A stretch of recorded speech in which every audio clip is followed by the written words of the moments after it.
Hello, everybody, and welcome to Babylon Smite League for one of the few finals that we have been waiting on to start. Instead, joined here is me, Airborne, in chair one, Rye in chair two, Tess on the sticks as we cast Enkidu. I'm not sure if you have a crazy delay, but we are at the starting soon screen again. Like, still on the stream. Oh, well, that's going to be awkward then. Oh, well. Uh, but what's up, everybody? Thanks for tuning in to Enkidu Finals, one of our very few sets that are left to play, if not our very last set, I think. I am, once again, joined by Rye with Tess on the sticks. Rye, if you want to go ahead and say what's up to the people. What's up? What's up? How you doing? Doing pretty good. Always nice to just get a random ping on a Thursday and say, "Hey, got some finals playoff smite coming at you." Right? It's a little bit different.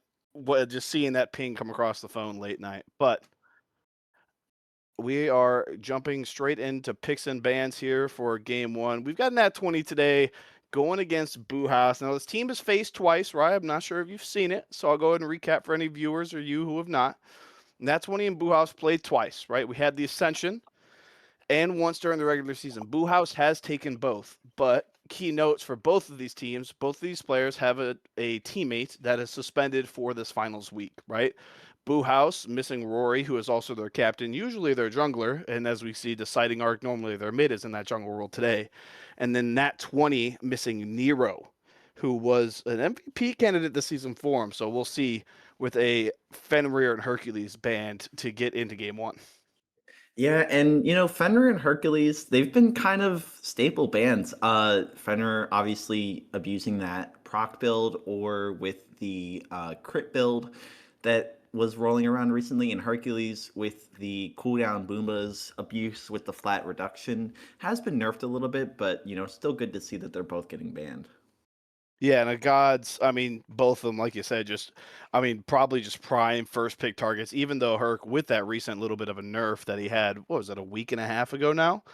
But still just so heavily picked, and you see him across all these other different leagues performing so well. Or if you use Smite Brain like some of us other little poopy gamers, right? You see him still sporting that like 63% win rate.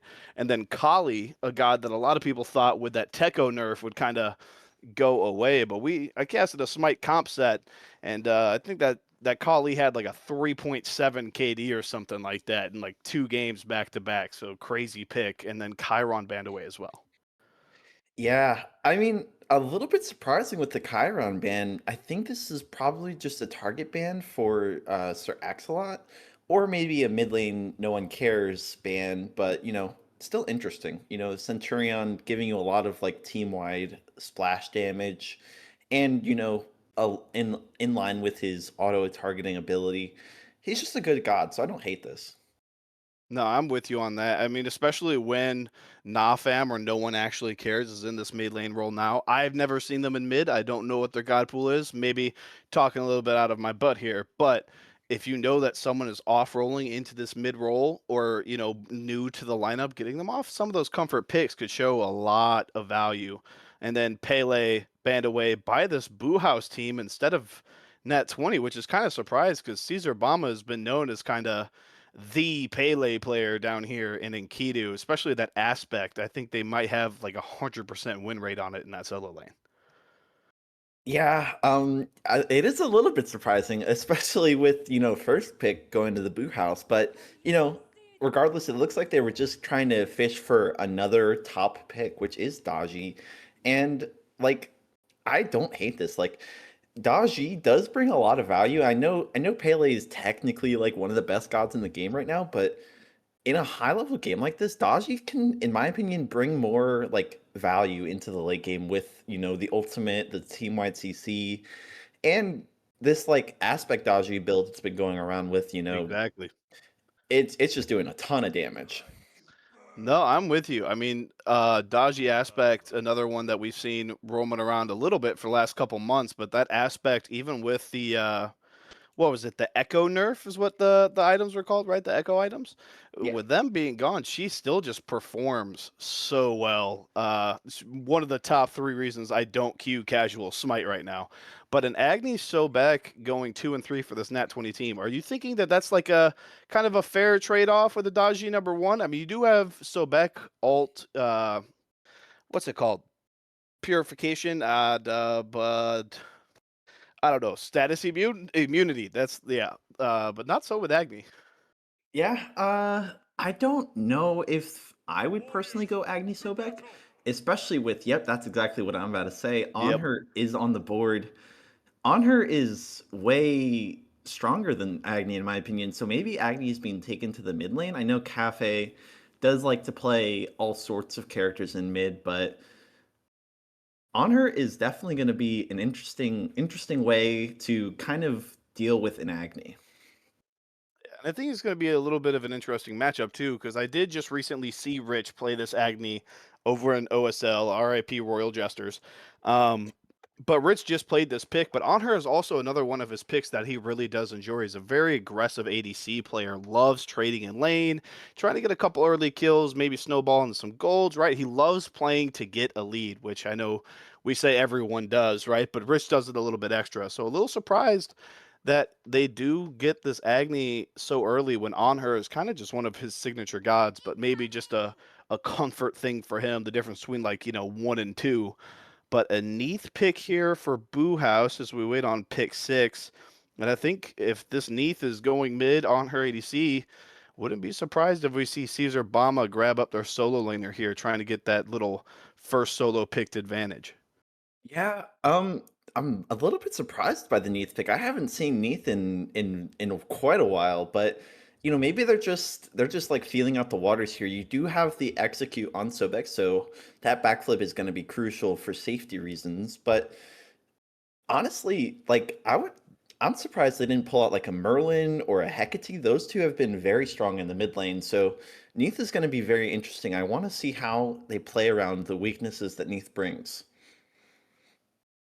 Yeah, definitely, like you said, definitely something that has to be kind of worried about, and especially picking it here when they don't have. I mean, I guess the Sobek could go solo, right? Retro did mention it to me like an hour and a half ago. We may take it, but you potentially have no idea who's hunting you down, right? So picking a Neath into like an Osai or a Bellona or obviously the Awilix, right? Like that is a lot of risk for Nafam to just randomly be stepping into game one of finals. But there is a little bit of a lobby bug, so we're going to stall out a little bit longer as we wait for them to kind of catch up back to where they were. But so far, 5 picks on the board, and it kind of looks like not maybe entirely different directions, but very different identities so far, right? Agni's got a lot of range poke. Sobek, you has like not free engage, but pretty clean engage, right? With the pluck. But Boo House just looks like they're trying to just blow somebody up with a Neath Daji and on her, right? Like they've got some team fight aspect with that Daji, but it just looks so burst heavy right now. Yeah, you can say that again. If you get hit with an on her pillar impale, you're probably just going to be dead here in the late game because I don't know if you know this, but uh you're going to need a shell to get out of that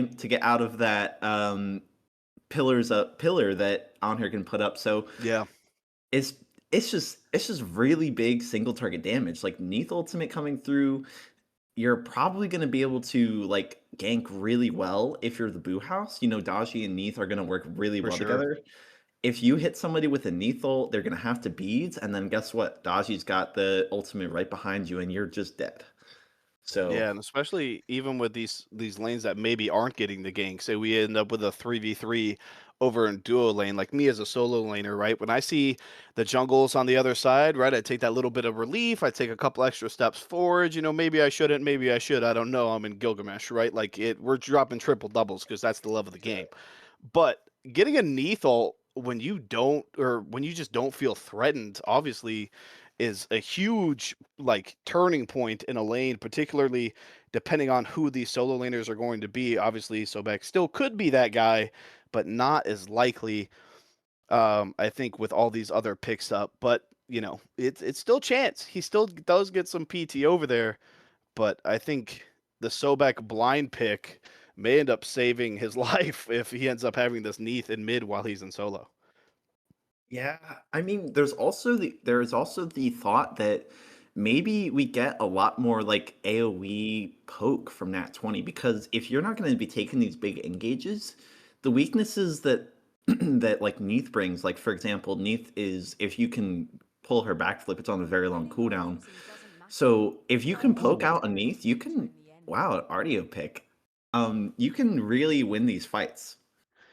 So this is a little bit of insider trading. It is what it is, right? But me and Retro have been just loading into custom lobbies and literally just punching each other in the face for sometimes hour, 2, 3 hours at a time. Just trying to get him to learn some matchups with the Nero suspension coming in, right? Retro, their solo laner, at least so far this set.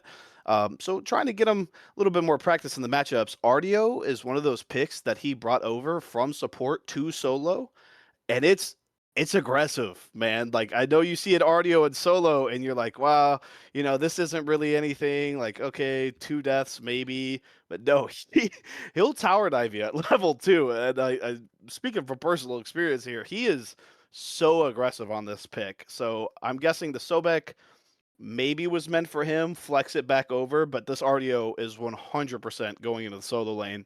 And then Cat grabbing the patented disco is also, I think, a really nice mid pick. But with Retro potentially just, hitting that crippling field and just dashing down on this on her Neath, buy a little bit extra time for some Agni bombs and some disco apples to connect. That feels kind of rough.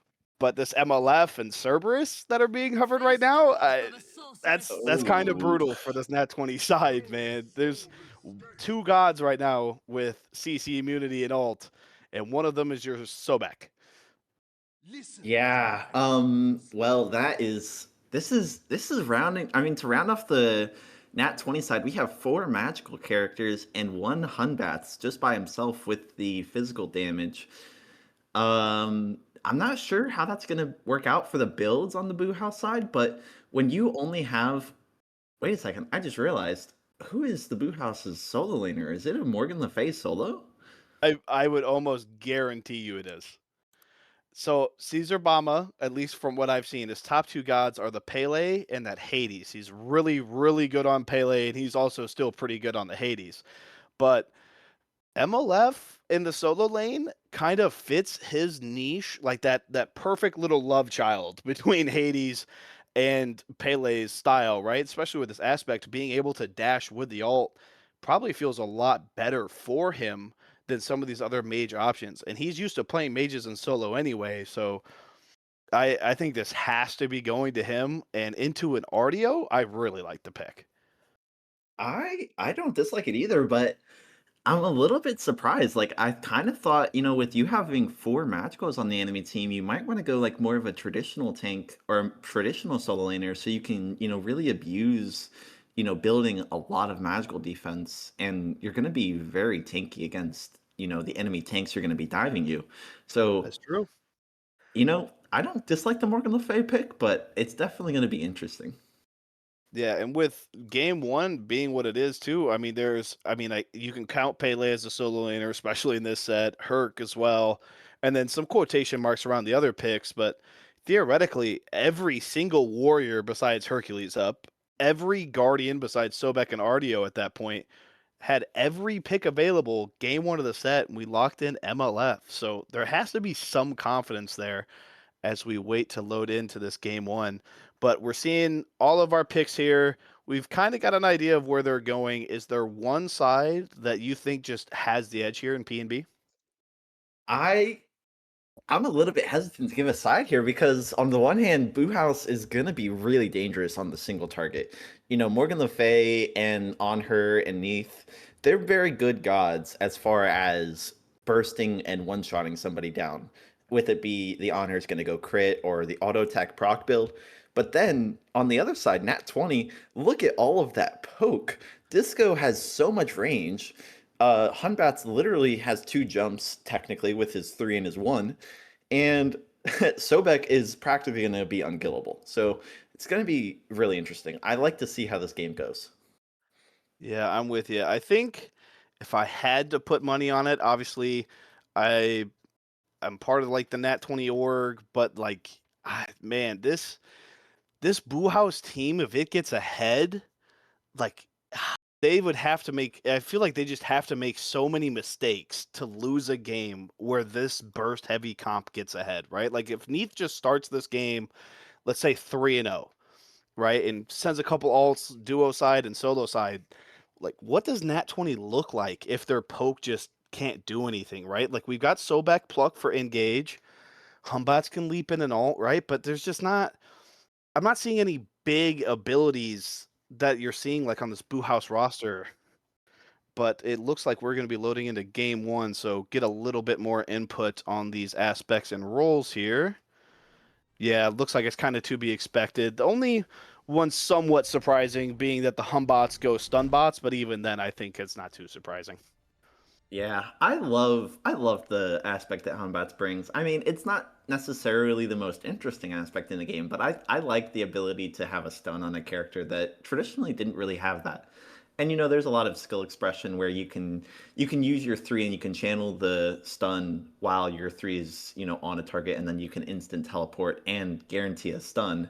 So I really like the aspect.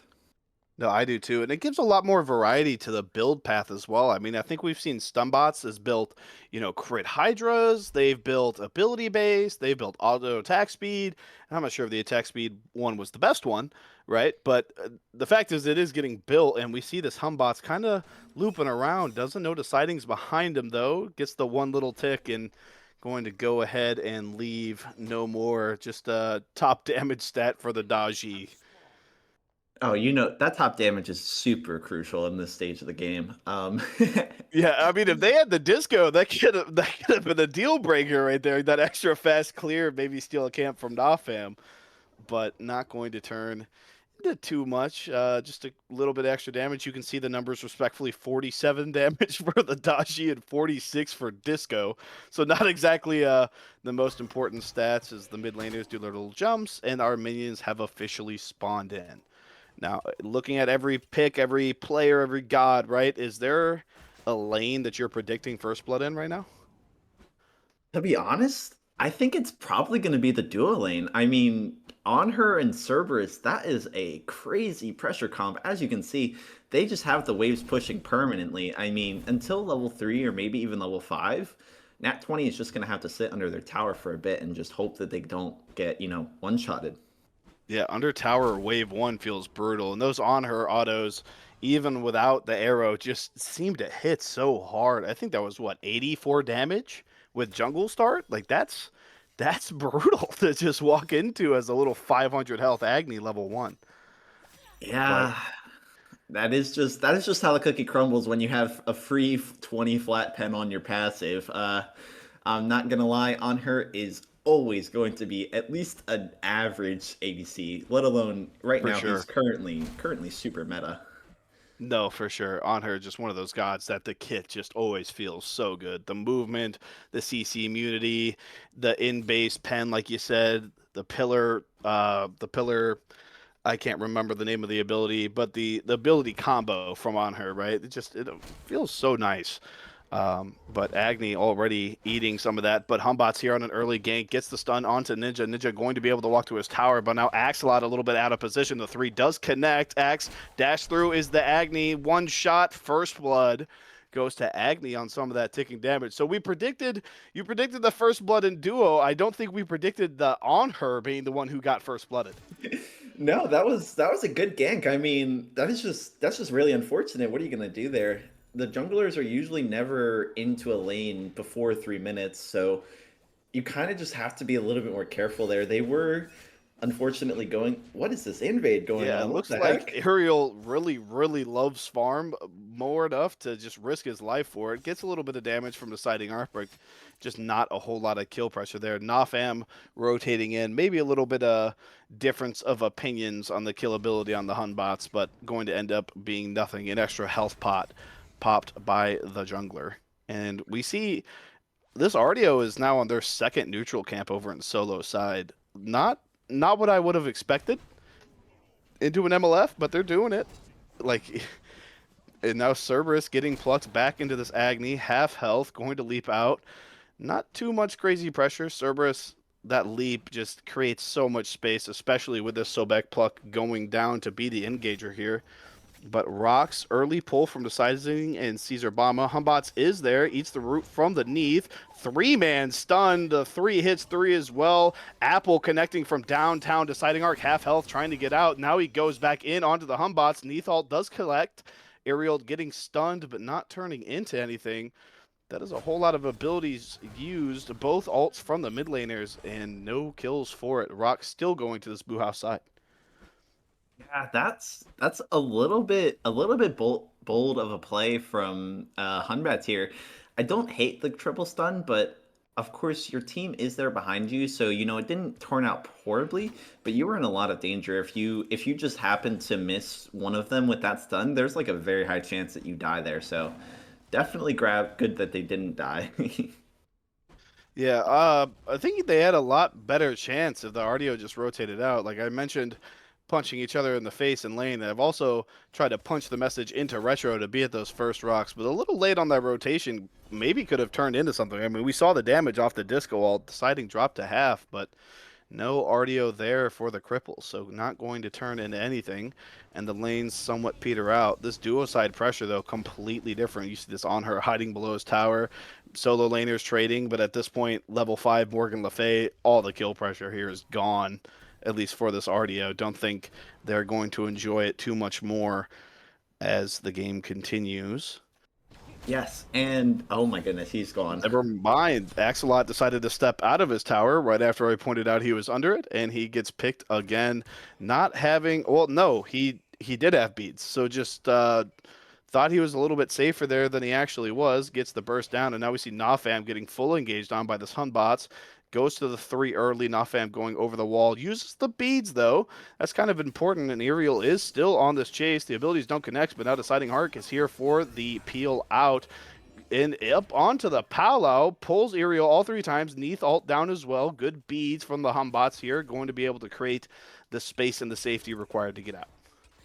Yeah, and if we look at these items, Daji's going into what looks like Rage, and we have Transcendence, which, I mean, it makes sense on Neath. She's going to go Transcendence, and she's probably going to go Book of Thoth, but I'm not sure what the Hunbats is building. Those components they don't really scream to me like a really good item on Hunbats, but I'm very interested to see how he plays with, you're going to be going for more of an auto attack build, I suppose, with Hydra's Lament, I guess.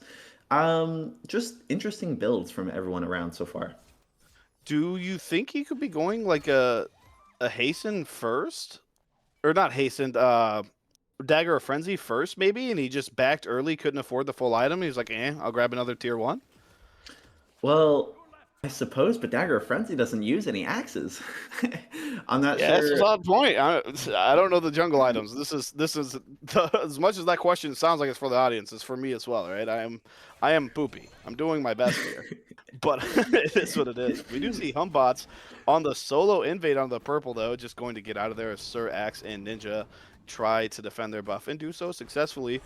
But speaking of the duo lane, a full item for Phenomenal here, a full Lernians and that tier 1 axe just into the tier 2 axe of this Honor. So that 2-0 start, 0-2 start, granted, as you can see in the bottom left, Honor has the gold to go finish this item, just choosing not to do so yet. But, I mean, that is a lot of pressure to give up with the golden pocket. Maybe waiting on that free TP back, but not going to enjoy it if all of his waves go under tower.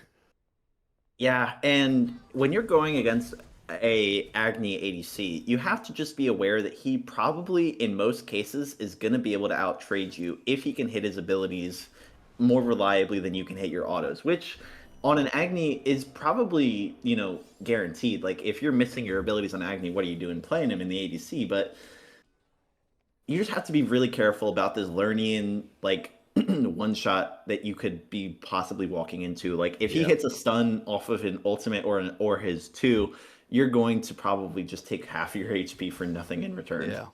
And not to mention the double tick as we see Daji threeing into the Disco. Disco going to dash back, use the ult. Daji up on the pile out. Beats burnt by this Discordia. Boo House officially in control of our ritual now. But Humbots walks straight into the Neath ult, going to leap away from all the other damage. Stun connecting onto the sighting arc, going to 3 away. Beads popped by the RDO to avoid Ninja's ult as well. And now Boo House in control 5 seconds ago, now pinned underneath their tier 1. Four-man rotate for Boo House, but 5 for Nat20 on her split pushing, getting a little bit of tower gold. And now it looks like Nat20 going to four-man rotate right into these rocks. But the solo, or excuse me, the support and mid for both teams going to trade a little bit more in mid as the jungler solos take this combat. Beads pop by the Daji, but not going to be enough. Deciding Art falls 0-1 start. Now the fight continues onto Caesar Bomba, the cripple from the RDO, preventing anything else, but going to get underneath that tier 2 tower, half health. You can already see just the tankiness of that MLF aspect already so far. Yeah, and that's just a really successful grouping from Nat20. Like normally when you're, oh, this fight's not over.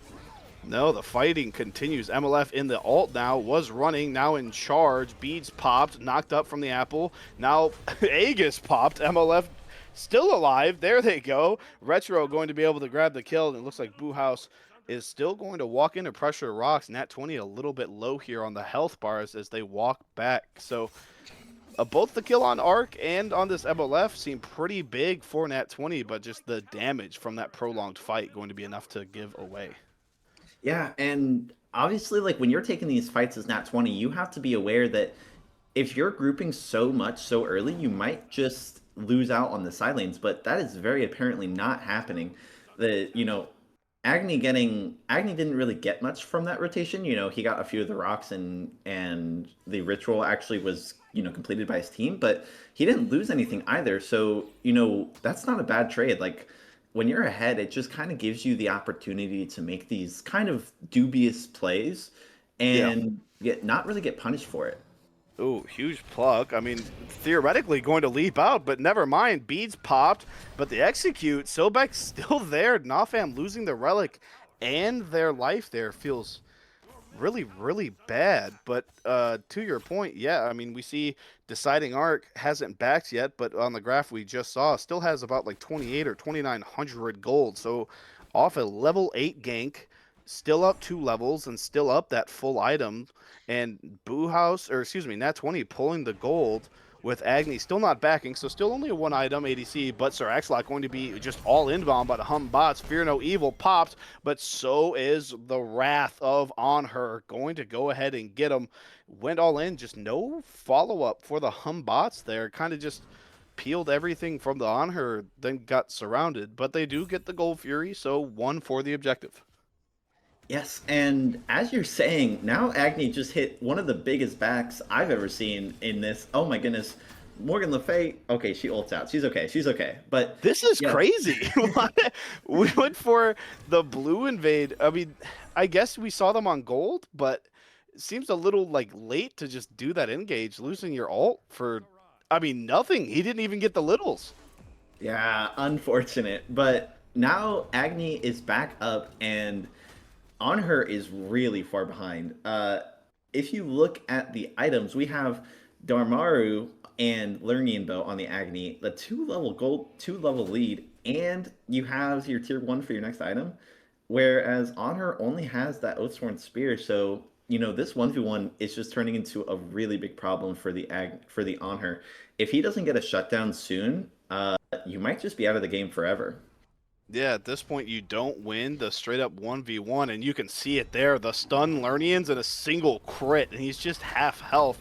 Humbot's going to blink in. Apparently didn't get the beads, going to pull them there, and I promise you that Rich just blocked him in to give him that kill. I don't like did I just get a weird angle? But now Deciding Arc was here trying to trade away the kill, goes onto the pal out to dodge the Sobek execute. Going to be enough. Neathalt connecting onto the Agni to stop the chase, so Deciding Arc going to get out. I will give you a little bit of insight. I was watching a little bit more carefully. It was a minion, unfortunately. It was a minion that body blocked him into Oh, the I thought tower. it was him in the finals. I was like, oh my god. Honestly, value. I mean, you gotta give them some hope, right? Yeah, just maybe not at the expense of winning the finals, right? And this is a set that had to get rescheduled a bunch of times because of these teams' availabilities becoming a concern with, the suspensions and with just people, you know what I mean? We're playing this Thursday at 8:30, now 9 p.m. EST on the first game of a best of 5, right? We're gonna start this off by punishing the EU teammate below a tower? Like that seems crazy. Yes, well, luckily it was just a minion. Unfortunate pathing from from the Hun bats, but you know, as we're into the mid game, Stampede coming out from Sobek, I was kind of feeling like that was going to be a good item to be grabbing, just Yep. because of the on her pillar. And oh my goodness, on her cannot catch a break. They're just over here all the time. Yeah, it Uh, definitely seems like they're putting some concentrated effort into getting Rich even further ahead and Axe further behind. He's been ganked, what, like 5 times now at the 14-minute mark? yeah, close to it. I mean, and this rock fight is never gonna. I mean, you got one of the rocks, but you might be in trouble Yeah. here, Caesar. Yeah, gets plucked back, not comboed well enough to really do any damage, but RDO does pop the 3 and gets the root. Now Caesar Bomb at half health. Does still have the ult and going to use it to get away from Sobek. And now, though, so back a little bit out of position as Nafam collects on the rotation, but Disco waiting for him at the end of the backflip. The apple does connect, crippled. Humbots is here and going to be enough to finish off the Neath. Used the flip for the damage, didn't have the escape. Now Fear No Evil connecting onto Cerberus, going to trade alt for alt, gets 2, beats popped, and not going to translate into anything, deciding on the Palau, not able to connect, or maybe connecting onto the beads that were already popped, and it looks like tier 1 for this Boo House side is going to fall. Wow, this is really good grouping from Nat20. They're going to be able to get this fire. There's Pyromancer, and if Boo House isn't careful, they're also going to be able to get the Queen Naga that's about to spawn in. Yeah, and now Caesar Bama underneath the tier 1 almost had tier 1s on both side lanes, but not sure why Caesar is here when the fight just happened in his backyard that is this jungle. Naga is pulled by Nat20, but kind of just being leashed around in a circle right now. Well, never mind, they are fully pulling this, and Buhau's going to trade out this Gold Fury. I'm not gonna lie, I actually really like that trade for Boo House. It's not bad for Nat 20 either, but getting on her some solo farm, he gets the tower, and then you get the Gold Fury as well. Try to get rid of some of that gold lead, and you can see it right there on the graph, but deciding Arc in trouble, trying to get the jungle Vade on top of it. Not going to be enough to finish him off, though, so the camps continue to be his. I I kind of like that trade for Boo House. Hey, man, just give the objective and take everything else. Yeah, I mean, if you're behind, literally every single trade is actually winning for you because there are a lot of mechanics that when you're down on gold, you just get better stuff. Like the Gold Fury brings you more gold, your camps gives you more farm. I mean, so that is 100% the play. And as you said on the graphs, the gold difference is a lot smaller now. Neathalt does connect onto Caleb Williams, aka Retro. Morgan Le Fay going to alt as well.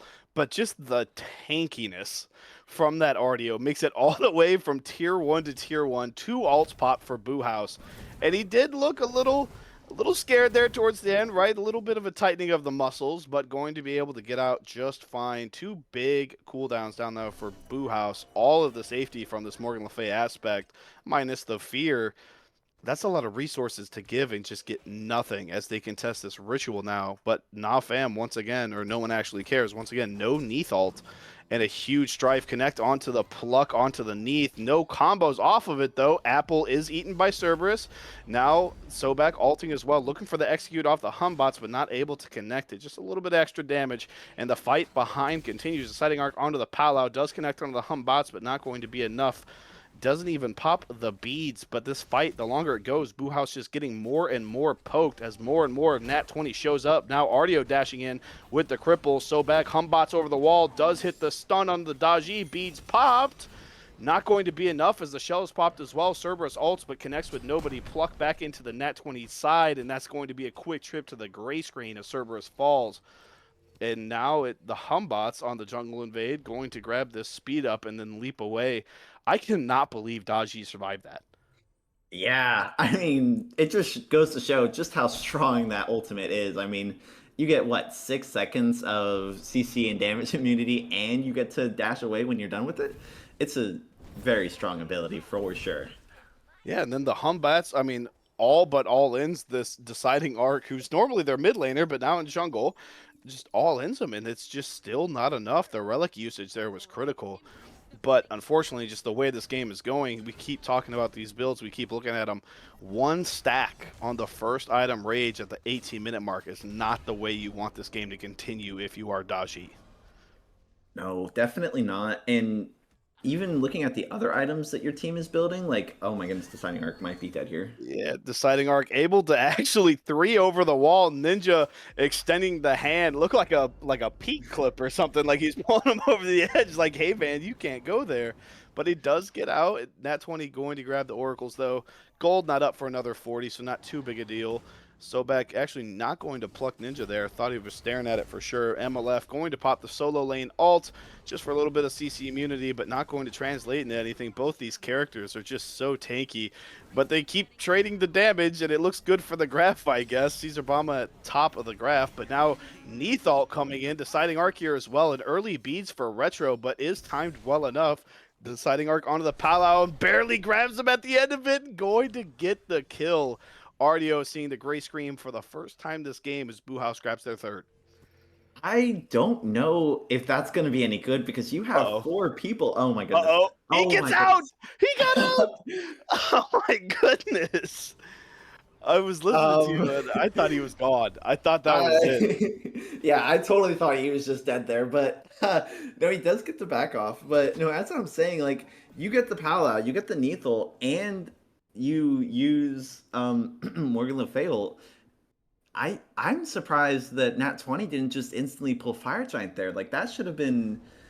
I feel like that should have been a green light instantly for a Fire Giant pull, but it looks like Boo House does go for the Gold Fury. Yeah, everyone rotated over to that solo side. They do have wards here. The Humbots is walking in, going to pop the beats for the Cerber Salt. Stun on 3, Fear No Evil on 4. Saraxolot able to secure the Gold Fury, but now the fight begins. Ariel very, very low. Neath able to finish them off, but also low herself. Phenomenal Rich able to trade the kill out, and now the chase is good. Deciding arc is still... Wait, I'm sorry, not deciding arc. Disco is still chasing. Apple connects onto Axolot. Stun on 2. Ninja just being tossed around into the air. Does leap away, but straight into Rich. Rich grabbing his double and a rampage. So 2 for 1 in the gold. That is that is that is a good trade for a Boo House. Like you do lose two people, but you do get the Gold Fury, and there shouldn't be a Fire Giant pull here. You do have Morgan Le Fay ult up, and you probably have Palau coming up in in like 5 or 10 seconds. So Fire Giant's not going to get pulled here, but definitely still dicey. As you see, the gold difference is only 1,500 now, so not too terrible. Yeah, 1,500, and I think the majority of it is on this dual lane as well. If we can see a net worth graph from production, if that is at all possible.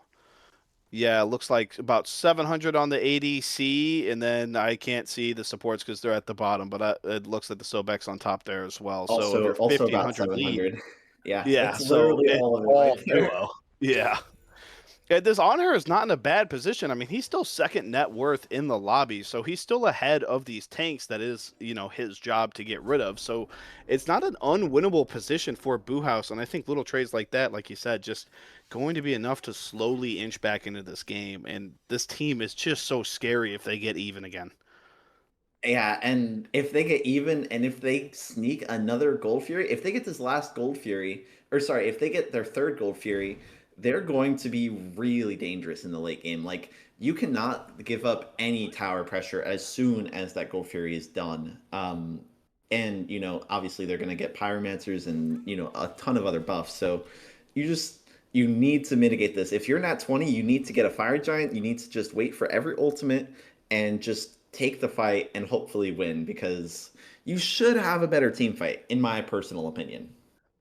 Yeah, I'm with you. I think they've got just too much stuff that is catered to a team fight at this point. You cannot lose the fight at even or slightly ahead. It just cannot happen if you're trying to be the winners of this game one. But it is a game, best of five. And this is fearless, right? So seen it plenty of times where the winners of game one actually burnt too many of their quote unquote best picks, as we see this Pyromancer is pulled by Nat20, but in the face of like the entire Boo House team, Sir Axelot able to steal it, plucked back in by the Sobek, going to get away though, and it's actually Double who ends up taking the majority of that damage. Apple does connect onto the Neath, now Nafam super low, but it looks like both of our low health team going to recall, but now Daji on the Palau after getting bursted did it for the disengage and still barely lived that tick, and now Boo House on a full retreat. We didn't touch too much on it where all the talk we were doing about builds, but Agni passive with Bluestone, and we won't talk about it again as Humbots threes in, gets a double stun. Sir Axelot crippled by this RDO, not able to leap over the wall and gets picked for it. Neath ult used to hit this Humbots, so once again another cooldown. Does get Caesar Bama out, but that's your solo laner. I'm not sure how much danger he was in, and we see Fire Giant getting pulled with all these resources down. Now, Retro or Caleb Williams is zoning, but he is zoning as an RDO, so not the most impressive screen job, even if he is doing his best here and keeping back the two tanks. And we see that as Nat20 starts to drop with more and more of this Boo House team coming back at full health. And now Nat20 needs to be very careful. Yeah, Boo House might be in a good position here to actually take this themselves. Obviously you don't have your ADC, but you have a pseudo ADC in your mid lane with Neath. She's going to be hitting with a lot of damage with those auto attacks with the double stacking build. So I guess they're choosing to not to. They're going to just go back to farming a little bit. There is a lot of camps up. So, Boo House, good job. They completely warded off the Fire Giant, and that was really the last, little chance that Nat20 had while they're still ahead, because now it's just going to be purely even almost. Going into this late game, if you're not able to follow through with, your leads, you're going to have a very big problem against this comp. Yeah, and I mean, just looking at the kills and the gold, the way that it is, it just simply is just out farmed by this Boo House side. But I don't know if you can necessarily say it's just in the lanes. I mean, the shot call from Boo House on these objectives from behind has just been borderline perfect, unless you count them losing 2 for gold to get the shutdown on a Humbots and gold, not worth it. But I think that's as close to worth it as you can get. Yeah, and as well, I will say the itemization, in my opinion, I think Boo House might be building a little bit better. I mean, obviously the Hunbats is doing really well, but I don't know, Dagger Frenzy on Hunbats is a little bit skeptical to me. Obviously he has the Oathsworn Spear and the Hydra's Lament, and he just went the Blinking Abyss, and now he's going to be building into the penetration Probably item. Titans. Yeah, yeah, Titan's Bane. But if you look at Daji is just bringing more value to her team. So I mean, and now we're going to be fighting over this mid ritual. So you gotta be really careful. You gotta just 5-man group here. The junglers are both kind of off doing whatever they want. Morgan Le Fay is plucked back, but on her pillar ending up actually cutting her short and creating that little bit of a barrier. But Apple does connect from downtown, and now Axelot ends up being the one not plucked, but the one in the most danger as they run away and surrender this fury or this ritual to Nat20. Gonna force a back out of this on her. All 3 objectives up. I think, Nat20 already pathing over the Gold Fury. Like you said, just cannot risk giving them that third. And it looks like Humbots or Aerial is going to be the one in charge of making sure they don't pull a prime or a Pyro or a Fire Giant in the meantime. And it looks like that's exactly what they're going to do, is go straight over to this fire. We see RDO coming up behind them from mid lane. So it will be a 2v5 on this defense. Disco slowly pathing over as well, but at this point, I don't know, man. It looks kind of weird. They do get the gold, and now the sprint over to fire begins. RDO and Disco being able to zone out, but now Fear No Evil, Palau being used. Axelot goes down, and the Fire Giant is dropped, but who for the order side Boo House do get it, but their ADC is down, and the fight continues. crippled, rooted, beads popped. Nafam trying to get out of there and messes up the leap over the wall. Ardio still on the chase. Humbot's going to leap over the wall. Neath goes down. Deciding Arklow, he goes down. Caesar Bama trying to get underneath the tier 1 for a little bit of safety, but Nat20's not stopping. Knockback hits aerial on this Humbots, but going to leap back forward. 3 barely connects. Aegis popped by the MLF, and now the ult used for a little bit of disengage. But Nat20 lives as 5 and is pushing down the solo lane side. Yeah, I'm just gonna have to take back immediately what I just said. Uh, good job, Hunbats. That dagger frenzy, I saw the autos. They were absolutely destroying Sir Axelot on that, Fear No Evil. So, maybe this is tech. Maybe I'm just too skeptical. Very good job. And they're gonna get this mid tower. They're not gonna go for the Phoenix just yet. They're gonna grab another pyro bomb for their troubles. Um, or Or not. not. Five-man rotation to the yellow buff. I mean, anything to make the Daji go a little less zoom. But, I mean, all in all, 4 down for this Boo House side, 0 return kills. You lose 2 of your tier 2s, your only towers remaining, and your solo side Phoenix. But you got Dagger on Ninja. Or they lose 3, excuse me. Ninja and Caesar Bama both live, so lose 3. Fire on 2, but it is these tanks. Yeah. And if you are not 20, you are probably really confident that you're going to win this game. Even though there are 2 Fire Giant belts, they're just on the tanks. Like you said, that's not really bringing too much value. The Fire Giant buff is really strong, but the tanks don't really use it very well. And as we can see, this gold differential just hit a nosedive over that fight. Yeah, I mean they did literally everything but get the objective there. I mean, Boo House pull a fire giant and now they get to be the ones on the defense for it. And we see that a lot in these like high stakes games where these teams just are not willing to, to just take a breath, right? Like you saw all 5 of Nat20 were there. You saw that your zoning was collapsing and they continue to pull it aerial unseen from behind, picks axe to start the fight. But at that point, they've committed too many resources. They do end up getting the fire, but it just at what cost, right? You are a full defense now. Your base is open. You're one more bad team fight away from the game just being over and game 1 going to this Nat 20 side. It pointed it out earlier at 18 minutes, 1 rage stack at 30, still 2 as Caesar Bama is getting annihilated. Ults away for the safety, but Sobek stampedes and ults and does get the execute. Caesar Bama falling. Sobek was an execute from Pyro to red buff and still gets it. And now Nat20 just a full W key into the space. Nafam able to backflip, but the pluck onto Ninja connects. The stun, the knockback, the ult. Gets a beads from Agni, and now Agni is getting annihilated by Axelot's ult.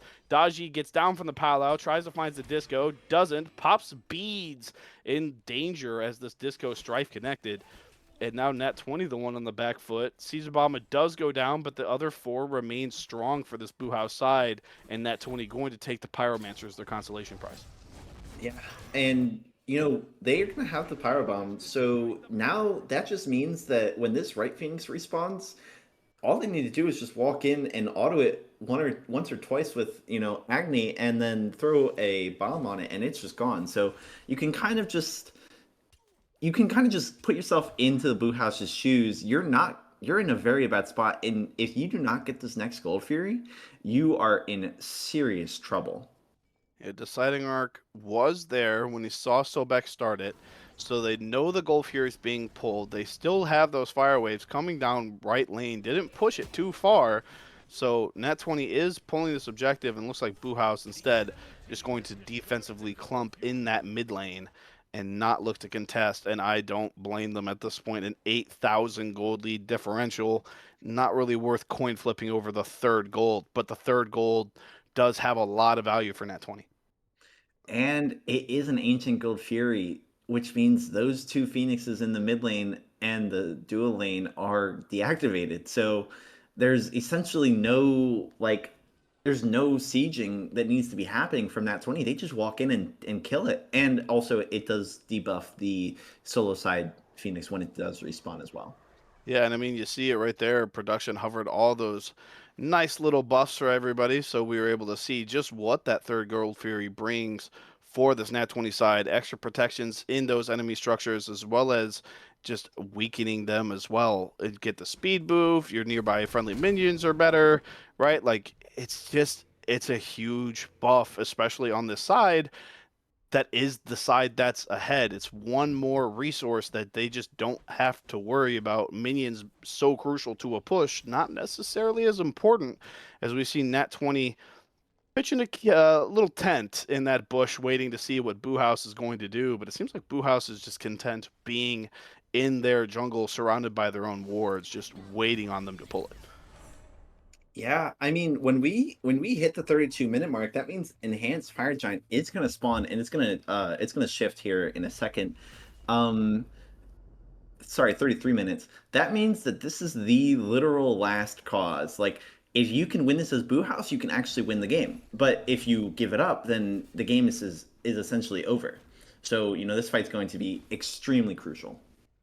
Yeah, and we see the fire giant starting to be pulled, and someone that needs to just get it not together, but needs to add a little bit more weight. And never mind going to pause as Nat 20 immediately dropped when they saw Boo House walk up. So clearly baiting for this fight, but Boo House not taking it. But the stun does connect on the sighting arc on her, going to pillar, but no fight continuing afterward. Double is looking for this puck and pops the stampede for it. Not going to get it though. Dodgy going to go displace him immune and dodge the knockback as well. But now Sobek is the one that is pillared and cut off and immediately bursted. Goes into the ult. It looks like 3 shells are popped, but lives. Deciding arc on the pillar or Palau as well. Double does eventually go down, but now the rest of the team is low. Nafam having to reset. Ardio, the last remaining tank for Nat 20, dashing away for safety. As we see Uriel in the backline trying to clean up. Dagger of Frenzy popped. Does get Ninja. Fear no evil on 3. Beats popped by Daji. Not good enough. Deciding arc falls. Uriel falls down in trade. 2 for 2. And what was a 1 for 0. Really, really big play from Humbots there to prevent this EFG pull. That is insane. I mean, wow, Humbats, you are really putting the team on your back. You're 7-4 with 4 assists, and you have not made a single mistake as far as I'm concerned. Now, I mean, yeah, you literally just like if you don't get the kills there, then they just have a green light. 5 for 4. That's always going to be a free fire giant, even with ultimates down. So you do get if you're not 20. You need to just regroup and wait for time to pass. Your 5v5 is exceptional. As long as, Sobek doesn't accidentally, walk in 1v4 again like he did last time, you can pretty comfortably win these fights. So, and, just an ethel, just, being charged up because why not? Yeah, I mean, EFG taking over now as well makes that Gold Fury for Fire trade, if Boo House were to look at, it's just not the same value as what the last one could have been. But all 3 objectives are up, and the big thing also about that 2 for 2 trade is it means that Boo House couldn't pull anything. Right, we talked about the fire, but just no objective in general. So that 8K lead that they had going into that fight, now a full 8.5. But pluck onto Caesar Bomba, back into RDO, stunned by the Agni, and he's being body blocked off of the Sprite, crippled. Aegis bombed. He just got pinned in a corner for 20 seconds while Agni kicked his shin, but it was enough. The Morgan Le Fay does fall. And now 5 up for Nat 20, pulling this Pyromancer. Looks like they're looking for even more engage as Uriel goes down mid lane after deciding. But they do settle for the Pyro instead of going to EFG, and now they begin the path over. 2 bombs able to secure this if they do decide to 50-50 in it, and it looks like that's exactly what they're going to do. The pull for EFG has begun. Axelot on the right, Ninja in the middle, but he is going to connect on the pillar. Beads popped by this RDO, but does create the room for them to walk in. Nat 20 is still pulling it, but both their tanks below half health now. Double taking this fire down to 2K1. Cerberus Assault. Nafam steals it. EFG goes to Boo House, but now they have to survive. Ninja grabs the dagger, and he's half health, but Nat 20 even lower, running for their life. Palau popped by the sighting arc, connects onto the Agni, has to Beads to get away. Oh my god. That was an amazing steal by our good friend Neith. Wow. how are they dropping that with 2 bombs? They used All you them. have they used them and they still lost the fire. Now, what are you gonna do? Oh my goodness, you need to just sit in your base for 3 minutes and hope that you can defend because I will not lie to you, Enhanced Fire Giant is disgustingly good. And, you do get a little bit of an invade on Duo's side, but if they get Gold Fury, that's another Ancient Fury, and all of those towers are going to be activated, and it's just going to be a free siege. Like, now you have to back up, you need to readjust. Something went wrong in that team fight, you just need to know what, and you just need to hopefully, like, mitigate this next like 3 minutes. Yeah, and it looks like Nat20 not going to take that advice at all if they walk forward to contest this gold. But I mean, if they lose this gold, they have no stat advantage anymore besides the gold that their team will have, and that lead will be below what 4,000 at the 38-minute mark. Is that worth anything? Not really. And you can see the EFG effects already. Aerial able to 1v3 and take two with him last time, not even able to win the 1v1 against this Daji, which I pointed out at 30 minutes, 2 stacks, now a full 5. That is a full build Daji with EFG, and you simply do not win that. Yeah, very interesting play because you did see he did use the combat blink. Um, I don't know what was going through his mind. But that might have just been a game-losing decision because 5v4 it's ruthless with Enhanced Fire Giant. Yeah, and you can see it already just dancing at the line as minions walk in. The pluck on Sobek connects with a minion. Double falls. Nafam grabbing the kill, and now that's Buhouse's signal. Phenomenal Rich gets his first death of the game, but it's in the play where his team loses the game. Buhouse as 5 walking into this Titan room. Disco and Ardio, the only 2 up, but just look at the damage on the Titan. Uh, that's it. Yeah, that just goes to show you cannot be messing up those Pyromancer bombs on the Enhanced Fire Giant. Wow, you actually sold that victory? That's so heartbreaking. Yeah, and I mean, for all the people who think that EFG is worth being traded for gold, maybe just play that game back, right? 36 minutes of a lead, and it's just gone. The moment EFG is taken, Buhouse wins their like what second team fight win of the entire game right afterward, then followed by their just a free pick onto the Humbots who had been 1v2ing the entire game straight into their third win at the Phoenix, and that's it. 3 team fight wins, but they're just at the right time. Yeah, and just it is just like really good job for the Boo House to kind of buckle down. Like they didn't let the disadvantages like get to them. They sacrificed where they needed to and they made the good plays and it ended up turning out to be their favor. They won a 50-50 over Enhanced Fire Giant, and that's all you really need. You just need to hold out some hope and good job. Yeah, and taking a peek at the stats here, I mean, you can tell that the game was in Net20's favor for the majority of it, right? Almost a 10k damage differential in every single roll besides the tanks, right? Like the damage is clearly there for the team to have won the game, but man, the point of winning fights and getting kills is for objectives, right? If it's not gold, it's pyro. If it's not pyro, it's fire, right? If you have those, then you get the towers, you get the phoenixes, then you get the titan.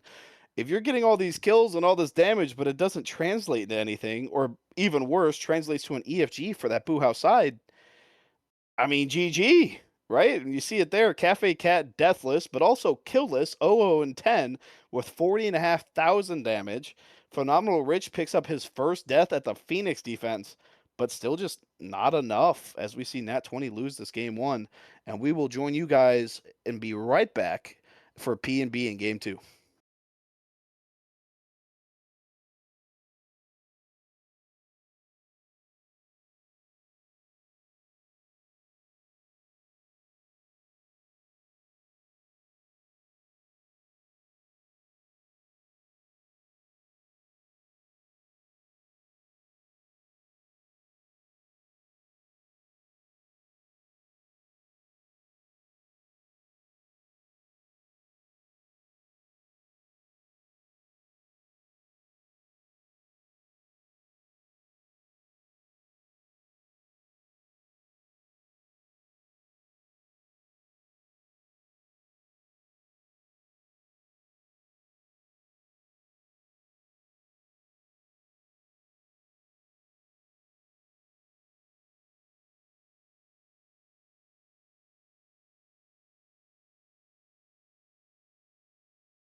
Hello, everybody, and welcome back. Game two of our best of five Enkidu finals.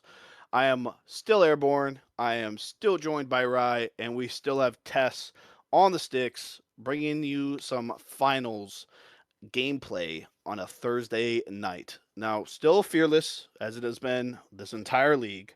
See the vault bands right below me and Rye there with our cute little light up pictures, right? So not going to see the same god again.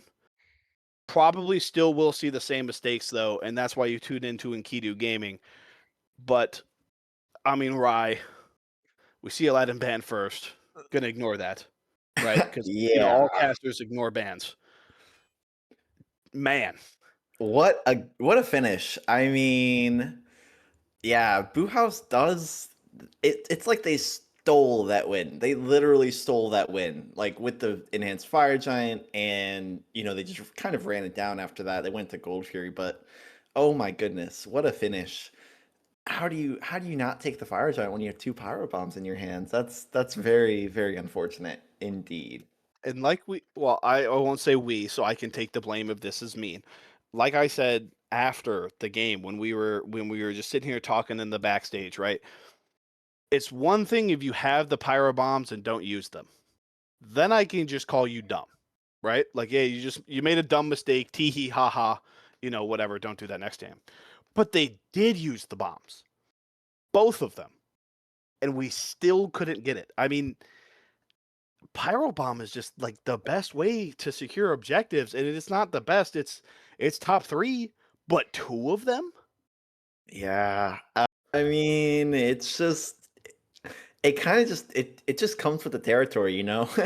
You miss the timing up, you don't stop the DPS, you don't interrupt the enemy's like counter engage, and then it happens. Anhur comes through, Avatar's Parashu, and then one minute you're comfortable, and then the next minute you get stolen a fire giant with a Neath auto. Yeah, that was something. But recap over.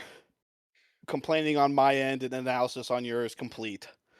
There's four bans, so maybe we'll start looking at game two now, right? All the negative emotions out of our system, back to being the unbiased cast that everyone just loves to tune into, right? Aladdin is banned, Hercules banned, Pele banned again. So the Aladdin is new, and then we see a Fenrir Kali. Now Boo House made sure to ban the Nuwa, even when they or was it Nat20? No, yeah, it was Nat20 ban Nuwa when they were second pick. Boo House going to do the same here. And I can't remember what pick we're missing, but the Aladdin is a new band, so potentially a previously banned god going to Nat20 number one overall here. But Could be maybe we could what was be it? seeing well, the last ban from last game, it was a weird one. It was it was Chiron.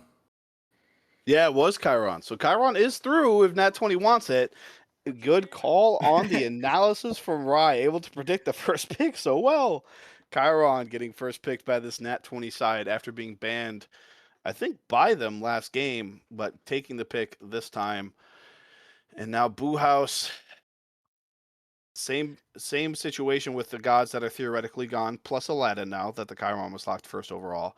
But 10 gods gone from these vault bans. These god pools getting stretched a little bit more with each passing game. Is there a particular pick that you would like to see here? Caesar Bama is still probably not going to see Pele game one, two, three, or seven, but Yeah, anything I else? mean, Pele is never going to see the light of day in this league. I'm a little bit excited to see maybe a Hecate. I know Hecate is a little bit immobile, and we're just getting two auto attackers out of the way. Nice, good picks from Boo House, Osiris and Nemesis. But I would really like to see a Hecate picked here. She brings so much value with her ultimate, and she does have that magic shield, which can be useful in times. But yeah, I just want to see a Hecate. Well, I will say Cat was playing it to warm up, so we'll have to see if this Chiron is going ADC. I think just knowing Rich's playstyle, he can play this pick, but doesn't really facilitate what he's looking for. But he has played it, right? Like, I won't say this is a god that is not, in his wheelhouse. But Boo House grabbing the Osai and the Nemesis, like you said, that is a lot of solo lane pressure. but it does leave up some tried and true picks for the Nat20 side, the Neja and the Ho Yi. Neja could go anywhere, right? Three different melee roles, and we see Neja played in all three of them. But Ho Yi and Chiron pretty clearly defined. Chiron now going to this mid lane. Ho Yi going to Rich. This is one of his comfort picks. This is one of his safe picks, not knowing what's in this other team's ADC, right? Did see the Nemesis, so probably just a little confident that Willix isn't coming through. Yeah, I mean, to be honest, I don't think a Wheelix is strong enough to justify a counter pick when it's just the Ho Yi. Yep. Because, Neja with the Sash and Chiron with his dash, you're not really going to get any other value. And especially Chiron because he's knock-up Ooh, immune. Yamoja. Interesting. that is a duo lane, right? Cupid and Yemo. I don't know if you can get much more team fight like just impact out of a duo lane than a Cupid Yemo. And it's a very different direction from what they just were, right? Cerberus obviously had his team fight ult, but Cerberus isn't Yemoja, right? And then Cupid is obviously way better team fight wise than on her. So just a very, very different direction. But I do like the Cupid matchup into Ho Yi. It's not perfect, but obviously no counter matchup is. But it creates a lot of additional problems that this Ho Yi has to worry about. We saw the RDO use the cripple field last time, now triple its radius, right? But Nat20 does get Mercury, which kind of fits Iriel's playstyle. We saw him kind of just the counter engage or just the leap in engage on this Humbots. Mercury able to do very, very similar things. And now with this Bacchus picked, I would almost guarantee that this Neja is going solo. Yeah, and, Neja Solo, he has seen a few nerfs, but he's still a pretty reliable solo laner. Like, if you're good with him and you understand how your cooldowns work, because Neja, at the end of the day, he is just going to be cycling his cooldowns on you. That is kind of the goal of the character. He's going to hit you with a sash. If he has his ultimate up, he's going to hit you with the ultimate. And then at the end of the ult, he's going to have his sash up. So he's just trying to CC chain you into death. So, you're always going to get value out of that, even if the numbers are a little bit low. And that's kind of why I enjoy Neja as a character. Like, he's very easy to balance in the way that he's never going to be perfectly balanced. Yeah, I'm with you. He'll always have something that makes him usable, even just as just a setup god for better gods. You know what I mean? Like the sash, the alt that is super easy to time off of. He'll always have a place, right? Kind of like what we said with On Her, where the kit just is what it is, and sometimes that's just enough, right? But we do finally see all 10 picks here. Asked you at the beginning of game one, asking you again at the beginning of game two. What are we thinking? It's now maybe I'm a little bit biased here, but this is just so clearly a win for Nat20. They have a much safer composition. They have, Huyi with his jump that can go over walls. They have Neja with the ultimate, Chiron with, the death immune ultimate, and Bacchus with, the crazy sustain. So I think that this is going to be another fight heavy game. I just want to see if Nat20 can, finish it out. Like, you were winning all of last game, and it's just one mistake that lost you the game. So hopefully they see a little bit of a better game Uh-oh. here. This And is it looks like we're starting with a little bit of extra heat, though the Cupid is in lane, and Ariel just walked out of the bush and peeked at him. I don't know if Cupid saw it, but he was um there. surely this is bad, right? Surely this is a bad play. It is until one of them walks up. Then it's fine. But I think at this point you have 10 seconds left until minions spawn. Can we just get out? Yeah, looks like Nat20 going to listen in a little bit and go ahead and get out of there. But they were just standing on Boohouse's ward. I thought it was theirs because they were standing there so confidently. Their little god screen's blocking it for me. Yeah, no, they're just four deep in front of a security camera. Like just while the cops are watching, just relaxed. Like I don't know. But Nat 20's failed invade turns into nothing. All of them get back to their buffs in time. Yeah, and with the Chiron in mid, you're up against the Scylla, which means you probably have a hard time like into the mid game fighting against her. She does have that early game weakness. She does not clear very well. She's a little bit easy to pin down before she gets her three. So I just hope that, oh my goodness, you might be able to see a death here. A double already hit with the heart bomb, and now it's just is he alive? I can't tell. I keep thinking like I'm about to call his death, but he just ends up living with probably what 10 HP. I don't think Rich did anything particularly crazy there on the peel out. They just missed. It drops Yeah, first blood for Boo House. I mean, that would have been a really nice start to the game. Like you want to get an early lead here because if you let them do what they did to you last game, then they're not going to make the same mistake twice. Yeah, and very clearly a different approach from that Boo House sided roster. Double having to back pre the minute mark. Obviously putting this Nat20 team a little bit in the hole. Not even able to get an additional tier 1 item. Yeah, very unfortunate. But the dueling is going to be a little bit dicey because Umoja is a sustained tank, and with the auto attacks that are going to heal your teammates, and the two with she's probably not going to use that too much, but you're gonna have to like take like all ins if you are playing as the Hou Yi Bacchus because you just have a better fight, in my Yeah. opinion. So Yeah, and now we do see the dash by the Mercury going to get the beads off of Nafam. The one from the Chiron not going to connect, so we'll be able to get out as we see the solo laners doing a little bit of trading as a side project, and we go back to this duo. And now mention the sustain on this Yemo. Yemo not healing the Cupid or twoing the Cupid at all with full Omi. So the god, as much as it can regen and make your team consistently healthy, it doesn't do anything if we just refuse to use the mechanic. Nemesis does get an invade onto Nat20 side jungle, those little XP harpies by that duo side, and I mean he's still just full Omi. So let's see, maybe throw a two at our Cupid. No, never mind, never mind, never mind, never mind. this We just fight over rocks is gonna be really important. Like if they can set the pace of the game, like they've got three people here, kind of similar to the last game. The first fight over rocks did go to the Boo House. Like they did have a better rotation, so okay, I guess they're just gonna not contest it, which it makes sense. But now yeah Osiris is stacking up those rocks. You don't like to yeah. see that. No, definitely not, especially when we're already in Axe Nija. Our lane clear is so bad compared to this Osai as is. Those rocks just going to make it even worse for him. Always an opportunity, but with Iriel already being poked out and forced out of his own farm, he still has this lead on Nemesis, though. It's probably a very, very small one, but it is a lead, as we see the Mercury is just following Nemesis here, and they do know he's there.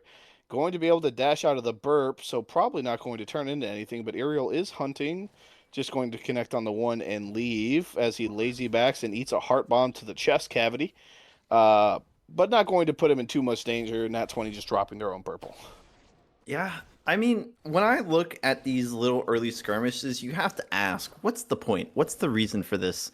And what are you getting out of it? So, in my eyes, if I'm that 20 and I'm taking these, I'm saying, hey, I think that we're going to be able to get a kill and we're going to be able to get an objective. And on the Boo House side, you just say, we don't care. We're just going to keep farming and we're going to outscale you. Yeah, and we saw it work so well for them in game one as well. I don't know what Nat20 looks like, especially with their team comp, in my opinion, just being better. Like I don't know what happens to the side if they get behind and they've already been out farmed just in the waves. Like the rocks aren't going their way. They will get Oris here, but I don't know. We saw this team from ahead lose lead and lose game, so I really don't know what them from behind looks like. Yeah, and you kind of need to set the tone here because if you lose this game, then you're going to have to be very careful into the next game because best of five, you really don't want to get swept in the finals, but you just want to like be able to comfortably lean back on a win. So I would just say like taking these random fights is it's just so pointless. Like the poke is important and all, but you're up against a Cupid and a Yamoja. I mean, the poke really isn't going to be doing anything. They're full HP still. Yeah, and double, as you mentioned, poke, just eating a bunch there and going to not take a back, instead going to sit and lane low. This Gold Fury is up now. We see Nemesis just now getting over to the duo side of the map, going to clear their back camps, but a Nemesis gank on a low health Bacchus, especially into a Yemo and Cupid, combine those ults. He doesn't have beads, but he does have Shell Stampede. Ho Yi going to drop the Suns onto Yemo and get their shell, but not much more than that. No, I mean, there's just no kill pressure to use that resource. Your team's not on the side to pull a gold. Like you said, Yemo's just looking at the graph right now, already at like 80 or 85% health. So we took Shell. Yeah, I mean, Shell for ult is, in my opinion, it depends on who you are.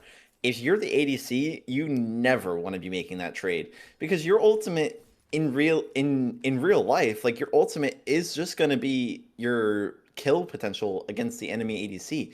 Cupid does not have a way to get through that firewall or the sun. So, saving that for the Cupid might be the play. I don't know what we're doing if we are ulting the Emoja for no reason.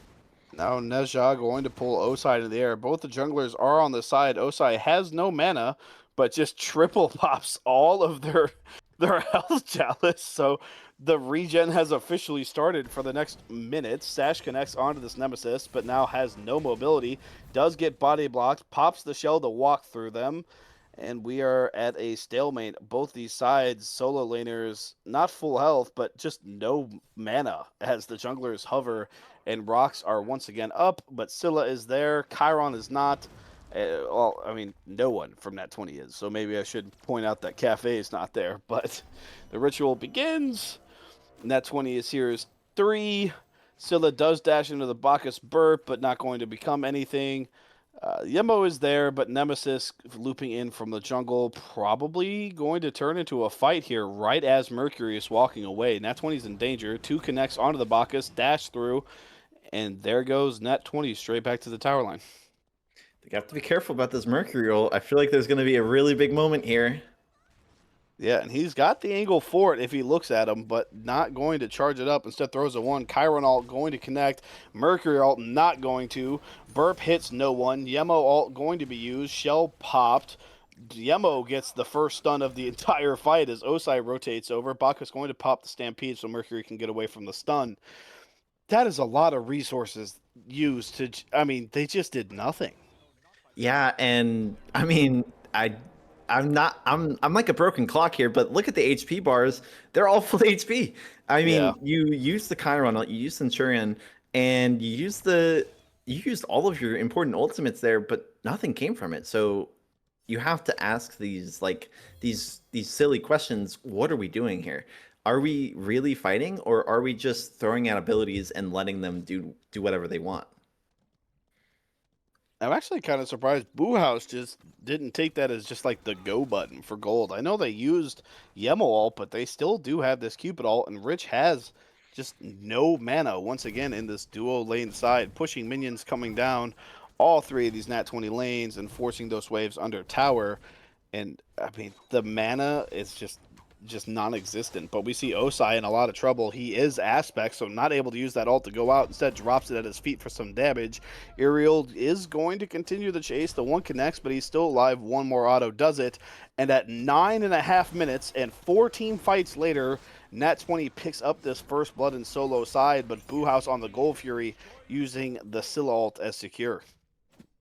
Very good map awareness from Boo House. They knew that their solo laner was just gonna, unfortunately die there, but they do get the Gold Fury. So I mean, that's pretty much a winning trade at this stage in the game, and you can see exactly where in the gold Yep. graph the kill happened, and then immediately afterwards the Yeah, Gold right Fury back to the happened. status quo.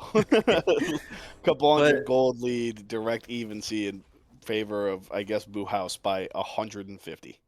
yeah, they're playing extremely conservatively, I will say, in this game. Oh, maybe not. Now we see Fields of Love connecting on the Ho Yi. The stun does go through, but he missed the heart bomb. Stun onto the Cupid, knock up, and Phenomenal Rich able to get it. I'm not I'm not like hallucinating, right? He did just miss the heart bomb on the stun target. Yeah, that's just a little bit unfortunate Okay. there. Um, and also add insult to injury, he didn't even die to an auto, he died to the minions. Yeah, I don't know, man. There's a little bit of a delay on the Discord stream, and I've got two monitors, so I'm like staring at the fight again on my right monitor to make sure I wasn't hallucinating. But I'm not. He just missed the heart bomb, and that's unfortunate because just the damage from the heart bomb gave him the first blood. His centaur is used now for oracles. Both shots connect, but nothing going to happen to it. Both the targets just full health, same as this Nat 20 side. I don't think they even got the oracles, did they? Maybe they did. It It looks like looks like they did. they did. It looks like they did on the Okay. map, but I mean, come on. We're ulting for oracles? Yeah, now we see just look at the damage that this OSI aspect does, even from the behind after being first blooded. Shell popped by Caleb Williams, but I I hate when solo laners do this, man. If he's canceling your back, take 6 more steps backwards and just back, dude. Sashed in, ate 2 more of the ones for fun, and now backs and misses the wave under his tower. Rich gets killed off screen. Nemesis gank does ring true. We see Yemo nearby, so possibly a 1v3 there as he falls. And now Nafam and Osai going to pull these rocks once again, going Boo House's side. So that is 3-1 on this rock now. And that is a huge Yemo ult connecting and trapping Cafe Cat. Mercury ult right as it falls, but just once again not able to do much. Scylla ult popped as well on the punishment, and now they are dashing away for safety. So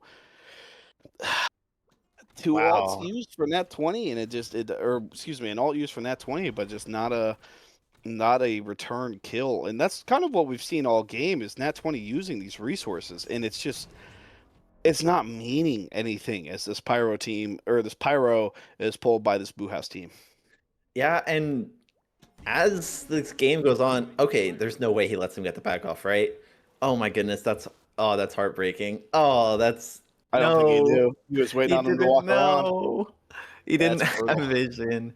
But no, if we look at the items here, first off, what is Nemesis building? Why do we got an a mana item on Nemesis?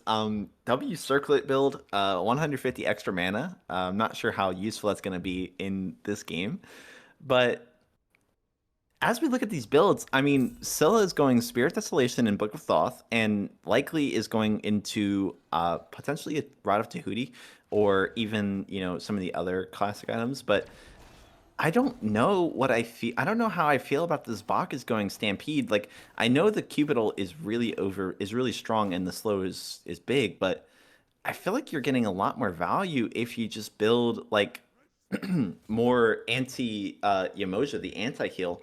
Like the anti heal is going to be really big into these fights. Like as you've seen, the fights have been essentially Boo House just being at full HP the whole time, and Nat 20 just dying. Yeah, and right now we see once again Nat 20 kind of pressured out. Chiron going to ult connects on one shot onto the Scylla into the MO. So Scylla is a little bit poked out here as Nat 20 looks to aggress around this Gold Fury. Cupid is coming in, however, and he's a level 13, which puts him as high as everyone else on the Nat 20 side, minus Chiron. So this is a little bit of a bold pull, even with the extra damage onto Scylla, but Nat 20 going to roll the dice regardless. Aerial is on the zone, and now Nat 20 going to drop. Yemal connects on 4. Beats popped by Scylla, comes crashing down, and now the sun's being rained down on the Skull Fury pit, and that is 3 ults from this Nat 20 side, and no space created, actually running away from this Gold Fury pit as Cafe Cat is now caught in the fields of love. Beads popped, Heart Bomb rings through, not going to stun, but Boo House gave up on the chase, instead turning back onto this objective.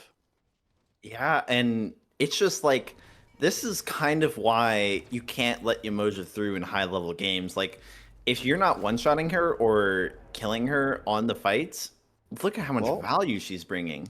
we see Nat 20 is on the re-engage. Gold Fury dropped once again. A huge Bacchus flop, but not enough to get the kill. But Deciding Arc is super low. Mercury Dash gets blocked by the Cupid, and now Cupid's out. Now falls Ninja. Ho Yi 1 not going to connect. Mercury Alt not going to connect. Dagger Frenzy is popped. Gets Sir Axolot and Deciding Arc. And now looking for the Scylla. Going to throw one over the wall. But too far is the Scylla. And Nat20 is once again on the Gold Fury that was pulled for the first time 2.5 minutes ago. Yeah, and I mean, I'm really surprised that that fight went the way that it did, considering that there's no anti-heal. But I think it just kind of ends up being the fact that, your Mercury is positioning really, really well, and we've seen from last game that his positioning is just impeccable. Oh, And he now we might see just get. Mercury invading the red. I don't know if he got it. Looks like he did, but now he's in a rough spot. Yemo is there, but doesn't have ult, so able to kind of run around a little bit as the abilities aren't connecting, but he's just on the wrong side of the map. Now Cupid is here as well. 3 people chasing down Iriel, who just got that double kill, so he is a shutdown. Scylla ult popped, but there's no one on this Wow. side of the map to chase him as the rest of Nat20 pulls Naga. But here comes Boo House, and they will drop it. Iriel is forced out of the fight. He's like 50 health on the wrong side of the map after that chase. And now Nat20 ends up in a 4v5 to defend this Naga, and it looks like Boo House is forcing them off of the objective before pulling it. And it begins. I can't believe that Silhouette didn't kill him. Same here. Sash going to connect onto the Nemesis. Does get the beads pop. Osai gets his 3-on-3, but now Fields of Love and Yemo down onto the Naga. Boo House does secure it. Double falls to Ninja. Sash once again onto the Nemesis. Does end up finishing the kill. Mercury ult all the way downtown on the chase. Osai, the only one in range, throws him back to his teammate, but the stun is being channeled. Not enough. Phenomenal Rich gets the kill onto Caesar Mama 2 for the 1 and Naga for this Boo House side. That is, it's kind of an even trade. I mean, they did get the Queen Naga, and that is the 5% buff. And you can see that in the gold graph there. You can see that immediate drop on on the gold lead. But with the Pyromancer pull, and they're gonna get this Yep. ritual. Nat20 is looking into a pretty good position here. I mean, earlier this game, they were kind of like indecisive on how effective they were doing in these team fights, but I think they found their groove a little bit. They're able to, take these fights a little bit better. Mercury is putting in a lot of work on that back line. So now we're just gonna see what's gonna happen over this next Fire Giant. Yeah, and I think at this point, last game, they actually had this similar 2 to 3,000 little gold lead for this Nat20 side, but the difference was they had like a 5-0 undying Rich in this duo lane side. Sun's going to connect onto Cupid, does get the knock up on the leap in, but he's backpedaling. He does get Cupid's beads, but why? I have no idea, other than maybe he thought he was getting ganked. I mean, he doesn't have a tower, but that is he just wants to show Sir Axolot who's boss. The kills don't matter to him. Yeah, you know what else he wants to show after a best of 5 final set on a Thursday night? Maybe the ring for winning the set. We know we had Cupid dash down. We know we got his beads. Why? I, it's got me stumped. I'm not gonna lie, Okay. but um, All right. dropped kills, Just, dropped kills aside. Now surely, watch, he's gonna kill him right here. Watch this. well, he does have the mark on him, but Oh, never now mind. he's the one leaping away. Cupid did just reset and finish that tier 2 little pen. What's it called? The Void Shard, right? Does finish that. So Yeah. it does have some extra pen on him. Who you not want to take that fight as we see this Mercury is just once again he's just in the jungle, right? Double is here to try to peel him out, but Deciding Arc's damage ringing a little too heavy, but Merc is still all the way back here in the jungle, going to dash past the Osai, alt channel just in case. Nesha hiding in the bush, maybe for a little bit of a counter engage, but not going to happen. And now the Mercury walking back towards mid with this alt channeled, and he's coming with some friends. He does land onto the Nemesis, but Nemesis immediately getting help from the team as if they were waiting on him. Cafe Cat once again stuck in these Yemo walls, no shell, does cleanse himself with the 2, barely survives 86 health while regenning 14 a second. So a little closer than they probably would have liked, and that was all with Caesar Obama in this solo lane. So Nat20 actually had the numbers there before Iriel got picked, and it creates a split push opportunity and a fight win for this Boo House side. Yeah, and now like it's just like every single time, like we're kind of alternating who's winning, who's losing the fights. And when you take these wins as Boo House, you kind of want to just take a step back. And as you can see, what they're doing, they're not being super aggressive. Like they did just get a pick onto the jungle, but that doesn't necessarily mean that they want to go pull the Gold Fury. Like you can see here, they're just waiting to regroup and maybe get a better fight. Yeah, and a better fight seems to be the case. Baka's flopping in, knocking up the Scylla. Does 3 to the lane, but the mark and the leap from Phenomenal Rich able to line up that 1 and finish her off. Kill going to Rich, and now Scylla down as this Gold Fury is up. Mercury, though, going to ult after the Cupid, gets his beads, gets Field of Love. Yemo going to close the gap and make it a 1v2 as Iriel walks away. But a lot of resources down on this Cupid, no Scylla up, and it looks like Nat20 is looking at this Gold Fury. They're gonna be in a really good spot here. I mean, Emotion doesn't have ultimate. This is a bad fight. Yeah, and going to throw the 1 just as a little bit of honoring the potential steal, but Mercury able to secure it with a couple of autos or maybe even the 1. Deciding arc is on the invade though, as the rest of this Nat20 side is pushing up mid, and now looks like possibly going to this Pyro. We'll see if they turn upwards. The tanks do, but Chiron doesn't, so probably not. And Caesar Bomba gets the order side tower in solo.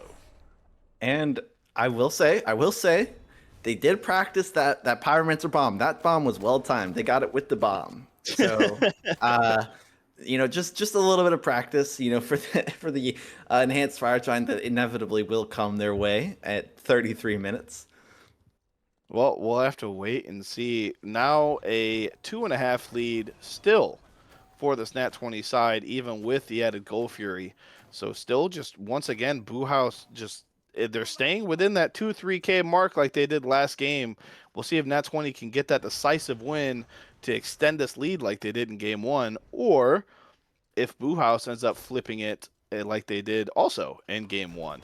But either way, both teams taking a little bit of a breather, going back to camps, going back to lanes, but Nat20 is dancing around this Pyro. And your whole team's not here, so maybe Nat20 just needs to be a little bit aware and just like take the fight, like just start this fight. Yeah, I mean, it looks like Boo House is waiting for them, though. I mean, Iriel going to do the Mercury clap, and that all Mercuries do. And it actually ends up being Boo House that pulls this objective. Osai throwing a couple autos at it. Looks like they're just both sides trying to bait this fight.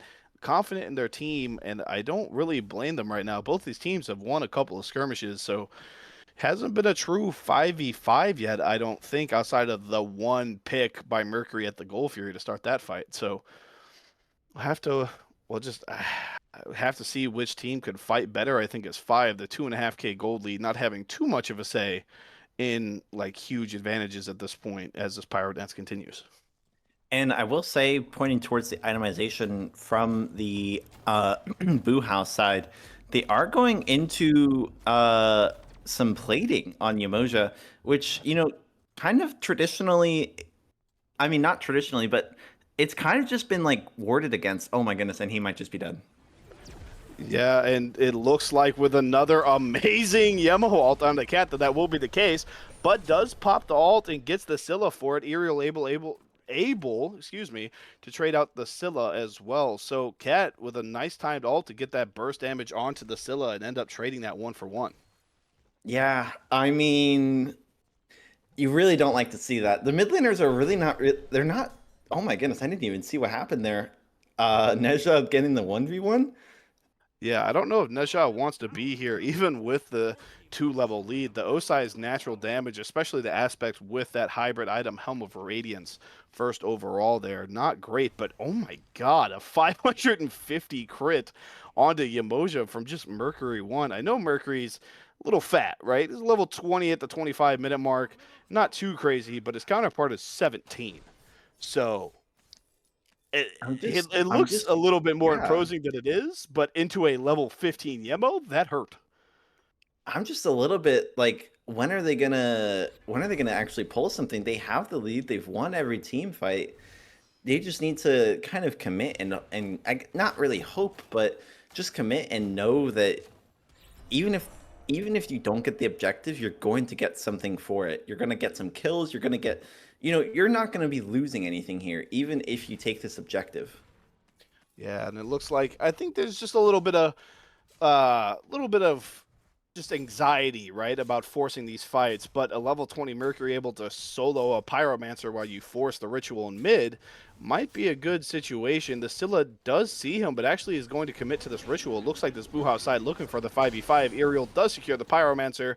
Boohouse forcing them off of this ritual, and I'm not sure if Boohouse likes that trade, but they don't end up losing anybody for it, so it won't be a catastrophic Fire Giant pull, but now the sun's raining down. Cafe Cat using the ult. Sash onto this Osai is still aspect, so no escape. Mercury ulting from the tier 2 tower connects onto 1, and they are firmly on the chase.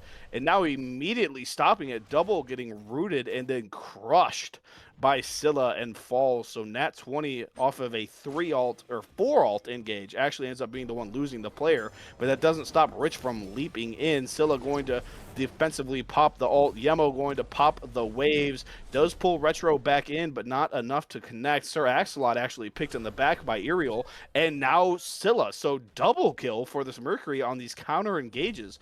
We saw him do it in game 1, but now 5-stack Rage, Deathbringer, Frenzy, Titan's Bane, Mercury, right? A little bit more threatening on these counter engages of what was a sure loss for Nat20 turns into a double and now a fire pull.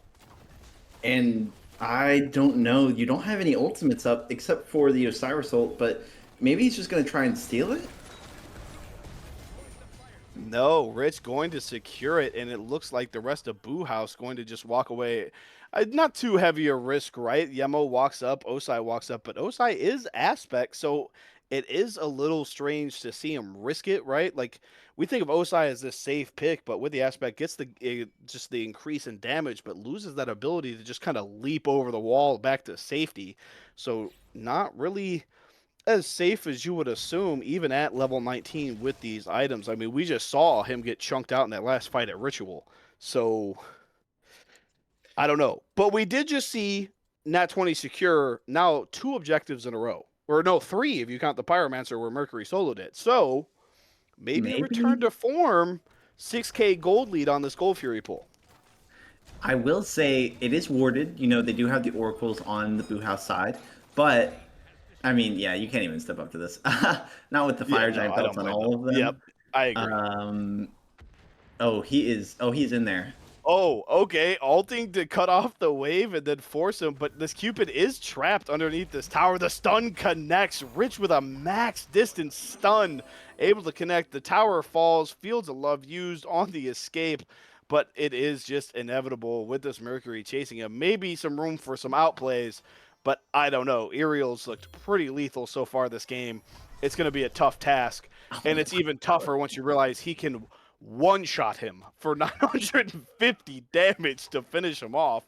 They are split pushing down this solo side tier 2, while Nat20 has 4 into the duo lane and just going to walk in. Sikkim does hit Caleb Williams, but not going to be an engage by Boo House. They only have 2 people here. Nat20, though, is positioned around this Phoenix while this Boo House team split pushes. Aerial was recalled for the defense, but still 4 members here. Nemesis comes back down from the sky. Yemo using her ult to create some space into this Phoenix room, but the damage just is not there. The Fire Giant sustained more than enough, but Nat20 going to back up regardless, taking their victory with that tier 2. Yeah, I mean, it's a little bit suspect to be 1v1ing a tank as a Mercury with crit, but um, they're just taking a lot of really smart fights. Like if you didn't take the fight over that tier 1 tower, the Cupid survives and you don't get 2 sieges easily because Fields of Love is one of the best team-wide ultimates. Oh, please don't steal this. Okay, thank No, goodness. not going to steal it. Aerial does confirm it. So that is now 5 objectives in a row for Nat20. And I think maybe the stigma is broken a little bit. Granted, Granted, the game's not on the line for these objectives, right? So maybe it's a little bit of added pressure for EFG that makes it a little bit harder to secure. But so far, it's looked really, really good. And now looking at these builds, we see a 5th item Spectral is picked up for this OSI. Already had one on the Yemo, but double dipping a little bit, right? Mercury right now is kind of just looking like that guy, right? Like it doesn't hurt to get that second one. Try to slow down this Mercury a little bit more on the off chance that the Bacchus or the Yemo, excuse me, is not there. But Merc going to ult through the Oracles onto Caesar Bama, force the Osai ult as well, and the double bounce on the Osai connects. The Sun's raining down. Lernians popped Osai low, but going to make the smart play, not trade his life out for the Osai and just back up and just accept the resources that they got, right? Take these little wins as they Oh all collapse no. onto Sir Axelot here. He is in danger. The auto missed. He's Oh my alive. goodness. He's alive. Oh my goodness. If you miss that auto, come on. That's heartbreaking. You I missing don't the know auto. if, before we fully lock in on the miss, I don't know if he had the proper angle. I think he just shot it. But Bacchus flop and ult booms Scylla's health bar to 0. And I'm not talking 5 big booms, just the singular boom and he's gone. Nemesis still on the bottom side of this Nat20 jungle, but the rest of his team fighting for their life. Cupid going to dash to the wall, actually gets him out of burp range, so ends up working out. Sash onto the Osai, Mark onto the Osai. Osai going to walk away, Nat20 allowing it as they look to siege down this mid tier 2, but it is a 5v4. Burp connects on 2, stunning the tanks. Now Mercury is in, but Nemesis is in the back. Cafe Cat pulled down from the heavens, and now Aerial falls as well. Nat20 started this as a 5v4, but it's now a 3v4. Rich running for his life, and now it looks like Caleb Williams possibly next on the chopping block. Fields of Love going to stun him. Sashes for the iframes, but there's nowhere to go. A mid-tier 2 Sour Siege 5v4 turns into a 3 for nothing. But they got the tower, I guess, as Boohouse walks into this Fire Giant room. This is not good. This is not good. If you lose this fire giant, that is all of your lead just gone. It is just literally gone. Okay, maybe get the one shot.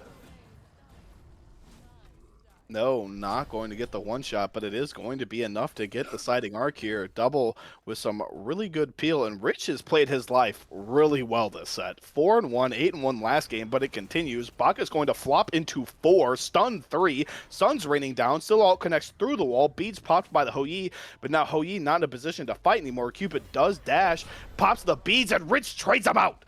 Down goes Sir Axelot, and now Phenomenal Rich still does get taken. Caesar Baba's ult does connect, but oh my god, that was brutal. Cupid dashed through with all the confidence in the world and just gets blown up. And I will say that was a 2v4 where the fire giant should have been an afterthought. Like you should have gotten that fire giant for free, but you managed to somehow trade like in a 2v4 situation.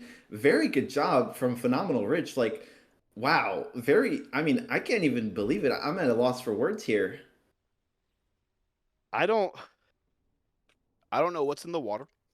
I don't know what it is. But somehow, game 1, game 2, at the 20-minute mark, Nat20's up 2-3K. Slowly expanding the lead. They get that first fire. They hit that 8K lead, right? 33 minutes. Boom. Here's EFG. Nat20 has the 3 Gold Fury bump once again. They're up 8K once again as EFG graces our map.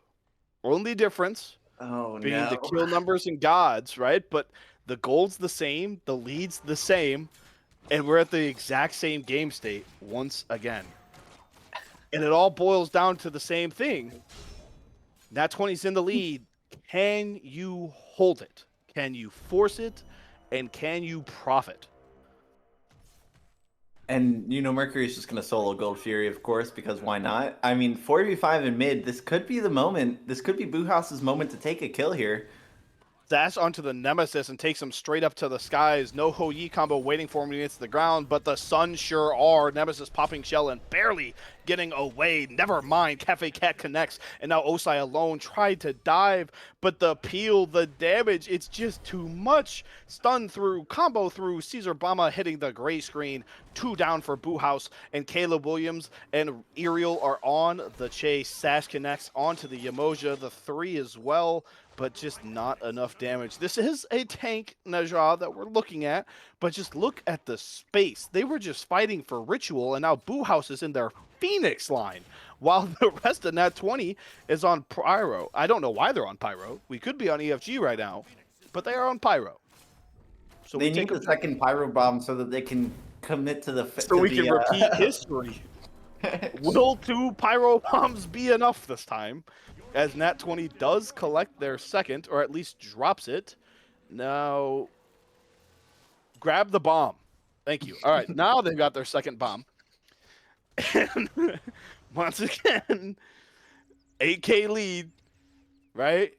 Or no, excuse me, 12K lead off of that last fight, not 8K. Let me not undersell this here. 12K lead for this Nat20 side, so even a little bit bigger of a bump. And we are going to get paused at what proved right to be at the last game. crucial moment. Exactly. Right at the crucial point of last game, once again being repeated. Now, big difference this game for me, though, is that Boo House had the game, I don't want to say in the bag because it was super early, but they had the lead early in this game.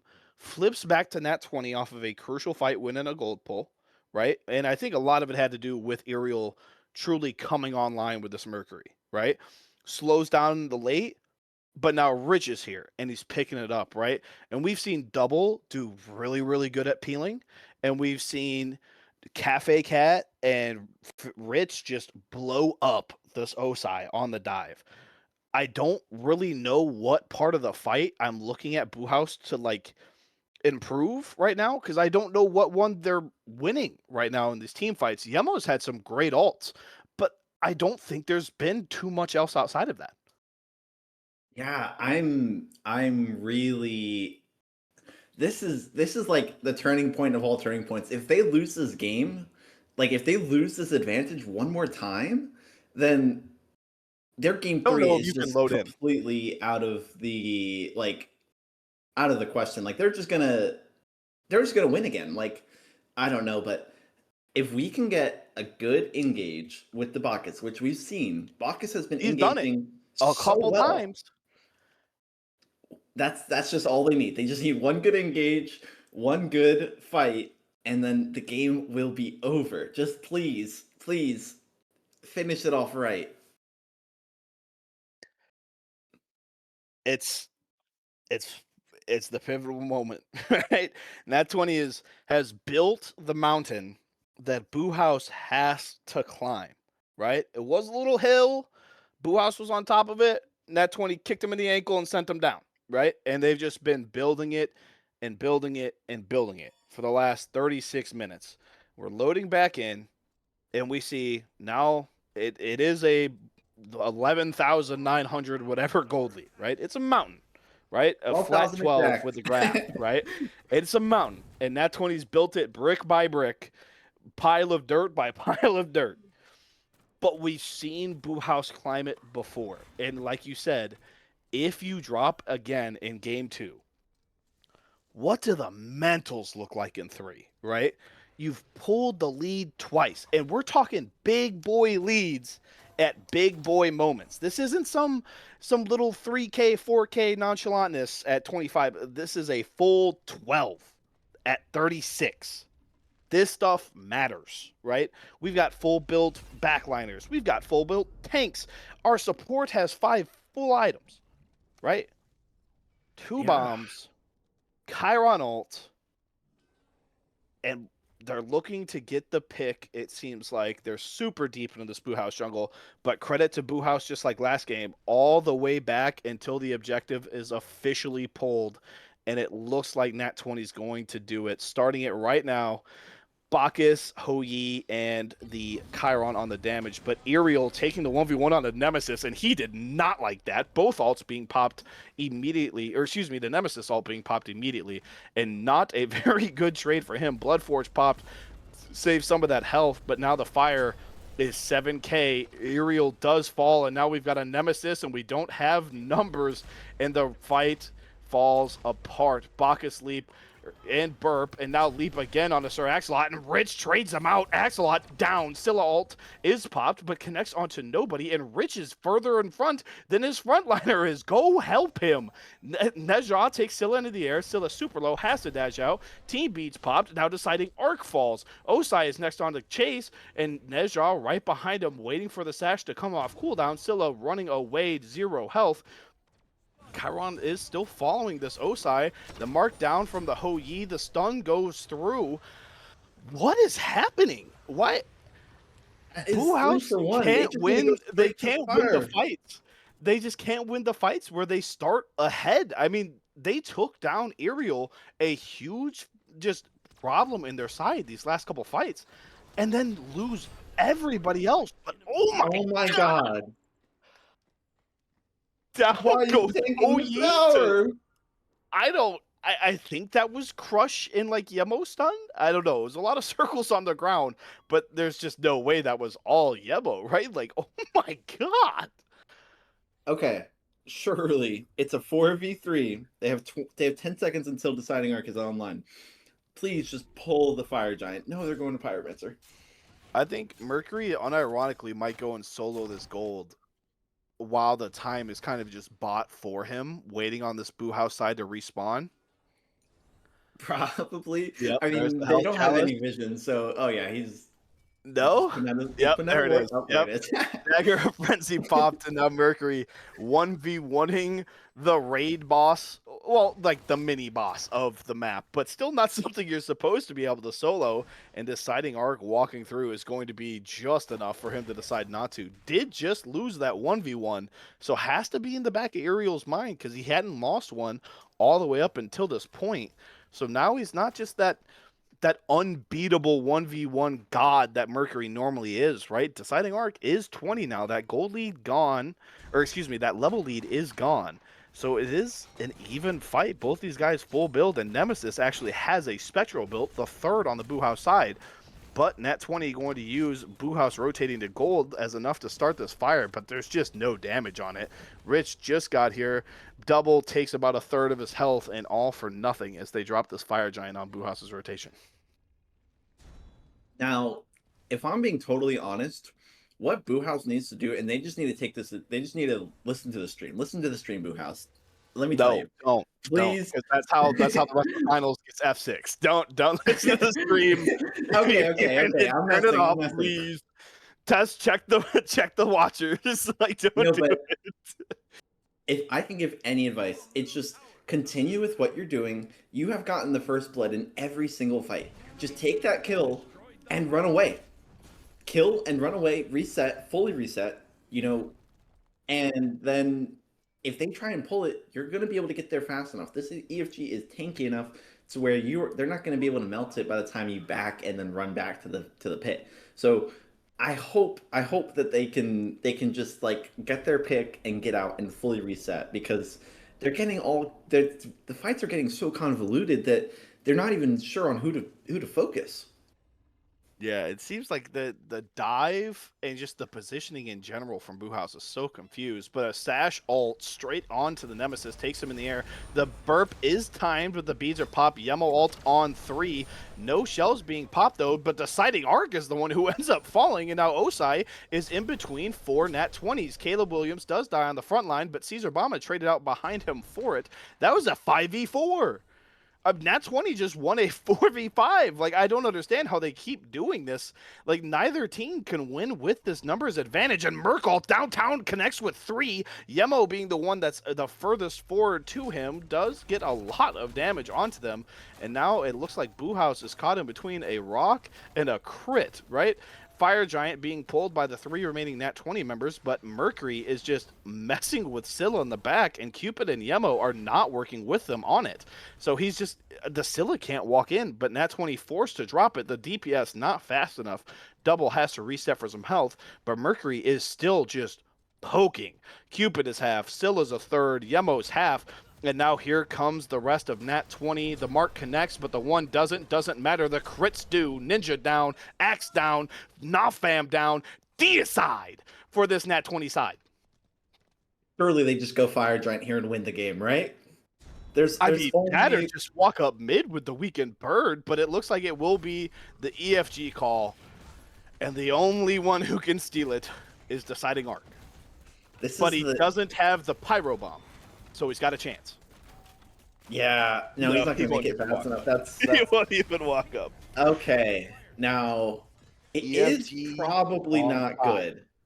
There is EFG on 5, and they've won every single team fight. But when your back's up against the wall, that is when you start getting resourceful. And I will say, there is no way that this is going to go down without a fight. Boo House surely does something to turn the tides again. I'm almost certain of it. Well, let's talk the comp, right? Let's talk out our situation here. 15k gold lead for Nat20 before this gold is pulled. They're all full build. This doesn't matter, right? This is just why not. I don't even know why we are, let alone why not. But why not, right? 5v5, EFG on 5. Fights gotta take place in your Phoenix. You cannot allow a crit Ho Yi, or excuse me, a crit Mercury and a Ho Yi into your Titan. You can't do it, right? Look at the damage he's doing to this Pyromancer, and now say you want to let that guy in your Titan room, right? He cannot be allowed in. It's gonna take place in a weakened Phoenix, but let's look at the gods here. Ho Yi's important. All these picks are important, but these team fight ults in that tiny enclosed space, Ho Yi's one of the better ones. But the next three, I would say, go to Boo House. But it doesn't matter if Deciding Art gets picked trying to shove waves. Never mind. The turnaround onto Aerial is disgusting. Deciding Arc does get traded out by Phenomenal Rich 1-for-1, but Jesus, he's gone. He was right there. I saw him, and now he's on a t-shirt. Oh my goodness. Is that trade enough? Is that trade to stop it? The Mercury Well, with the Boombas is going to be doing so much damage to the Titan. yes. But Yemo ult, Cupid ult, Osai aspect ult, Boo House has tools. They're only missing a Merlin. Osai ult connects onto Fields of Love, does hit Rich, and the Bacchus beads are popped, but now Bama's in trouble. Bama's in gray. He's gone. Osai falls, Phoenix down, and all of the util is gone. We did hold Yemo ult. And Nat20 is not going for the end. It is a 3 versus 4 here for this Boo House side, and they're looking for a Phoenix sweep. Never mind. We wasted an extra 6 seconds on a mid bird just to push in anyway. The wave is in. EFG on all fours. Silalt does connect with Rich. A Yemo ult as well. Rich down to half, but this Titan is down even lower. 3K, 2K, 1K. It's still, nope, there it goes. Panned away at Rich's respawn right as it was at 159. I got scared for a moment. Nat20 finally able to capitalize on a huge lead and secure our game 2. That was incredible. I was a little bit scared when Ariel went into that solo lane and died to the Nemesis. It was a trade, but when he died to that, I was almost like, wow, I was too. did they just throw this win? But no, Yep. no, they did win. And it was a good attempt. Like the Yumo's ult was it was true, and they almost survived, but I mean, just a clinic from, Phenomenal Rich. He just absolutely destroyed everyone on the enemy team. Yeah, I'm with you. I think Rich made a very, very good case in game 1 to be our MVP. Maybe it goes to Iriel for this Nat20 side. It was a loss, though, so, like, it is what it is. But game 2, very clearly, Rich was our MVP. Iriel, still a very close second place.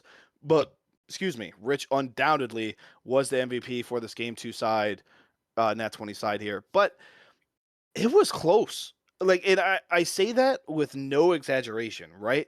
Look at the way that Phoenix defense went 4 versus 4 without Yemawalt, right? I don't understand why we didn't Yemawalt, right? And maybe that's just me having terrible brain injuries from jumping out of airplanes, right? But I could have swore they were there and they just didn't pop it. And that makes me feel a little weird. But for a team that is up 15k fire on not not fire, EFG on 5 for the end to not be concrete like that really worries me with how well that Boo House team just fought into what should have been insurmountable odds. It just means this next game is going to be crazy. Yeah, and I guess we will join you guys once again after a short break as we get ready for game 3, and it looks like this one might go to 5.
Welcome back.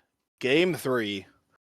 Roller coasters, both game one and game two. Game one a little bit of a higher peak and a farther down fall, but our set is 1-1 as we continue this best of five final set at 10:40 p.m. on a Thursday night. Boo House won game one after a crazy comeback. Nat20 dominating game two after getting the lead at like the 10-minute mark and just holding it. But the band's starting to ring through. Fenrir gone, Thor gone for the first time this set. Pele continues to be banned for Nat20, and that Aladdin, which is what they banned last game as well. Yeah. I mean, I don't even care about the fix of bands at this point. They're going to see a Hercules. We're probably going to see something strange, but wow. They did manage to they finished it off. I will say that was scary. They they had moments like when, when Mercury is dying in the solo lane for no reason, or when they're going for the extra phoenixes. I don't know. It's just they need to lock it down. They need to play a little bit more like standard. Play a little bit more standard. They need to get ready for a very difficult game because Boo House is ready. As Hecate banned, I'm shocked. What the heck? Hecate and Nuwa, yeah, that makes sense. Oh my goodness gracious. Wait, was Nuwa banned last game? I don't think Nuwa was banned last game. Nuwa was banned last game, but by Boo House. Boo House rotating out that ban for the Kate. Nat20 has to ban the Nuwa, and it does open up the Kali for the first time. So two back-to-back games now where we change up the bans, and a previously banned god gets to shine. Hercules, also a pick that has been banned twice, by the way, but is still available. And Nat20 going to go ahead and lock that one in very quickly as we open up yet another Coors Banky. Yeah. Oh my goodness. I mean, Hecate Band does actually make a lot of sense here. We've rotated through a lot of the traditional mid laners, so we kind of just want to, limit even further. And Hecate is, in my opinion, aside from Merlin, the best mid laner in the game. For a lot of reasons. She got the CC. A little known fact about the one on Hecate, the damage stance of the one, not the mesmerize. It does so much damage if you are partied and you're up against a objective. If you hit that objective, your ADC is going to just be doing so much extra damage with the proc effect from it.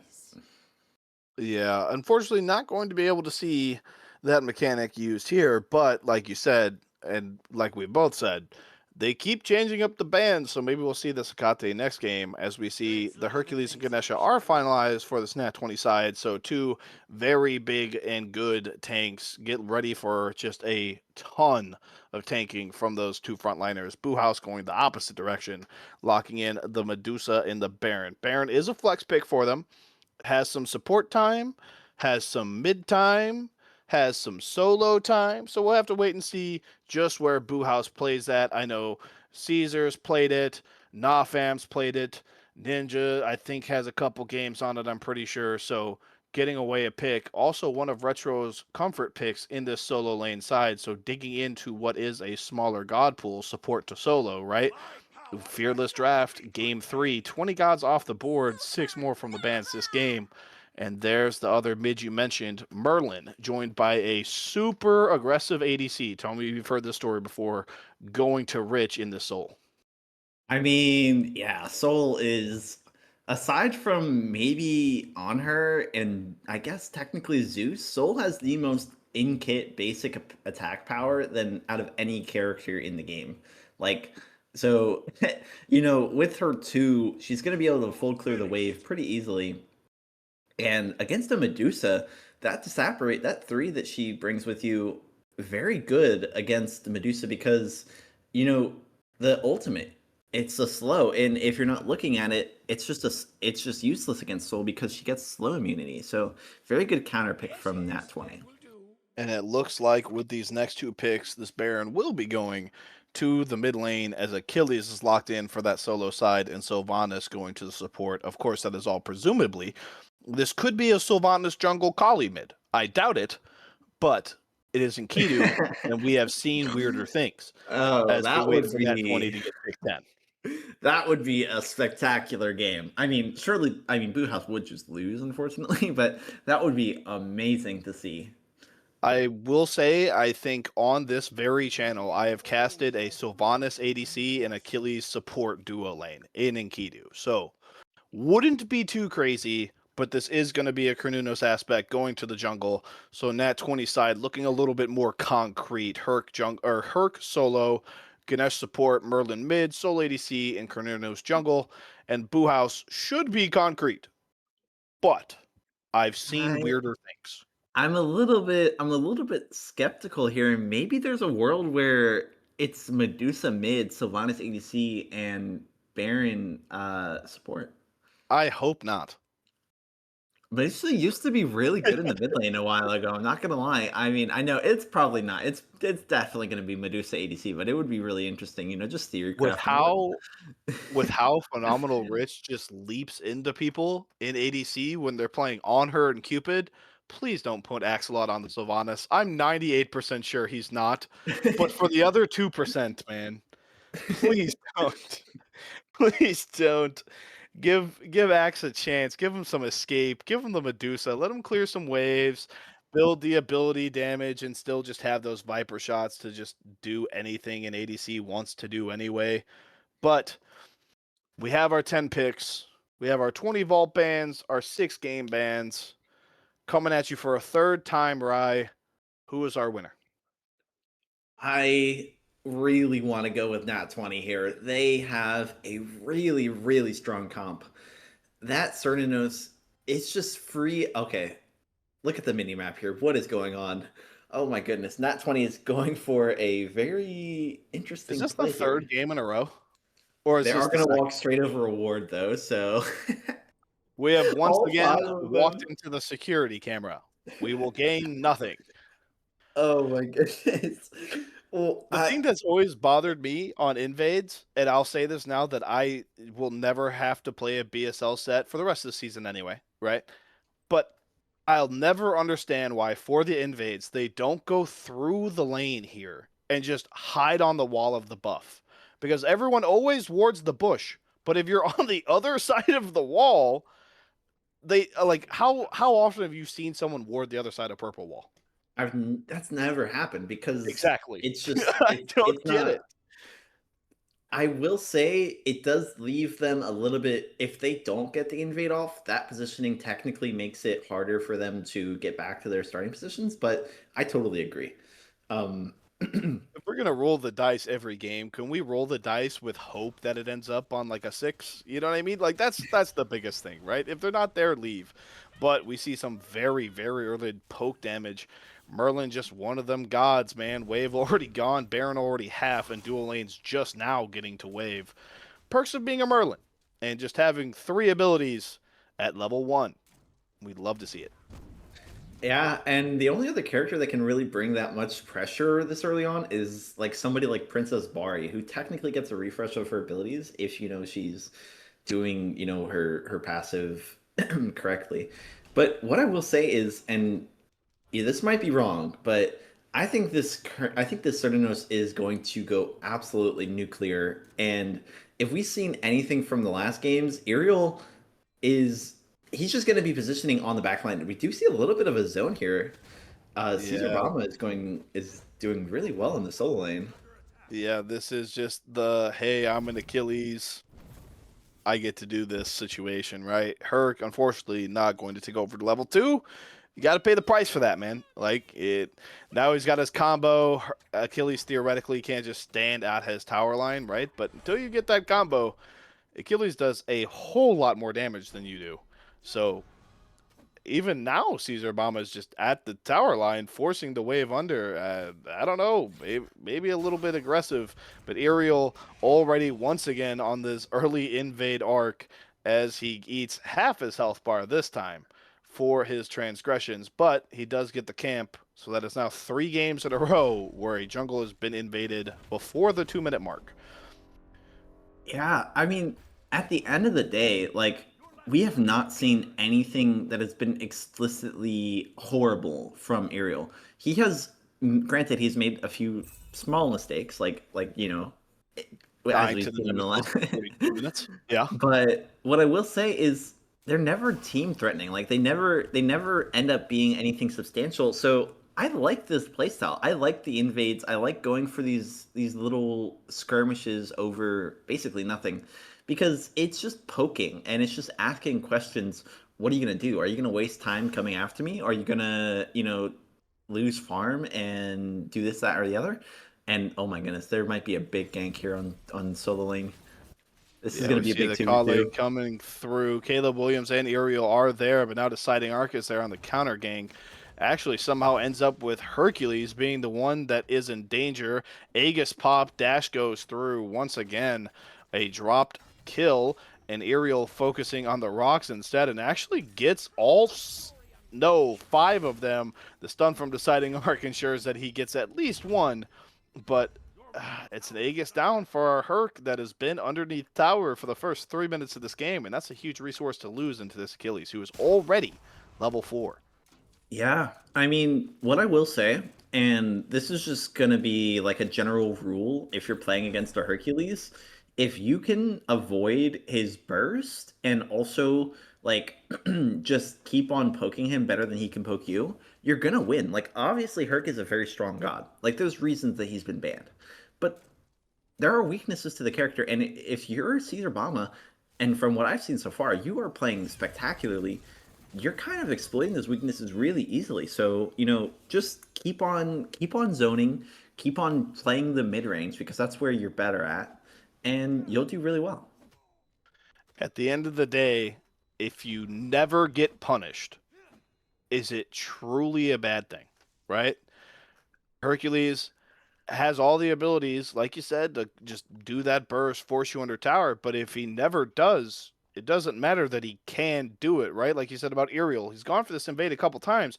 If he never dies, does it matter? He's never punished. He continue doing the thing that is getting you the lead, and so far both of them are doing that. But if you take a look at that gold graph at the top of the screen, very quietly a 1,200 gold lead for this Nat20 team in just 4.5 minutes.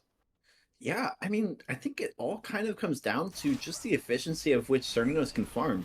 Oh, big fight here. That Oh, ult for Ninja, not going to connect, but the pull immediately afterward. Ganesh going to ult, Sir Axel ulting as well, and he gets out again. So now we've seen what, 6 ults popped, and there's been 0 kills in this set. that was a little bit of positioning error from Straxla. I will say you have your full you're at around half HP bar. You're allowed to be a little bit aggressive. If he had just played a little bit more aggro, you would have seen first blood onto that Ganesha. Yeah, I think what ended up happening was Sir Axelot never mind. Deciding Arc and Baron counter engaging onto these rocks. Baron going to pop the ult, but not going to connect with the Mercury. However, the Achilles and Deciding Arc going to leap in. 3-man ult by Kernunos, and it actually ends up being Nawfam getting first blooded by Retro. Kali going to ult to try to save their own life, but Caleb Williams getting a double kill to start this game. You pull this Aegis, and now he's getting a double. Caesar Bama all alone, looking for possibly the triple, but they are very close to execute threshold, but Bama doesn't have it. Must have used it off screen and didn't end up getting the kill, so now Caesar Bama being chased by 3. Knock up from Merlin is good. The kill going to Cafe Cat. Retro got ganked, popped Aegis, and forced under tower, and was denied waves for 5 minutes. And then in the last minute and a half, he's gotten a double and a kill and gold lead. Yeah, I don't that. understand. I mean, I kind of thought the Nat 20 was going to play this really safe. They're trying not to get super cocky because of their last win, but I mean, clearly not. Clearly they know that they're just going to win. They're just going to go for the win. They're not going to have any big mistakes and they're just going to just keep running at Boot House. Yeah, and now, I mean, almost a full 2,500 gold lead. One of the bigger leads we've seen prior to like the 23-minute mark. Ganesh going to use his ult, but not able to do anything off of it, however, as Boo House resets, deciding are going to leap in, get a little bit of bleed, tick damage onto the elephant. But the elephant is safe, and Kernunos on the other side of the wall in case the setting arc decides to press the issue. Instead, both junglers going to lock eyes, wiggle left, wiggle right, and now somehow Ariel is the one that is walking in into all three of Boo House. Kali going to run into the Merlin on this right-hand side, do a little bit more poke damage, and not take too much damage in return. So far, health advantage for Boo House, but yet it is Nat20 that is on the ritual. Dash through by Ganesh is enough to get out of the Baron ult, so Baron ult also used for nothing. 2 ults down for both sides. Excuse me, 1 ult down for both sides, and it looks like it'll end up being a Nat20 ritual as Kali went to the rocks. And Caleb Williams, he's He's big probably holding now. on. Well, not really. I mean, nothing's changed. He's holding on to a lot of gold, I would guess. Yeah, he must be. Um, how much? Yeah, But the he's got fight 3K. restarts in mid, but Caleb is behind them. Dash through, doesn't hit anyone. Knock up, pulls Baron back. Rock collides, but it just doesn't do a whole lot. Ganesh going to use the ult to create some space. Polymorph connecting onto this Achilles, but Caesar Bama is underneath the tower. Not enough is the Merlin damage. Barely surviving. That little bit of health and regen off that too is just enough to get him through it. I mean, once again, look at these little diamonds, right? You'll notice that there's only one with color on this Nat20 side. One of them is a Merlin, don't get me wrong, but that's 3 ults down.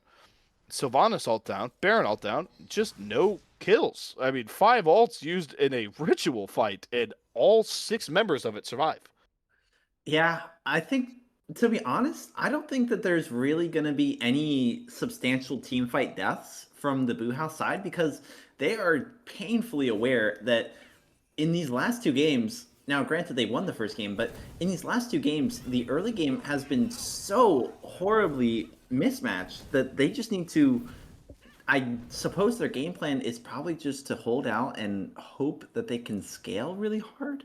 But I just They've don't got a like. good comp for it. They do have a good comp for scaling, but I do not like this like kind of passiveness. Yeah, and we do see that Kali is here to gank onto Soul. The 2 actually misses everything, though. The Soul is forced to beads off deciding arc stun and uses the disapparate all the way back to tower. So you do get the beads for what is literally nothing, but definitely a dropped kill there. I think they definitely had the potential to do something off of it, just not really forcing the issue and instead just going to get the free beads. And on the solo side of map, we do see Caesar Bama does use the ultimate to get out of what looks like a Hercules combo, and Herc has backed and returned with a full pendulum blade and a tier 2 breastplate. Oh my goodness, he's 1 HP. How are you losing Yeah. this trade? Well, right now, like you said, look at the items. There's not a whole lot of innate tankiness in those items, right? Pendulum is the cooldown item, does some numbies, right? But take a quick peek over at that Daybreak Gavel that Tess is so nicely just letting us see here. And it's a little bit of a meat stick, right? And Erk doesn't have a whole lot of meat. I He's a mean, very high cooldown boy. He did just finish the breastplate though, so getting a little bit tankier in that lane. But at any point in time, if you're not building protections in the solo lane, you have to understand that even from ahead, you are squishy, right? And it clearly just didn't show enough respect there for it, but not punished. So he does get the back, gets to finish his breastplate. So it doesn't matter, right? Like, hey, you lived again. Yippee. I am a little bit confused on the Daybreak Gavel. Like, obviously, with the 2, Achilles is going to be proccing it fairly frequently, but 300 health and like, what's 40 or something strength? That's not that good of an item, in my opinion, especially when there are other health items like, I don't know. There's just a ton of other health items that give you a lot of value. Like Shifter Shield gives you the same amount of physical, the same amount of health, but it also, oh, big pluck, good read. Yeah, it does force the rock out of Herc, though, not able to get too much off of it. And you see that off of that, too. Here we are. I mean, Herc does have a little bit of an advantage. The combo does connect this time. Caesar Bama below half, going to go ahead and backpedal, and Hercules retakes the pressure in this lane. Oracles do go this Nat20 side once again. Buhaus did rotate for him, not able to split them, however, as Nat20 gets both. And now Ganesh is beneath this Baron and in trouble. Beads popped by the Baron, Nafam running and going to get out. So a relic for an ult, and that is not a cooldown trade that you like. Sylvanas now going to be dashed at, but nothing more. And it looks like this Nat20 side is going to pull this very, very early gold. And I say that, but I guess 12.5 minutes isn't all that early. It's just been a very slow game. This is a pretty important turning point here, and you don't really have any good secure. Oh my Heck thrown goodness. in by Ninja, and he doesn't steal it. Cafe Cat able to secure it. Ninja falls down to the polymorph. Baron able to connect on the ult, but doesn't get anything off of it. The Merlin damage is ringing true. Solok connects with no one, and it is going to be a 1 and a gold for nothing. And now a 5K lead for Nat20, the biggest prior to the 25-minute mark that we have seen in either games. It's kind of looking like an early snowball from Nat20 here. Yeah, if I'm Boo House, you just need to buckle down. I mean, you need to stop taking these fights. That Gold Fury was not going to be stolen regardless. Look at your team comp. You have nothing to steal it with. Your Achilles is not going to be able to. It's not even there. And they're taking these fights. You're not going to be able to get this guy. Yeah, Aegis is popped by Caleb Williams. Maybe a little proactively. Dash through, though, is huge. Knocks both under the tower. Just unfortunate that Caesar Bomba, the first one in there, ends up tanking it. But, I mean, Kali was one more step away from death. The stun does ring good on Caleb Williams. He is very, very close to execute threshold, but Caesar Bomba using the dash to get away to safety. 0 kills once again. Never mind. Ganesh ulting over the wall here. Baron here as well. It is a 3v3 in the solo lane at 13, 14 minutes, and it ends up with 0 kills. 3 ults popped, no kills. Huge pull on the Ganesh here, though, but he's just so beefy. It doesn't matter. He just walks back out. Quick little dash to make it a little faster, but it just doesn't matter. And I just don't like the map positioning that we're getting from this hiding arc. Like, you're bringing a lot of value. Oh my god. Oh my goodness. Goodbye, Phenomenal Ridge. Anyways, you do have to honor those. You do have to honor those if you are a soul, right? Medusa is behind, but he is Medusa. And that clearly was a little slept on fact there for the first kill in this duo lane side since the supports rotated out. But yeah, you shouldn't be going for these ganks. Like, you don't even have any real pen. Like, sure, you have the flat pen, but we're just never gonna stop fighting, guys. You don't have any real way of killing this Hercules, especially when he's got his breastplate up. So you just kind of need to be a little bit more passive here and take your farm. I don't really like That's a lot of poke, though. If Caesar gets a nice stun, he could put him in the execute threshold and go for it. Instead, doesn't throw it, gets dashed in, Rock knocks him back up, and now he's back under Pendulum. Doesn't do quite enough for the full combo, but does force Caesar Bomba to take another tower shot. So now that Herc, even though he is in that threshold, I think Caesar's word he has his Aegis up. He gets it back in 6 seconds, but now Cersei is going to dash into Sylvanas, and there's just not going to be enough space, but he's barely out of threshold, survives both ults. That is criminal. That is case in point why you ban Hercules. I mean, just from the 3, you're getting at least 300 HP regenerated there, and they're gonna go for the Queen Naga here. This is sketchy.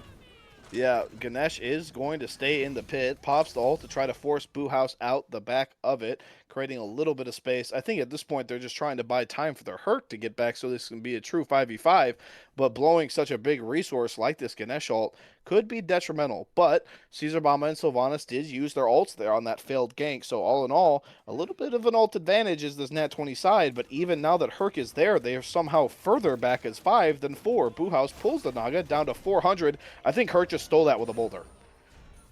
I can't tell. It's not. Come on. He He did. Oh man. Oh man. How the tables have crumbled, reversed, and flipped. Nat20 with the objective steal. A Herc boulder from dang near the bush at max range colliding and stealing the Fury at 240 health. This fight's not over. This might be bad for Boo House. Yeah, I don't know if Boo House wants to be here. Nat20 does walk into the ritual, but they aren't 5. Their Ganesh did take the time to reset, but now that Ganesh is here, they are walking in. Ganesh ult is huge. Sylvanas pull and ult on both the tanks. Aegis popped by the Hercules, but in the back line, is this Kali hit with the polymorph, pops the beads though and survives, getting the trade out onto Retro. Double falls to Sir Axolot, 2 down for this Nat20 side. Kali ends up surviving with the alt pop, so a 2-0. And the fight continues as they walk into this tier 1 tower, blowing it up, and then probably just going for this Gold Fury right afterward, I would assume. I do want to say this fight could have gone way differently, but Caleb Williams, he did not get his ultimate on cooldown quite fast enough. It literally, I was watching, it literally respawned. Oh my goodness, he's gonna get caught. Aerial very, very deep in a one-man mission, pops the beads, but not enough. Baronald barely able to connect as the timer was waning down. And another falls for Nat20 here, as somehow the lead is now in danger. 3K as the rest of Boo House is zoning while 3 pull this gold. That is a pretty good fight for Boo House. I mean, they do get the ritual, they get the mid tier 2, and now they're going to get Gold Fury probably. I mean, Ganesha is nowhere near. He could be. I would be. If I'm Ganesha, I'm running straight to this Gold Fury. I don't care if I die. I'm going to get this gold with my ultimate. I don't know. I think at this point, maybe slow down a little bit and regroup, but somehow it ends up being the Merlin is the one that is all alone up front and taken down by Caesar Mama. And if you are Nat20, that feels kind of bad. So far, solo lane was the side where you just had that innate advantage because dual lane, I mean, we saw Sir Axolot soloed Rich, and then on top of that has gotten 2 more in this team fight. But now Caesar Bama gets that little bit of a rebound kill. Granted, was only 0-1, right? Let's not pretend he was down 6K, but he gets a very big kill on what was a level 16 Merlin. And that gold lead goes from 6 to 2.5. That's rough, man. And we saw it at the end of game 1 where they kind of messed it up, but the mid game has been Nat20s in both games. The first time we've really seen Boo House plant their foot in the ground pre 30 minutes and just be like, nuh-uh, and actually win it. Yeah, but I mean, it kind of just comes down to the way that they're taking these fights and the targeting that they're doing, because Kali is very aware that aspect gives you complete death immunity. So, use that to your advantage. You have been diving into the backline as much as you want, and you counter the Hercules with the displacement immunity. I don't know. Just very good placements from Boo House, and this is going to be a big fight.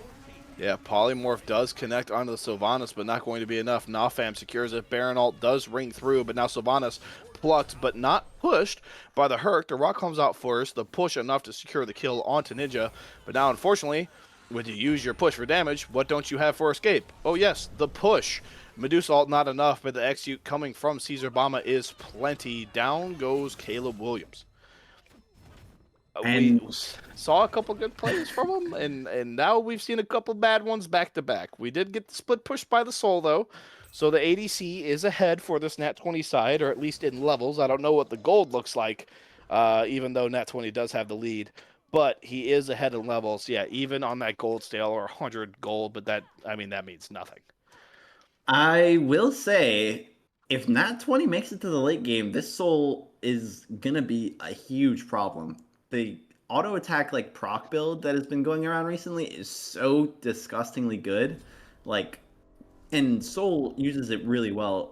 She's one of the safer ADCs. She doesn't have a technical dash, but she does have the Disapparate and the ultimate for the CC immunity. So they just need to be careful. If you're worried on the Nat20 side, you say, hey, by the way, it doesn't matter. 20 minutes or 30 minutes comes around, my ADC is just going to 1v5. Yeah, and I don't know if the builds we talked about the auto proc. I don't know if I necessarily like the Lernians on the Soul. I do prefer just a little bit more proc because her autos just hit so hard, right? I'd rather get the extra auto out. Maybe I'm trolling, maybe I'm a little dumb. There are plenty of ADC players that are 6 times the player that I am. Maybe I'm a little dummy. But I don't know. I don't like it on the Soul necessarily, right? We don't really have any CC that sets up this Lernians like we did with the Hou-Yi, like we did with the On-Her, or like we did with the Cupid even. If my whole build is about autoing people down and having to chase them because I have no CC to set myself up, maybe a Hastened? I will say, I think it might just be grabbed just purely for the wave clear. Like, if you get to use it for the wave clear and you Maybe. get to hold on to your 2 and use that for poke, the slow is really big and it does give you a ton of damage. Yeah, we'll have to wait and see. The solo lane completely evened out, the duo lane completely evened out.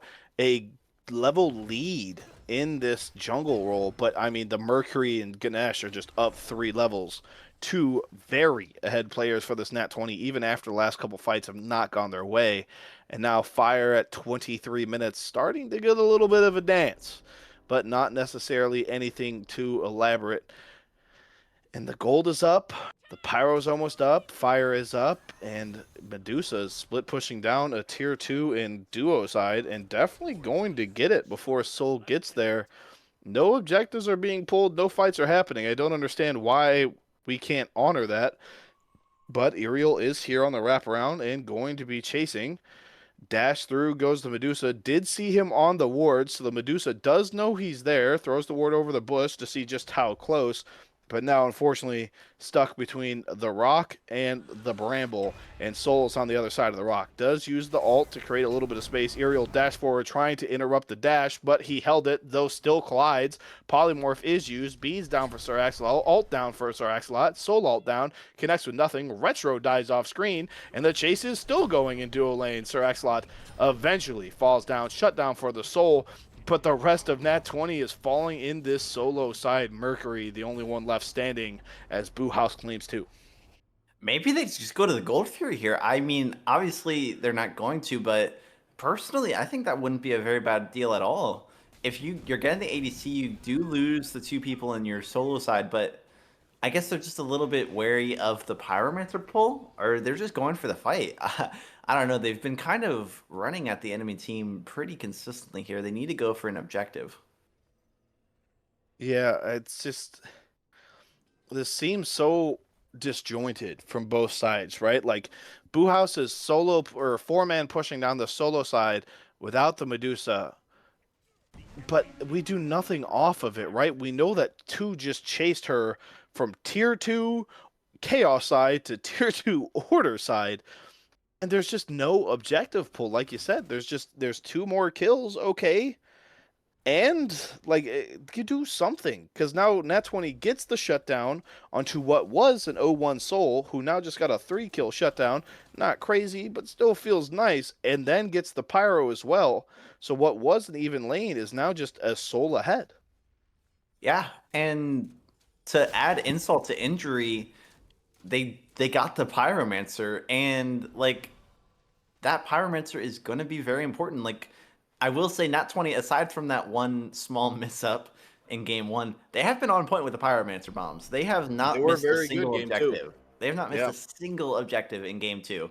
They got everything. So if they are not, if Boo House is not careful, this game is going to snowball very dangerously. Yeah, and now an uncontested ritual looks like for Nat20 in this mid lane.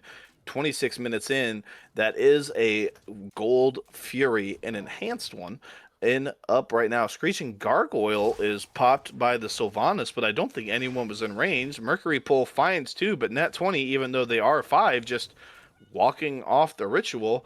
But now they're walking back in. I don't really understand. Mercury getting a little bit of extra poke, but not doing a whole lot of damage. No pen. Baron does have to beads forced by the polymorph, but now it's a 5v4 in mid, and Boo House is somehow the aggressor. Rock collides with Kali for the knockup, but Kali going to be able to leap to safety as the fight continues. And now this ritual is even, but Soul Ult hits 2, shell popped by the Sylvanas, and now Stampede, Deciding Arc falls in the background. Cafe Cat dove by the Achilles, gets the execute. Baron Ult connects with nobody. Sylvanas super low. Aerial able to finish him off. Dash through by Sir Axolot. Dash through by Aerial. Sir Axolot has like what, 9 health, but no one can chase. Chalice is popped. Baron walks by. Caesar Bomba dies in the background in a 1v2. Nafam not able to connect with the one to finish off Aerial. Still being chased by Aerial. Aerial dash forward, not to connect with the auto, but the heal hits for 400. And now all of a sudden, Aerial is the one abandoning the chase. Nafam still alive. 2 plucks missing for Caleb Williams is going to guarantee the safety as Sir Axolot and Nafam walk forward once more. And Nat20 looks at this gold. even that fight is just so confusing. Nat20 walks off the fight, they don't want it, then they go back into it when Spoohouse is set up, then they back off again. Spoohouse leaves, comes back, and now with 3 down, we're contesting the Gold Fury, and Nat20 is walking out of it, but Rich is able to steal it away again. They are. I think they're. I don't think they know how much stronger they are than Boo House. Like, if they just fully commit to some of these fights, they will absolutely just run at Boo House and win. But they're a little bit hesitant. They think that they're gonna make some huge mistake, but guys, look at the last 2 games. You have been absolutely crushing. You just need to, have some confidence in yourself. Maybe find that pick onto the collie and then just say, hey, we're either going to run it down, we're going to kill 3 of them, or we're just going to go straight to a Gold Fury. Yeah, I don't know. It just seems like there's 10 players, 15 shot callers, and 27 ideas, but all 20 ears are closed. I don't really get it. Ninja and Caesar Mama splitting a wave here, but recapping our situation, gold is down. Phoenix on this duo side for Boo House is weakened, along with the remaining tier 2s. All 5 up, both sides. 5K gold lead for this Nat 20. Not big, definitely not insurmountable with the way that we've seen leads get tossed and thrown around so far this game. I think a 5K gold lead lost this game by the Nat 20 side, who has gotten it back. Pyro up, Fire up, and the dance begins. Right? We've seen it both games so far, and it looks like we're going to see it again. All 10 members on the solo side jungle, a little bit of mid push here and there, but the Pyro is pulled by this Nat 20 side. Aerial once again just showing that he can solo objectives, but Rich going to come over, make it go a little faster. Pyro for this Nat 20 side, and that is once again 2 bombs in the pocket. I will say, before things get too crazy, if I'm looking at these builds, Nat 20's builds are extremely like strange to me. Not all of them, but I guess I just don't understand the crit on Aerial here. Cernos isn't really known for being the best crit god, and especially with the aspect, you're able to just stay on people. So I don't know, maybe the auto attack proc build would have been better suited for him, and the crit would have been better suited for the soul. And then when we look at the other side, Boo House, what are we doing? What is going on in the solo lane? Why are we building? I mean, I know Dwarven Plate is a good item. Like, it's not a bad item per se, but we do not have any sort of like anti-crit. Like, there's no spectral armor being built. Guys, click T or click tab. Yeah, and Kornunos with that Durabamu, I butchered that, but I'm not even going to attempt to do it a second time, so hopefully Chad understands what I'm saying. But crit second item, like this isn't, like you said, hit tab. Do something. Let's check some builds here, because our Sylvanas also doesn't have it, right? But vice versa, still looking at builds, there's no pen on this Mercury right now. And normally at this point in the game, we see Mercury's going for 30, 40k damage, and you see Caesar Bama here standing in between 4 of them, will eventually be just CC juggled around enough to fall. Pick is good for Net 20. All 5 members are here, and it looks like we will get our Fire Giant pull. Caleb Williams will be on the zone. Aerial on the bottom side of the pit, along with Ganesh, for a little bit of help if they walk in. But look at the shred that Soul brings. 2k, 1k, fire on 5. Ganesh ult hits 3, but Baron going to ult for the CC immunity, not going to be plucked back over it. Able to get out, though. Kali leaping over the wall to guarantee the safety. But at the end of the day, objective secured, objective pulled. Pick is good. Fire on 5. I will say, Merlin does have pen. That Totem of Death does give 36% penetration if you're stacking it with multiple hits. I'm done. Okay, understood. I'll admit when I'm wrong. But I will say the Soul Reaver is a little bit strange to me. It's just been so like mediocre even with the Sylvanas going Xerxes Hexstone, going Stampede. You're really never gonna get a lot of value out of this. I feel like I remember someone doing some math a while ago. You would get more proc damage on Merlin going a Heart Seeker rather than the Soul Reaver because it just has a much better proc coefficient. So I don't know. Soul Reaver is an interesting item. I just don't really like it very much. I think it only makes sense if you're playing against like two or more really HP heavy gods. Gotcha. But it will be a third Gold Fury for the Nat20 side. Fire on 5. 4, however, coming down this duo lane side. Caleb Williams grabbing that mid lane minion as he looks to push down to tier 2. Now joined by the Krynos. Never mind, they both abandoned the mid lane and they are coming down to this duo hand side. Now this Phoenix is a bid one, but it's also the only one that's exposed, even off of a couple kills here. 2 towers up for what potentially would have been their end call. It does add a little bit of extra thought to anything that could happen, but the siding arc getting juggled a little bit by the Hercules, not going to turn into anything, however. Oh, nice pluck by the Sylvanas, but no follow-up. Does force it to separate from the Soul, so a little bit less safe for another 12 or so seconds. Carnunos and Herc are in this mid lane, creating a 3-2 or a 3-1-1 push with Herc kind of hovering between the lanes. Baron does honor the Carnunos push of mid, which guarantees that Kali is alone assassin-wise in this duo side push. Merlin throwing the abilities, but Caleb Williams the only one that is walking into this Phoenix so far. Merc does pull Ninja, but just no follow-up. A mistaken beads from the Medusa, the pluck not hitting, but still loses the relic. And that could be the opening that they're looking for. This Medusa, only CC immunity now is their ult, but no one is really committed to anything, and only a minute and 14 seconds left on this fire. And there it is, the full 5-man in dual lane, but they're still just not walking in. Caesar Bama ends up being the one who walks forward, and now a blink out by the Mercury as he gets pulled in. Ganesh ult is burned. I mean, the Phoenix is still like full health. I mean, the 3,400 still on this Phoenix. And now they're walking in without the minions. The Phoenix is getting burnt, however, though the Achilles is straight into Mercury and Soul's face. Baron ult trying to give himself some CC immunity and does not get out. Soul leaps in, the furthest one in, gets a double, looks for the triple, gets the triple, and now Caesar Bama trying to get them, but not going to be enough. Quadra kill is Phenomenal Rich, and now Nat20, after dancing at the Phoenix line for 2 minutes, is in the Titan room. Sir Axolot is silent. Sir Axolot is knocked up. Sir Axolot is immune because the game is over.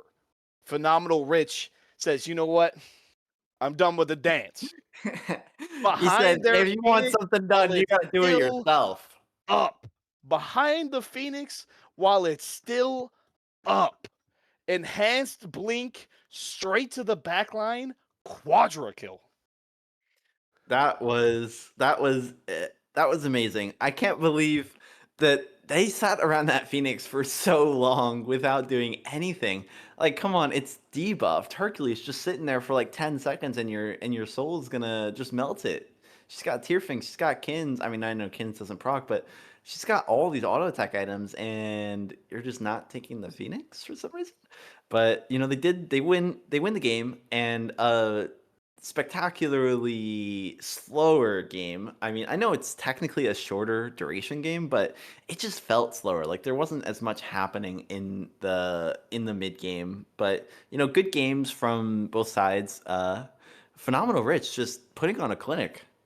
Yeah, I think I couldn't even begin to say that this is a realistic comm, but it would not surprise me if Rich just said, I'm going in, blinked into the entire enemy team. And we talked about it in the beginning of the game. If you're not punished, it's not bad. And he wasn't punished. He got a quad behind enemy lines to end the game. I don't think I've ever seen an ADC do that before. But he did it, and it won them the game.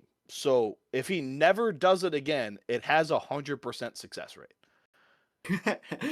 That's true. But we will be right back after what was a confusing game 3 when game 4 has entered P&Bs. So don't go anywhere, and we'll be right back for what is game point for this Nat20 side after they lost game 1. Stay tuned.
Hello, everybody. We are back.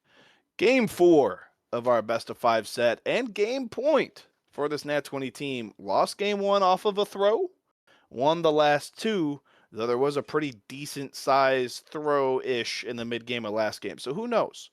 Boohouse takes first pick again, going ahead and getting rid of that Fenrir and that Aladdin once more banned from Nat20. There is a little bit of news. Caleb Williams, aka Retro, cannot play the rest of the set. He has to go. So Nat20 will be sliding in their other sub, Jaeger Viking, to take over for solo. Now, I will say, like I said, I was in their team chat earlier. Jaeger was getting some games in with them. This was something that they planned on, something that may happen if the set went on long, right?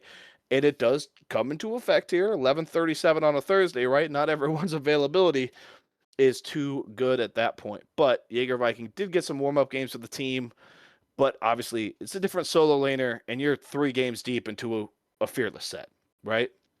Boo House runs the same bands, Fenrir, Thor, Hecate, Nat20 so far, Aladdin, and Nuwa staying the same as well.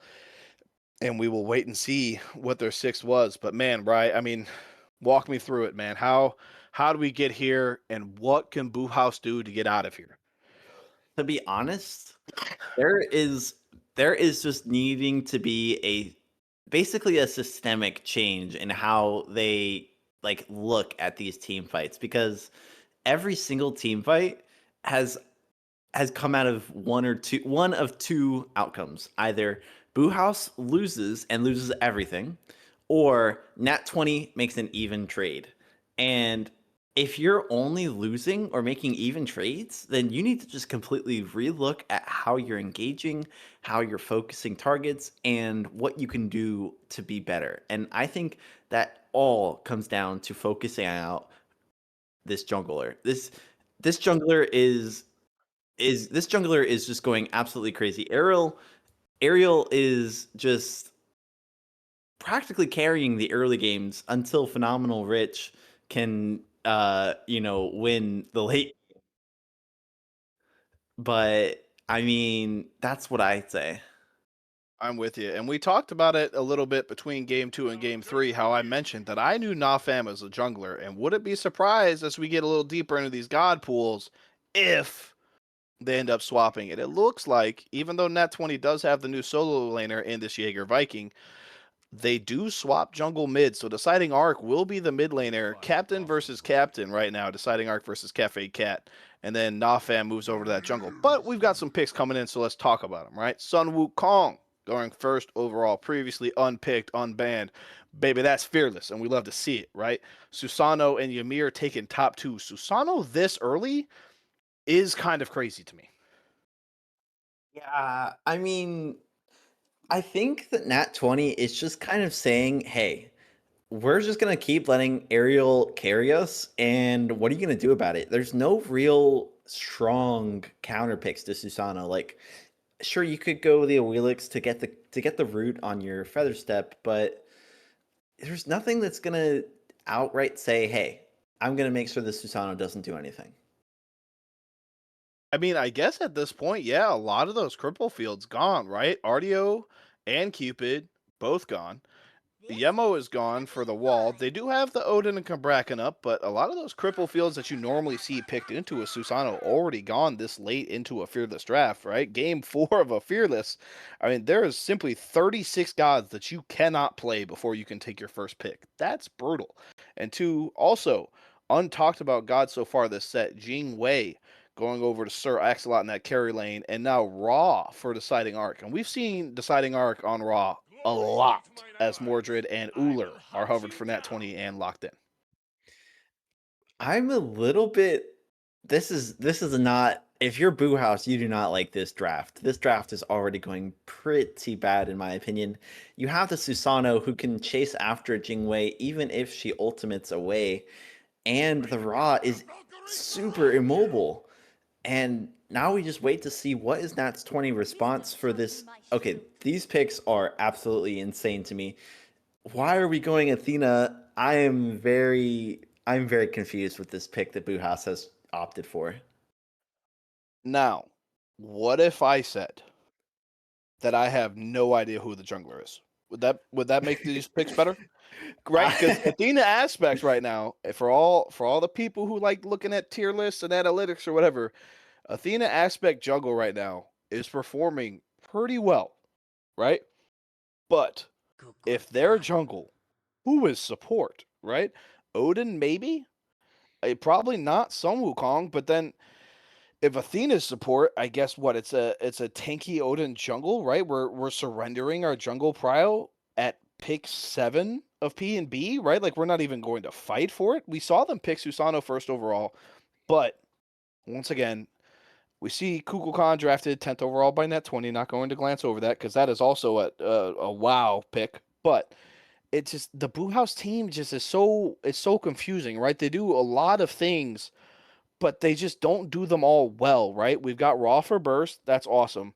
Jing Wei for crit, okay. There's going to be 2 spectrals on that 20 by item 3 if they've ever played Smite Comp before. Sun Wukong loses lane more than he wins it. Odin loses roll more. Like, it's just, there's so much, a little bit of this, a little bit of that, but there's just not enough of anything in any role, right? Like, Odin's a great team fighter, but who else is, right? Athena's got pretty decent engage, but who else can, right? Like there's so many eggs into baskets, but there's 6 baskets.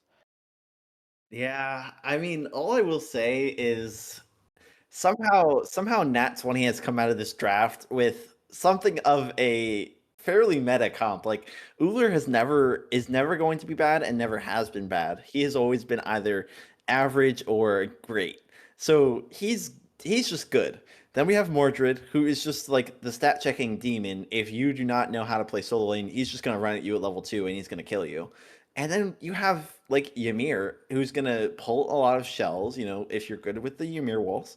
And you have Susano, who can realistically one-shot you with just 2 abilities. I don't know, man. This is the 3rd game in a row now, maybe even 4th, because you could persuade me on game 1 where Nat20 just has the better team, right? Like, I'm not even looking at names, just looking at the gods, right? Like, Mordred into any of those warriors should theoretically just win the lane. Now, granted, Jaeger Viking is a sub, Caesar Bama is a potential all-star, right? If not already a guaranteed all-star, right? But the picks, why do we force ourselves to climb out of these holes, right? Like you have the shovel, just don't dig. Yeah, it's gonna be a tough one for Boo House. I'm a little bit okay. There is one saving grace, and this is the only thing that I can give the Boo House that Nat20 doesn't have, and that is objective pressure. They have a lot better either objective Yeah, secure, okay. objective clear, and objective zoning with the Sun Okay. Wukong into the cloud. So that's gonna be their game plan. I really hope they push a lot of objectives. Yeah, and we will have to wait and see a little bit longer just where everyone is going because even if the chat looked and even if Rye looked, I didn't. So that means I still have no idea what these laners are going to be. As we are once again forced into a little bit of a pause here. It looks like the solo laner for the Nat20 side simply cannot move, and that is very important to just be able to do in Smite in general. Yeah, Uh, exactly. so we're going to see if he can fix that after a quick unpause. Otherwise, we may have to reset. Either way, though, didn't get you to ask the question that I've asked you 4 games in a row, and he is moving, so it looks like we're good. But we see the picks, we see the players, and we've seen the set. Rye, who's taking it? I really think that Nat20 has like a better comp in literally every single way. So I think it's got to be Nat20. Well, I will say the sighting arc is already running away from the snack. So I don't know, maybe it's one of those, Puxatani fills and there's a couple more weeks of winter. Like, who knows, right? But we are loaded in. The minions have hit. No cheeky invade this time for Nat20.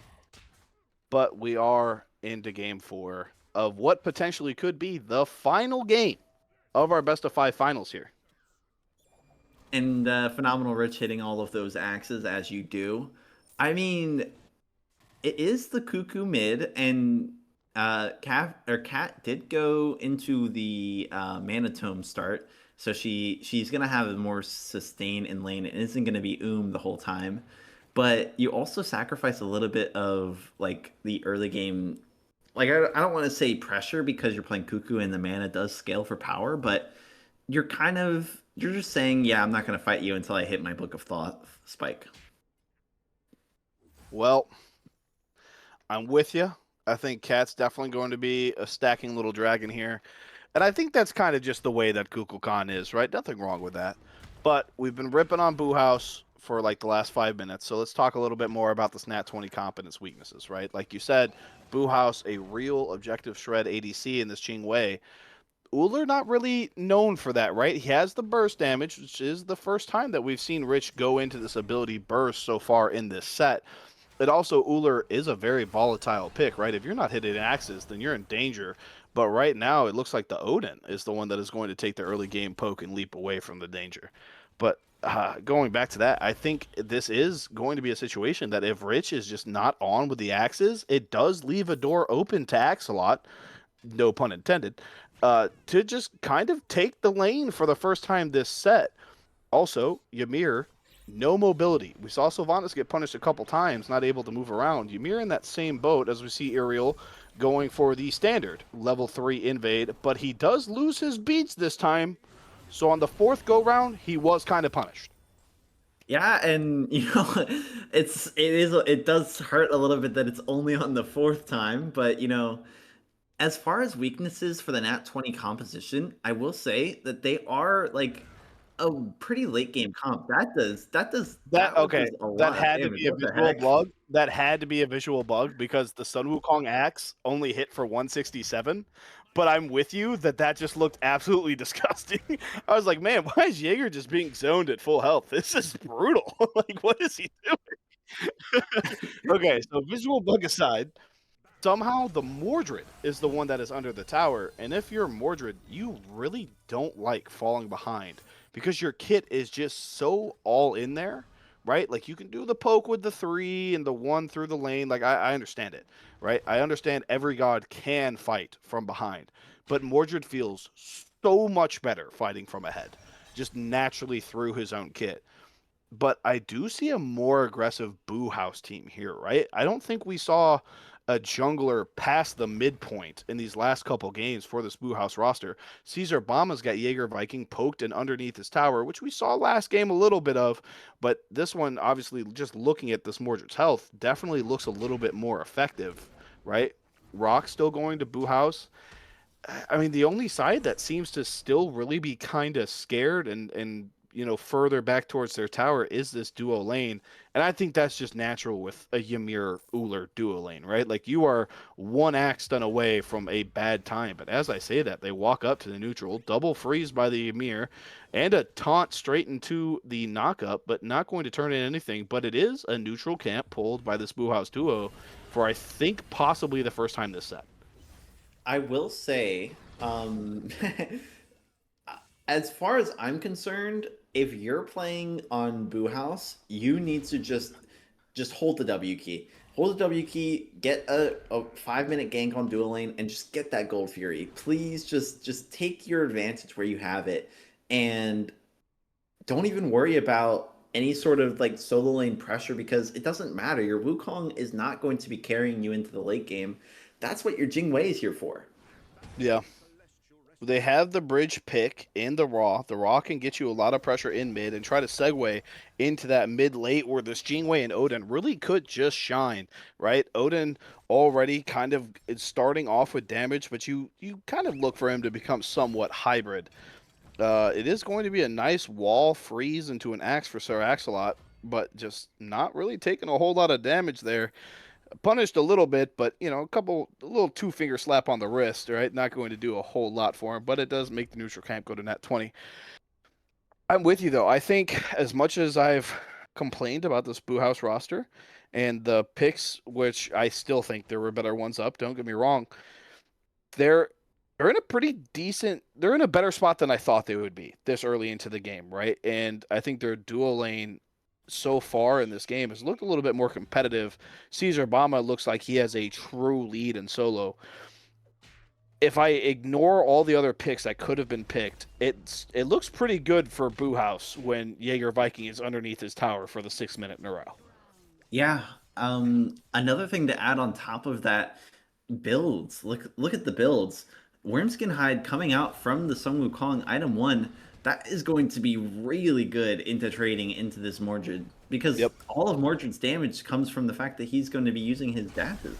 Yeah, and it is going to be an Odin alt here. He actually doesn't get the Ymir in it. I'm not sure if he was trying to create a path for Deciding Arc to walk through and be a little safer, but ends up being the only one in the cage himself, so it doesn't really turn into anything. But he is down that alt, and this Gold Fury is up. Iriel going to try to chase into him. Gets a little up down for his trouble, and then a raw searing pain for a little bit more, but not going to turn into anything. Caesar Bama is actually solo invading a blue buff right now, while Jaeger Viking is recalling at his tier 2. Did we I casters can't curse believe Nat20? I don't know what happened, because I don't know. I've played a lot of solo lane, and Wukong is actually a fairly easy matchup for He Mordred. is. At least I thought. Uh So I'm not sure. Maybe, I mean, Jaeger Viking is just coming into the match and That's in true. sub, That is so true. that's a big part of it. But I mean, I'm a little bit surprised here. I guess maybe you just gotta get a little bit of, your jungle presence over there. But another rocks, it's just gonna go completely uncontested for the Boo House. Yeah, and the big thing is Caesar Bama for the 4th game in a row is the one eating these rocks. So even with that Wormkin start, 8 rocks on the Sun Wukong at 8 minutes, and the ritual uncontested for Boo House. Nat 20 is walking over, but they won't even walk into the lane, just a full give.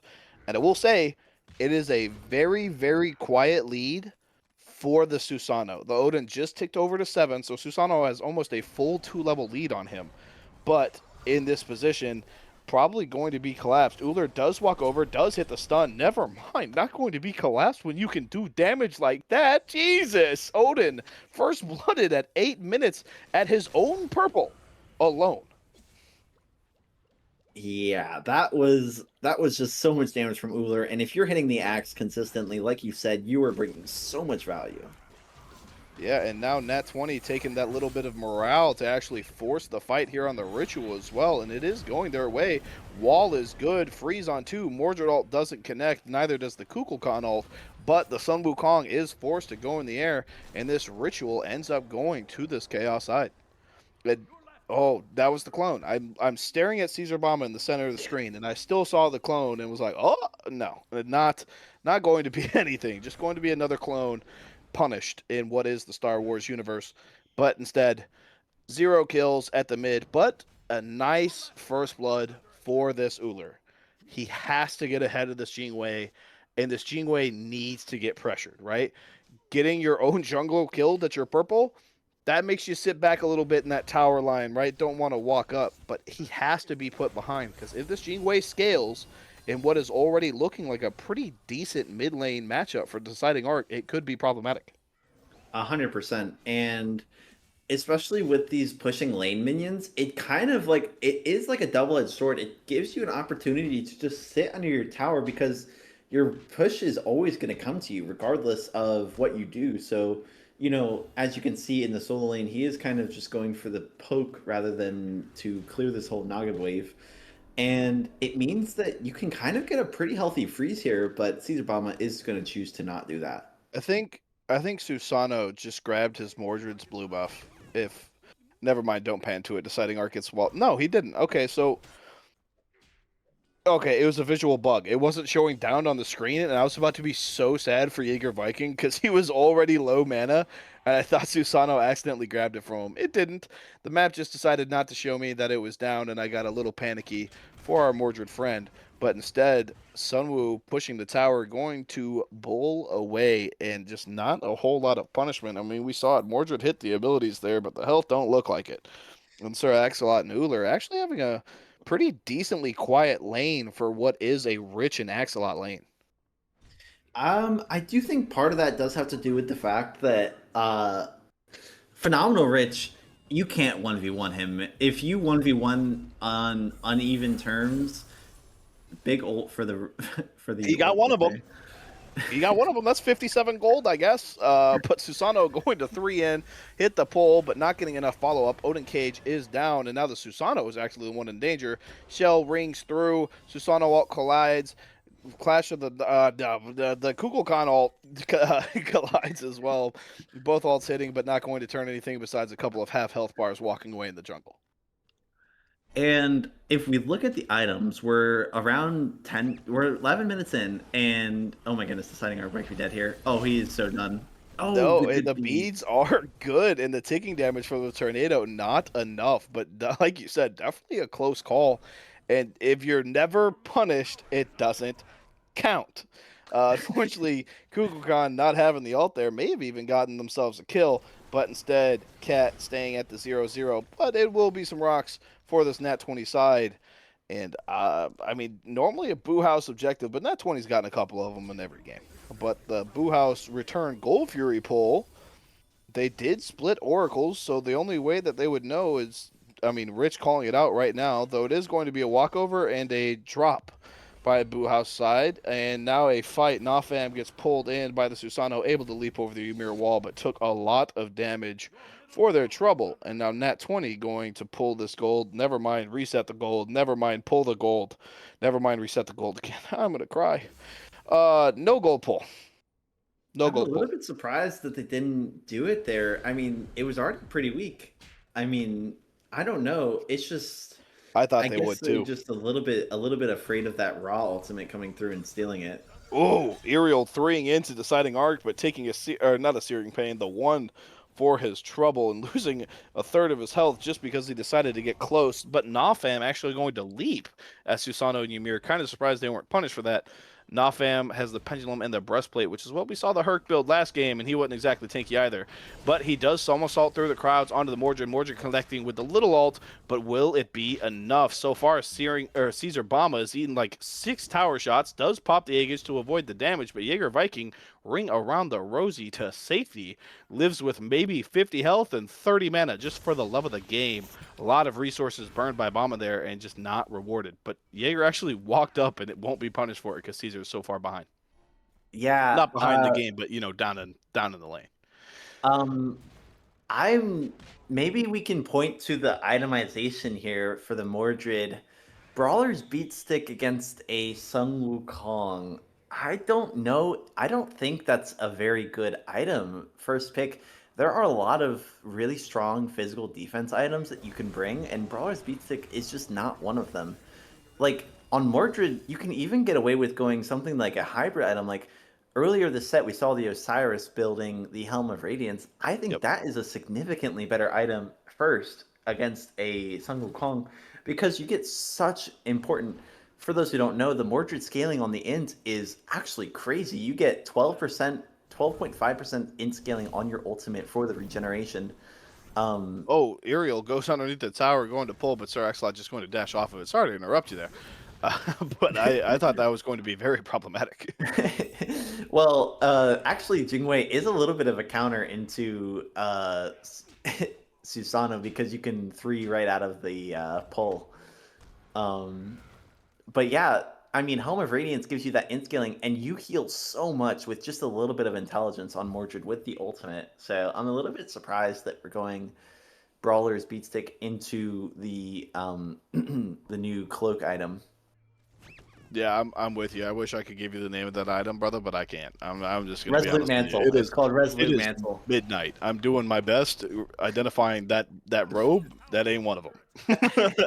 I'm doing what I can, man. But yeah, Resolute Mantle, as you said, as production shows us, 550 health. Speaking of a health item, dear God, as Naga is pulled by this Nat20 side in that Cuckoo Tornado, and now a double wall from Ymir freezes the Athena, knock up the Athena, Mordred all connects through the 9 winds, connects, And now Athena running away. Odinalt is popped for a little bit of an additional safety, but now Odin actually leaps into 5. The only teammate near him in the deciding arc, he has to run back to him. But Susano maybe a little heavy on the chase. Searing Pain going to be wide left. But Susano takes a little peek and then threes away. Caesar Bama all alone, 1v4 in the back line, and does fall for it. But just look at the health bars on that 20, and they just get away with it, man.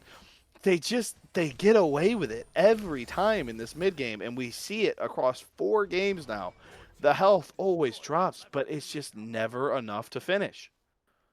Yeah, and what are you gonna do? I mean, when you're getting zoned by a 1 HP Susano, you gotta look in the mirror, guys. Just ignore him. Either you're gonna kill him or you're gonna ignore him and keep pushing inwards. But they did in fact do neither of those things, and they lost. They lost the team fight for it.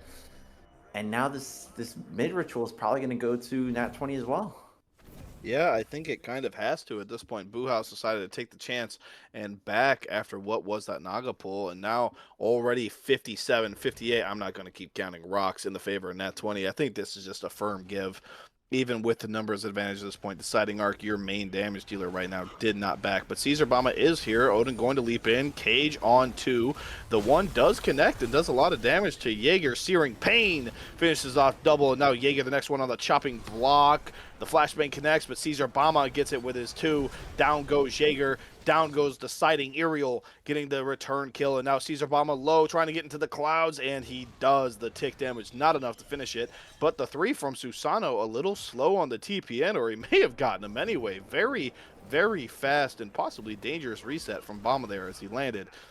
But unpunished goes the Sunwoo, and now a gold pull with 3 people on Nat 20. This And it will be. might be bad. I don't Yeah. know about this play.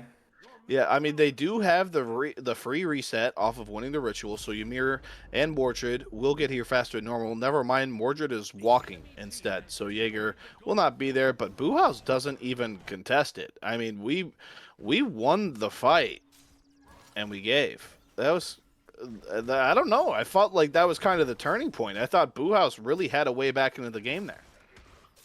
And maybe they're going to get this Pyromancer, but even that is a little bit of a dangerous play because you're not going to be getting too much here. And I guess it is a 4v2, so they're just going to get this uncontested. But a Pyromancer for Gold Fury is never a good trade for the Pyromancer side. Yeah, I'm with you, especially this early into the game. I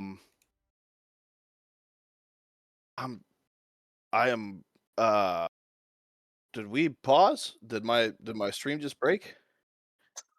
Okay, never mind. I thought my stream just broke because I hit a crazy freeze frame.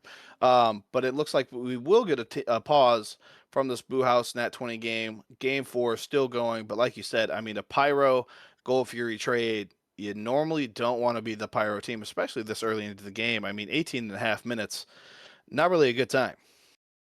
Yeah, and just like it's kind of like falling into the same patterns that we see from the other 3 games. Like Boo House, they look strong. They look like they're playing good, safe positionally. And then one snap of the fingers, one backline die, for instance, or one overextension, and then Nat 20 just turns around and says, "Hey, guess what? We're gonna take all of the objectives on the map."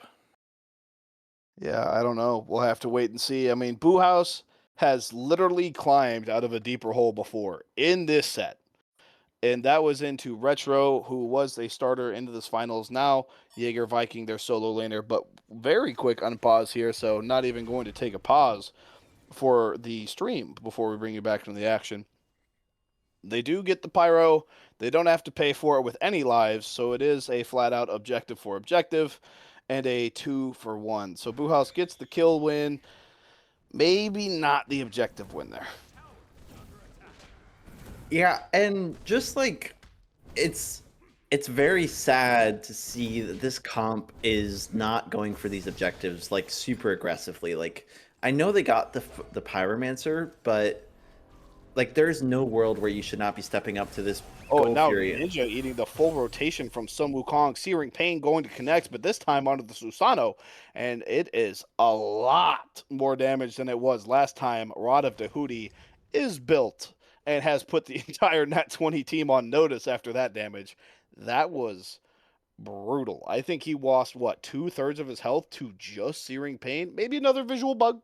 Maybe I'm losing my mind a little bit. We have been sipping Coors Bankies for about 3 hours on cast now, but that looked like it hurt. I winced. Yeah, I felt that. Oh my goodness, no way.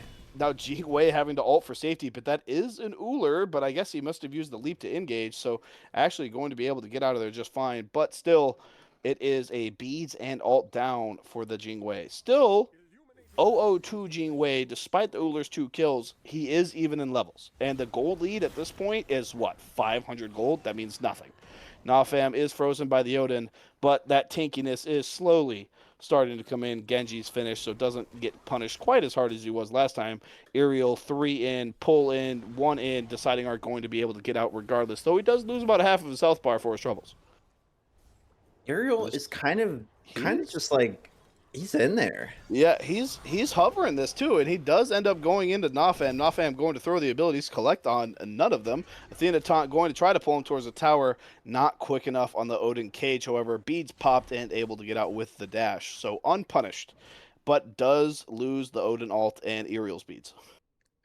And this this Song Wukong is building into a Genji's guard and a Glad Shield. So you're not going to be able to be. You have to be very careful as the backliner because Sung Wukong, most of his value comes from diving into the backline, pulling a lot of util, and then just ulting out for free. Yeah, just living. Yeah. I mean, I really hope that there is some sort of like contingency plan in place for when Caesar Bama does go to the backline, but I am a little bit skeptical because Cuckoo is not the safest mid laner of all time, I will say. So when I was still getting solo coaching before I gave up and, just trapped myself in the prison that is just low IQ smite, as we see Sir Axelot get knocked up by the Susano ult, but doesn't even have to dash before he is away to safety. And Jaeger gets soloed by deciding arc at his own blue. They have 3 here, but it looks like they are not going to push a deciding arc taking the back. But once again, hey, this is a 6-kill game, man. All kills matter.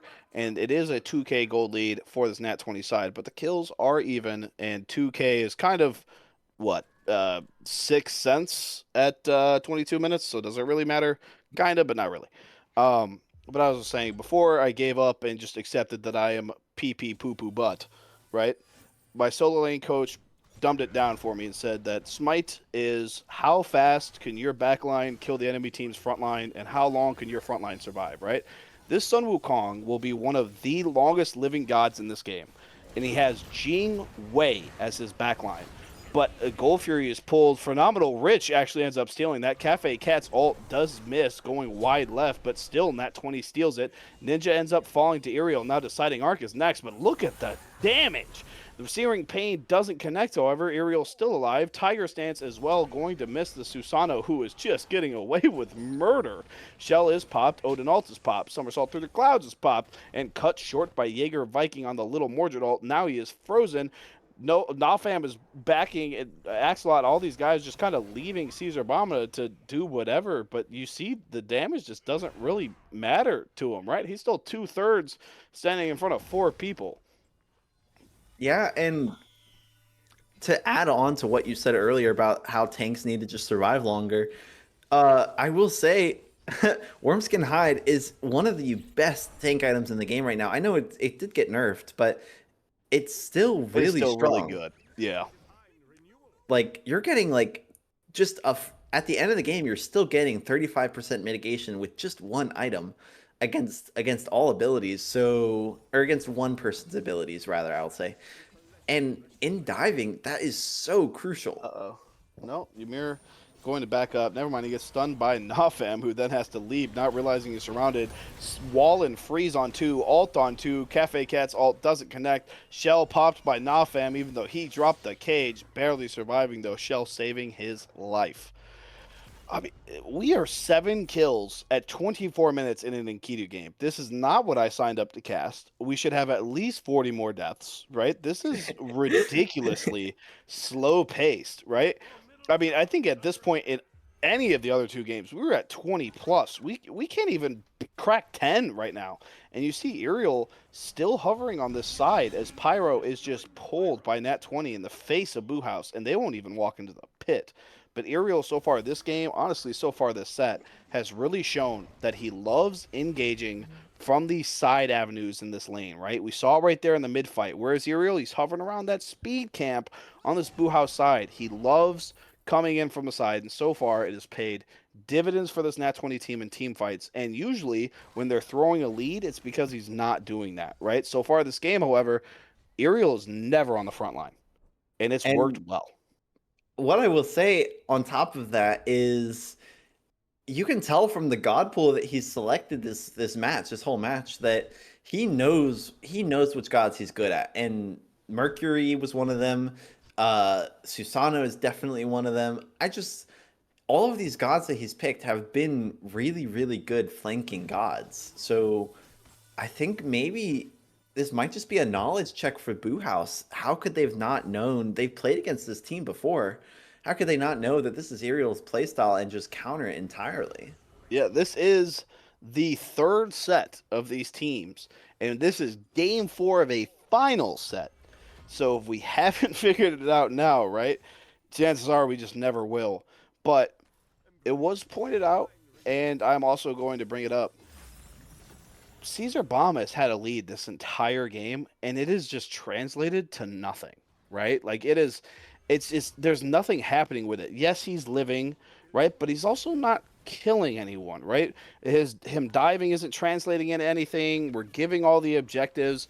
It seems like nothing is happening. And I don't know, as we see a huge axe connects onto this Jing Wei, and now all of the alts in the world are going to get popped, or excuse me, onto Athena. Athena does get out, but a lot of really, really big cooldowns for this Nat20 side gone. Searing Pain missing wide left on the Mordred as we see the junglers dance a little bit. Susano does 3 in to the middle of this Boo House team, but is just able to dash out, and now Caesar Bama is the one that gets CC chained and beaten up. Ymir ult on 1 as Jingwei uses his ult to get away, and now Nat20 on the chase. A nice axe from Rich, though, guarantees that Nafam hits the gray screen, and now Nat20 is pushing down as 5 into this mid T2. Hopefully they turn around and go to the Gold Fury, right? Please don't push this Phoenix. This is not going to end well for you guys. You don't have a bomb. Yeah, it looks like they take your advice, though, and they do back up here. So 2 and a tier 2 for, I mean, literally nothing. And you look at the resources used on this Boo House side. Yeah, they held some alts, but let's look at the alts that probably could have helped us live there, right? Somersault through the clouds, Odin Cage, some relics maybe. I mean, we've got an Aegis up, we've got a Beads up, right? Like, what are we Yeah, doing, man? Like, we some said after game 1, small. we're worried Yeah. about like Nat20's mental after dropping that game, but like Nat20 comes in scared, a little bit anxious. They're worried about pulling objectives, right? I'm not seeing that Nat20 this game, right? At the beginning, Boo House was WWWWW King, and now it's just gone, right? Like the entire thing that was keeping us in the game, we had a little bit of a lead at the early. We're just flipping it, and it's dead, right? Our team is dying on screen. Jingwei has reached full build, or excuse me, 5 items, and that's great. We see the damage from the autos, but it means nothing. It has not turned into anything for this Boo House roster. As the Yeah. Pyro is pulled uncontested and possibly unknown for Net20. Yeah, I will put a very small asterisk onto the Boo House's side. If you lose this game, the set's over. So playing this kind of super defensive, super passive playstyle, you're never gonna lose the game in 20 minutes like you did last game. Like last game was the quickest game of the match. But if they want to avoid that, you can't just play under your towers the whole time. Odin split pushing down duo lane, uses his own ult to disengage, somersault through clouds, used over in this solo lane side as he's ganked by 3. A lot of ults down for Nat20. Ymir down, Kukulkan down, Mordred's down, for like 20 seconds, but it is down, right? We used a couple of resources, didn't get any kills there. They are going to pull this fire, though, and Boo House just isn't here. It looks like they're going to try to trade gold, but we see Susano's hovering there on the map. You have to get this gold, man. You have to get it. If Susano steals this gold, that is here not comes good. Solu. Oh my god, he got it. Oh my god. Oh my god. He got it. Now, wait a second. Hold up. Hold up now. Iriel is all alone here into Odin. Here comes the sighting arc. The problem with that is it doesn't matter. The sighting arc's there. Oh my goodness. Right? So we shut down Iriel. He wasn't a shutdown, but you shut him down, right? He's 2-0-3. We'll call it a shutdown. You get the gold, and you steal fire. I was just talking about how Caesar Bama hadn't done a whole lot with his lead. He still hasn't, but he stole fire, and that's pretty cool. So, like, Caesar Bama is my MVP, especially if this game turns now, because, dear God, I hope he injected some adrenaline into this team. And it looks like he has. We have a 3-man push here down mid lane, and they're going to group as 5. The sighting arc is backing, which is a little strange, but they are still 4 there. Don't waste this fire. Just group as 5, and it looks like they're listening. Thank God. But that is, like, let's not undersell that. That is huge. How did they throw that fire giant? It's just a Sun Wukong, and he got it with his 1. With his 1. Unzoned. We have a Ymir. We have a Mordred. Oh my goodness gracious. And now we're 30 minutes in, and we're seeing a repeat of game 1. Obviously, it's not an enhanced fire giant, and so you're not going to get the same game-ending effects.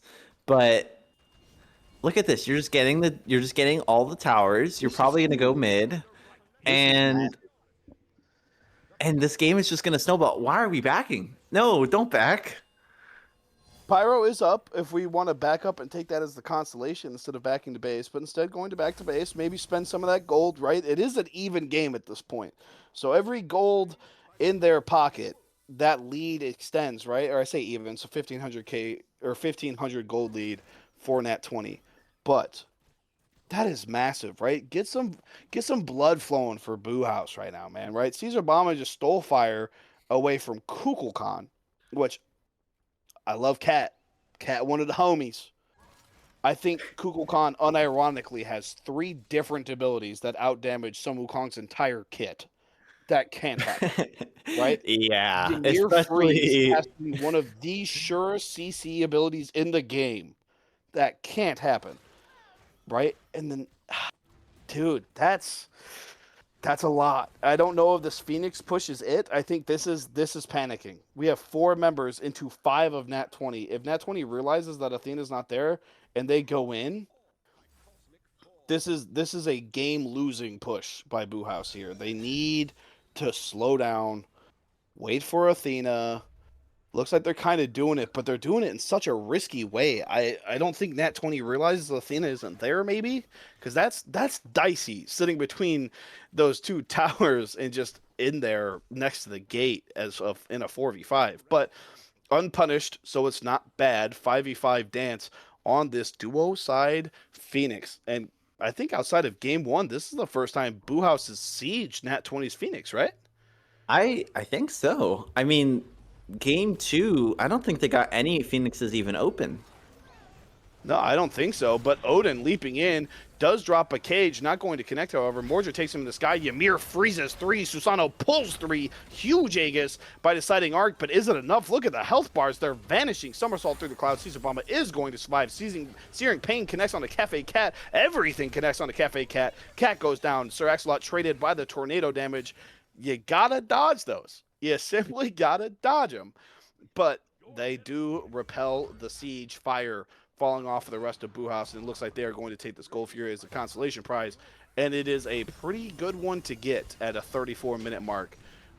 And this EFG spawning soon, so back, spend some gold, right? Little EFG dance. We've stolen it before.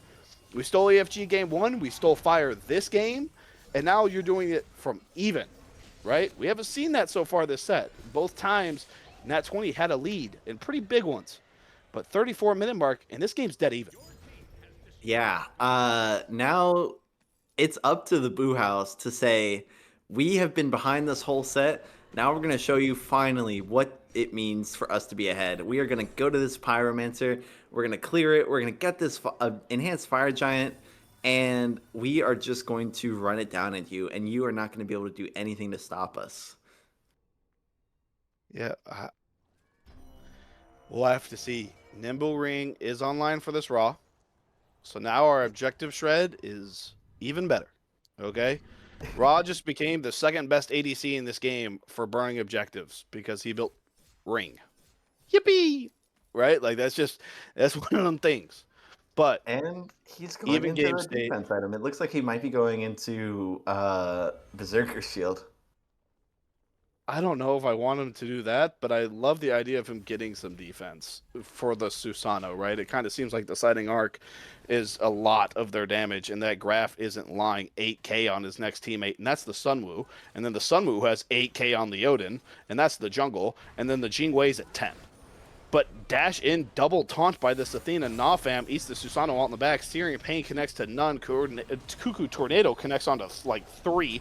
Jaeger Viking somehow is the first one to go down. Sir Axelot getting their first kill of the game. Susanoo does beads, but he's trapped in the cage. No shells available. Kukuwalt barely misses this Athena, and it is a 1-0. But Boo House is poked. And they might be able to just back and then just run straight for this enhanced Fire Giant. Like I know Nat20 has is gonna have 2 Pyro Bombs probably, unless Raw steals this Pyro. But now you just got to be careful. Yeah, and it looks like it's going to be the problem for Aerial, however, deciding arc, flipping that damage on him very, very well. And now Nafam all in on this Ymir, but just no follow-up. That's the thing you have to remember when you play these tanky jungles. You're never tanky enough to survive, and you never have enough damage to do it on your own. Odin, one of those picks, especially with only the Pendulum Blade built for this damage. So you leap in, you get that stun, that looks nice until your team is 600 feet away from you. I really don't think that they're going to be able to get this enhanced Fire Giant anytime soon because this 5v5 is just so up in the air. Like you need to get this kill onto Earth. You need to get the kill on the Susanoo. Susanoo needs to die, otherwise this objective is going to be very dicey. Yeah, I'm with you. I think Susanoo has been the problem child for this Nat20 roster right now. Rich has had a very good game, but Aerial is clearly the one that has been causing all of the problems for this Boo House side. And then vice versa. If you're Nat20, man, we have to find a way to arc. He is the only damage. But Athena is just going to stand there and take it. And that's enough, right? Alt tries to go through, but at the end of the day, you need to be ulting significantly faster than that if you're gonna it's a forward question, right? It's a forward question. EFG's up 37.5 minutes in. Why are we there? And it's a lovely game where you look at where we were and wonder why they were there. Athena at a tier 1 at 37 minutes alone, probably not the spot to be. And unfortunately pays for it. Now, Boo House, the team that did have the foot on the gas pedal, we're hiding below our tower line again and ulting minion waves so they don't walk in. Unfortunately, though, they do walk in. Cuckoo Tornado does connect and is going to just obliterate Caesar Bama. Mordred ult connects as well. Odin leaping through the air, able to dodge the Cuckoo Khan ult just in time. Aerial almost falls, but does not. Both of the tanks down for this Boo House side, and Nat20 backpedaling up to this EFG. Now, Susanoo did have to back, but he's just going to be up there with full HP. And oh my goodness, do they see Raw? Are they going to catch him? No, okay. Surely they go fire here. There's just, oh my goodness, they're just not taking their advantage. Yeah, I'm with you. I'm with you 100%. I have no idea why we didn't. Searing Pain was down. Well, you know what? I know exactly why we didn't. You know why we didn't? Because we let Caesar Bama steal the last fire with us one. That's why we didn't pull it, if we're being honest. Nat20 is, it looks like, reverted back to that gun-shy state. But now we're trying to pull EFG in front of Nat20. And I think this might be even worse as Boo House quickly decides to drop it, but Deciding Arc has now eaten a third of his health simply for the love of the game. And I'm at a loss for words here. If Nat20 knew that Deciding Arc was backing right now, they would just pull this and win the game. But they don't know. They don't have the vision on the wards. They didn't realize that he backed, and they're just gonna settle for a Pyromancer, which, sure, another Pyro Bomb is good, but you gotta answer the question here. What are we doing? Well, I don't know how to answer that because I also simply don't know. So instead, we'll just sit here and ponder it like great wise men of the past, right? Scratch the chin a little bit, understand that we can understand, and then move on. Sun Wukong randomly at this Gold Fury pit. Nat20 just backs his 5 with Pyro once again, spending some golden pocket, and the dance continues. 4K lead for this Nat20 side at 40 minutes, which means nothing. Everyone level 20 besides the Athena, which doesn't really mean anything. And we dance. We do the tango. I will say, looking at these finalized builds, basically everyone has full build except for 3 characters. And the only thing that's really standing out to me so far is the fact that there is Hold like, up. oh, never mind, we're EFG taking a pulled. fight. EFG pulled. So Susano 3 just did 700 damage to Sir Axolot, by the way. Um, that hurts. That's Oh yeah, that's a fresh owie. He did auto the Susano back for 800 though, and that was enough to force Nat20 off the EFG. for some reason. I don't know. It's just like, sure, you lost that first fire giant to a 1, but you have 2 bombs, they have 1. That's like 2 minus 1 is 1. You have the bomb advantage. Like, just take the fight. And I don't know. They're so hesitant, but this is for the game. Like, if you mess this up, you're just, it doesn't even, you know what? If you mess it up, it doesn't matter. You go to game 5 and you say, hey, we've won every single game, and the ones that we lost on a fluke. So we're just gonna win this one. And then we move on. But we're just sitting here doing like a whole lot of nothing. Like, the vision fight, we're fighting for vision. We're, putting out these sentry wards. We're, pushing waves, I guess. I don't know. It's just a whole lot of nothing is going on here. So the problem with Smite comp, right, is that when the big purple fire giant spawns, no one wants to lose it, but no one wants to risk it either. As we see, Nat20 actually put some serious burn into this EFG, 15k, and now the burn is stopped, and we've reset it. You see what I'm talking about, right? The moment anyone showed up on that ward, they're like, oh, gee, golly, Williker spat, man, we got to get out of here. It doesn't matter what the lead is, right? The moment that purple symbol pops up right there on that solo side jungle, you see it's right next to the totem, that's the fire giant one, right? The moment that gets purple, all brain cell, all wanting to fight is gone, right? And if you're this Nat20 side, I kind of give you a pass because you lost game 1 super hard off of it, right? But don't risk it then. Just kill them, right? You've done it so well all game. Hit Uller Axe on anybody and just make them die. I will say that if this game goes on any further, there's a world where like we just get start split pushing. Like, somebody starts split pushing, and I'm maybe with you. Phoenix gets pulled. Maybe like we take the enemy's Phoenix, so they have to defend. I don't know. Just doing nothing is never gonna work. And if you split push, it's not like you're giving up a fire giant, because guess what? Split push with Jingwei. Jingwei can just back and fly to the fire giant. Oh, maybe this fight's gonna happen. And I'll be honest, I don't think so. But it's possible. We have officially entered the Boo House side of the jungle. What are we doing? You hear the silence and how deafening it is? It's because there's nothing else happening. But a dash-in taunt from the Athena does get me to shut up rather quickly. Knock up from the Ymir, though. That forces him out of the Odin ult that we just casted. So Ymir lives. Alright. Kukulkan ult down. Odin ult, Raw ult, Chingwei ult down. And for what, some might say? The love of the game. We've gotten nothing. Nat20 won't pull. Boo House won't aggress. We did it for the love of the game. Kukulkan, hiding in the NATO, does get a blink from Odin, though. So Odin blinked, leapt in, and then immediately backpedaled.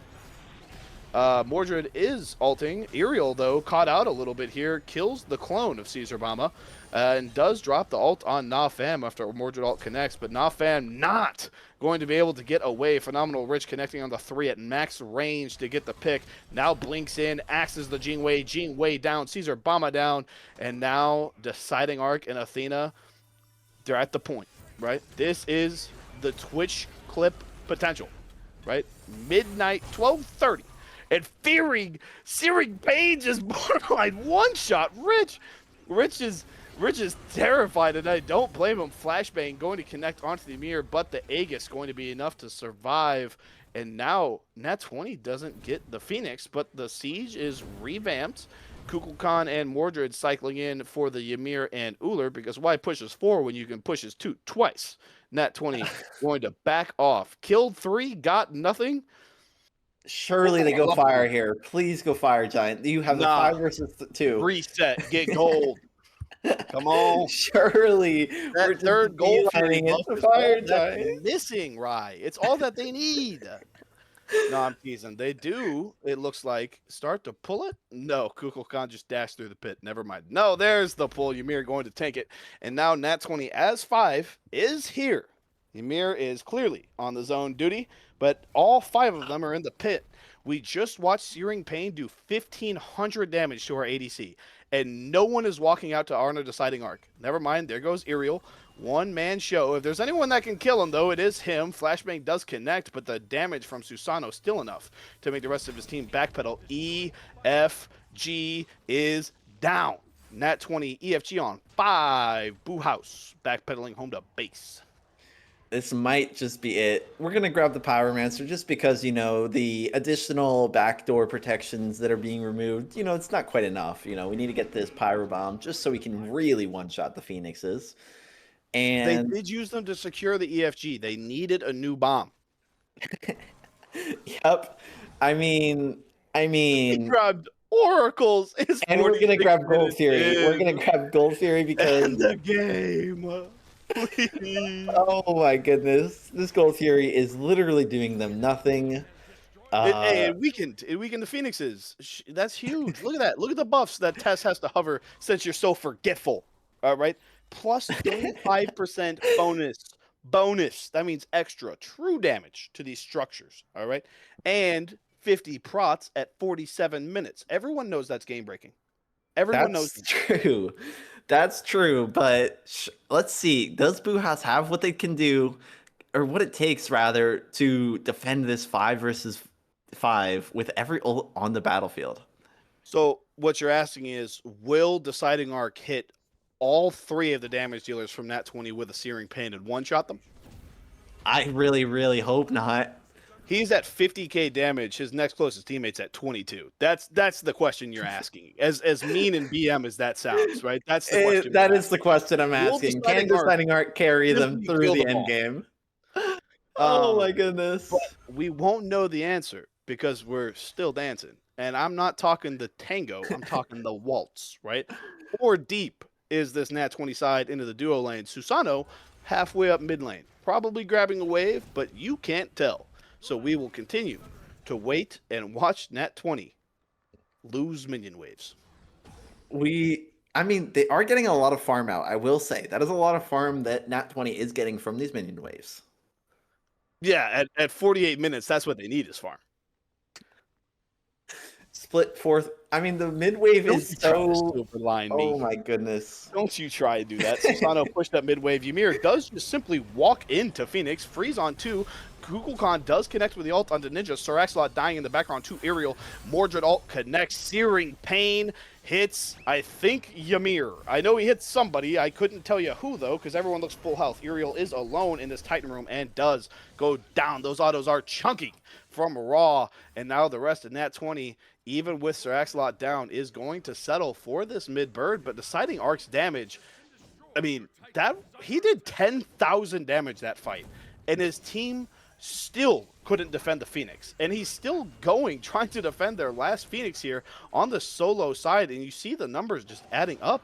But it's just, look at their health, man. I can see his numbers going up, but their health's going nowhere. Who knew that EFG was good, right? Phoenix sweep for Nat20, and they're walking away. I want to turn off cast. I so why are we my Discord and I just leave? What are we doing? What are we actually doing? Enhanced Fire Giant in the pocket. We have 5 members with it, and not do we decide to run it down and just win the game because we have like the best buff in the game? No, we push the mid lane for no reason with our jungler, and he dies in a 1v3. I don't want to talk anymore, man. They just won't end this game. It's 12. It is currently 12:37 for all of you Eastern time zone people. Really riveting gameplay. So is Tess on production. Tess originally said no to broadcasting this, by the way. I don't know what backroom deal was done. Matt Duck did say very ominously in the Twitch chat that Tess was compensated. Now, was the compensation worth a potential 5-game set when Game 4 is still going at 12:37? We may never know because Game 4 may continue till tomorrow, and these guys have to work, I would assume. We are playing a final set at 12:30 on a Thursday night, so who knows? But I'm casting it, so am I better?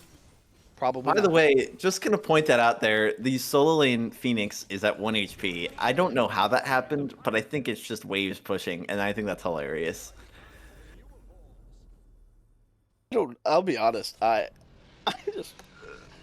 don't know what to talk about anymore. I've been talking about the ups and downs in the last games for the last 3 hours. Yeah, we're gonna pull Enhanced Fire though. I mean, the entire Nat20 team. This has got to be it, right? Their shred is terrible. They're dropping. Mordred walks up, misses 3. They dance further. The waltz continues. The jukebox has run out of batteries, and we're dancing in silence. Right? We're not doing anything. Like at this point, we're 50 minutes in, and if I'm either team, I don't even care. I'm just backdooring this. I'm backdooring them immediately. I'm not going for anything. I'm just going to backdoor them, and I'm going to win the game with that. Because we have a Kukulkan, we have a Mordred who can zone 5 people at a time. Just did a lot of damage. Athena just did a lot of damage. Is Oh this my the goodness. go button? No, it's not. We've backpedaled further. I'm gonna cry. Hit the fire giant. Hit the fire giant. I don't want to be here anymore. The first 3 games took, what, 2 hours? This one is taken 53 minutes. Release me. Deciding Art gets pulled by Susano, gets the beads pulled, but Aerial is shut down, and now Nat20 5 versus 4 as they pull this EFG. EFG down to 6,000, double the DB, trying to zone out Deciding. Searing Pain does connect on the Cat, can't taunted by the Athena. The ult does not secure it. EFG does get secured by Nat20, but now the entire team is down. Cafe Cat has fallen. Aerial is down. Rich is down. Only the tanks remaining. Jaeger, Viking, and double the DB. 2 versus 4 on the defense. We're going to 4. I just want to leave. Let me out. We are. And as you can see from Boo House here, they know what to do when you have a team lead like this. You just run it down. Simple as that. They're just going to go straight to the Fire Giant. They're straight to the Phoenix. 3.5 minutes in, we get the end call. Oh my god. They've got the dagger. Premier ult does go through. connects onto 3. We're Odin ulting. We're focusing the tanks instead of the Titans. So Sora Axolotl on the Jingwei has fallen. We also don't have Raw, which means we can't end, but we're still on the Titan. Our tanks are doing their best, but oh yeah, our jungler is full defense. So guess what that means for the gang? It means no end. Game 4 continues. Oh my goodness. Why? Why did the Jingwei not just freaking win? Oh my goodness gracious. Sure. Okay. Here's my thing. As unbiased as a caster can be, and as a fellow tank player, right? Hear me out. We have 1 damage dealer left. Our Odin is full tank, right? I'm not even giving him the D in damage. We have 1 damage dealer left in Jingwei. You're telling me Caesar Bama, Nafam, and Ninja, all 3 of them with hard CC, cannot get Mordred off of my Jingwei's lap? Is that truly what we're saying at 54 minutes on the end call? As 3 people, we can't peel 2. I don't know. But here comes the reverse end from Nat20. Jaeger going to go ahead and ult in, trading out Searing Pain. Searing Pain does connect with 3. Rich blinks into his death. Gray screen, he's gone. Somersault through the clouds from Sunwoo, but now deciding Arc is down. Jaeger is low. Double is low. Caesar is landed. Jaeger is running. Ymir is running. Ymir is dead. And now we don't end down here either. So the game continues. Boo House is on the chase. Once again, missing deciding Arc, however. So it probably won't mean anything. But they might get the mid-tier 2 at the 55.5-minute mark. Big Athena ult coming through. That is a large shield.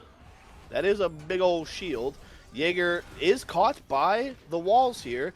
Jingwei has caught up. It does look like the Mordred will go down here, but the damage just isn't there, man. How is he living that at 55.5 minutes? And maybe this is the time to go for the Gold Fury, I suppose. Everyone's full build, by the way. The debuff is still active on the left side Phoenix, but you just want to reactivate it, get it going again. And what are we looking at here? I mean, full builds are out. Maybe we could get some item adjustment.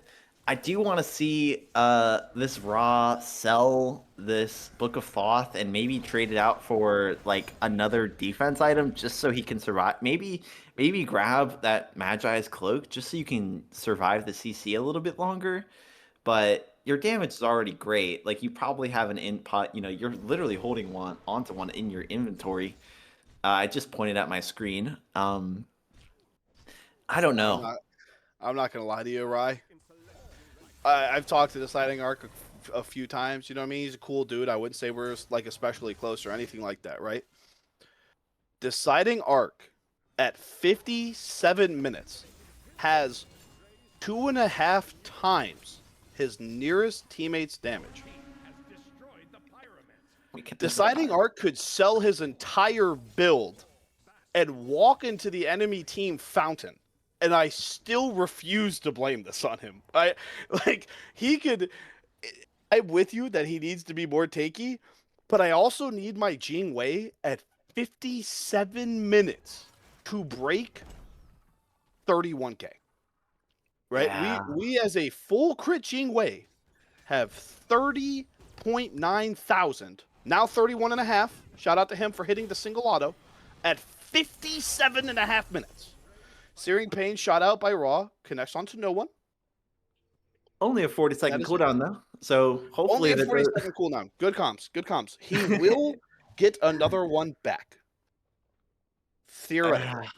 Surely Nat20 is on a huge side flank here. Uh-oh. I don't think they saw it. They didn't, but Ymir missed the freeze. Does hit a 3-man wall, though, but they are able to walk past it. Nafam is rooted and in trouble, but look at the damage that the Ymir is taking. Finally, the tanks look like they can die. And so Nat20 will leave. And Boo House will let them. We're just going to go ahead and reset, go back to base, and... I think this is the time. This is Boo House's moment. Just go for the fire giant. You don't need to chase them. No, instead dash in taunt onto this Mordred. The damage does look pretty nice right up until we missed everything on him afterward. Odenalt misses, so he walks out of it.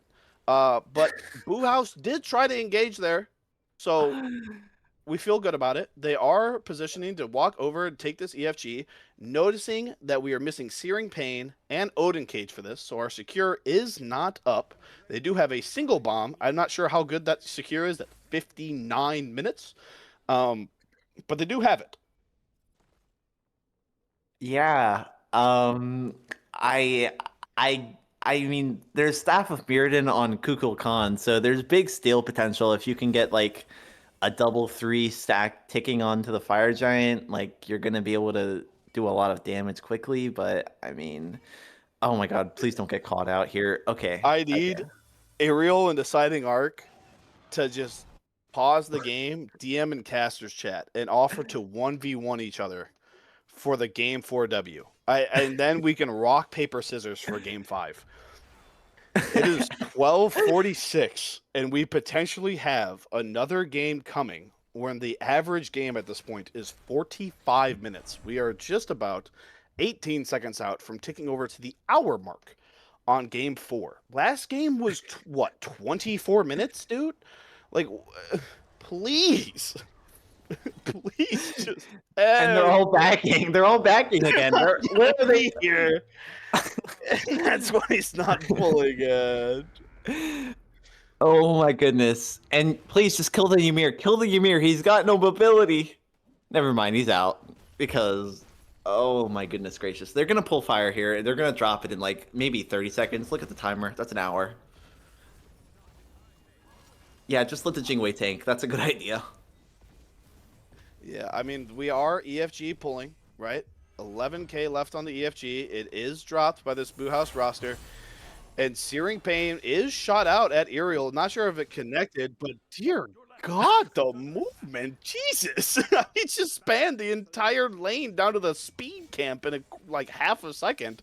I mean, talk about a get out of jail free card. He popped 4 of them at once, but Nat20 is on the aggression now. Freeze and wall onto this Jingwei. Jingwei trying to ult out, is able to get out with single digit health, but Nat20 is still on the aggression. Axelot going to back and try to reset. Nafam also trying to get away, and the hide huge for Caesar Bama, but it will be enough to get out.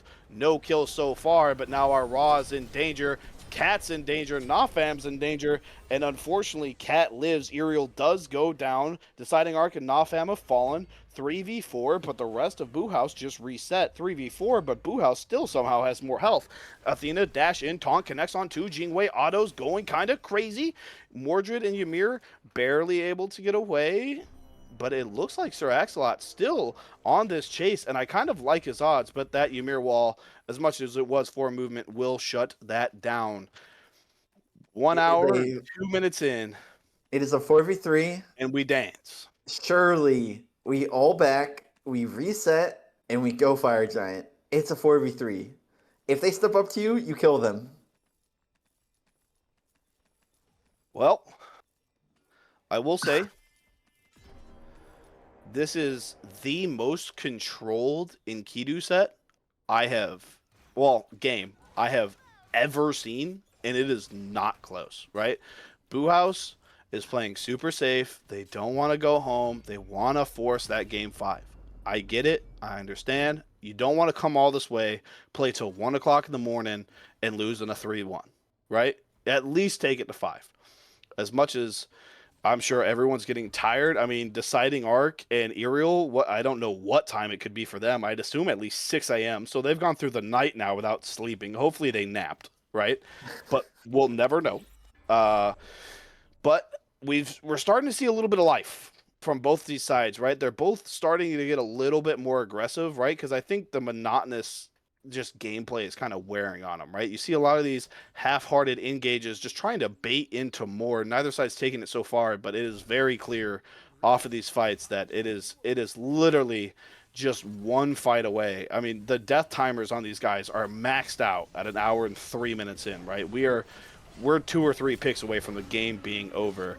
Pyro is secured by Pyro is secured by Sir Axelot. Not going to be able to get the steal as Cafe Cat, and Nafe leaps away to safety. I mean, there's like no more analysis for me to do. We're at a point in the game where if you get CC'd, you're just dead. Unless you're a tank, obviously, because then you can survive forever. And we just can't take this fire giant for some reason because we just don't really want to. Well, if you want, we could swap chairs live. But I also have no idea what I would say at this point, right? I think we know why we're here. Everyone's got all the boosts. There's a 5K gold lead in an hour and 4 minutes, man. If you don't have a 3K pot ticking by now, I don't know why you queued, right? Like Oh my we're at goodness. the point now The where the Tinker goal doesn't have a 3K doesn't pot. matter.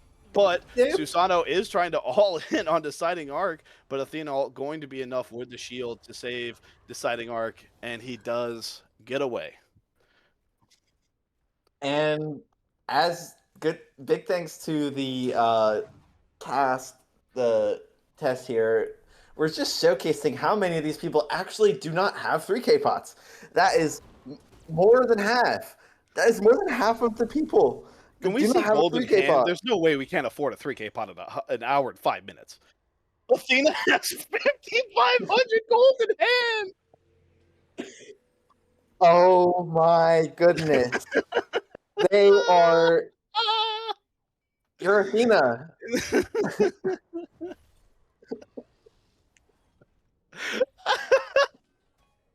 Ninja, please. Oh my goodness! And they finally pull it. They pull the fire giant. I mean, EFG. it's gonna be dropped. It's gonna be dropped. Who cares? Well, who knows? Maybe this is the dude. Let's just gamble, and if we have to play 5, we have to play 5 at this point, right? Like the beads is used by Axelot off a nice freeze from double the DB. He does walk They a little dropped far it. forward though.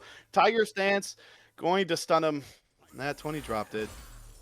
Searing pain connects through the wall onto the tank Mordred for 1,000. Yeah, which is This mate stuff is kind of cool. Can we talk about how Deciding Arc is at almost 97,000 and the next closest is Cat at 70? Yeah. I mean, I think that just kind of comes down to the fact that mid laners are like not good in the early and mid game, and then they run lobbies after a certain amount of time has passed.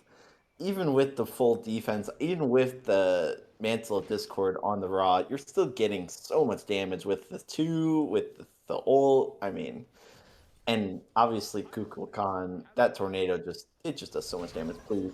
Well, we see Ariel is walking into the bush onto the zone, but he is just simply going to be up, down, Shell and Blink enough to get him out. Blink also down from Nafam. Searing Pain connects on 3.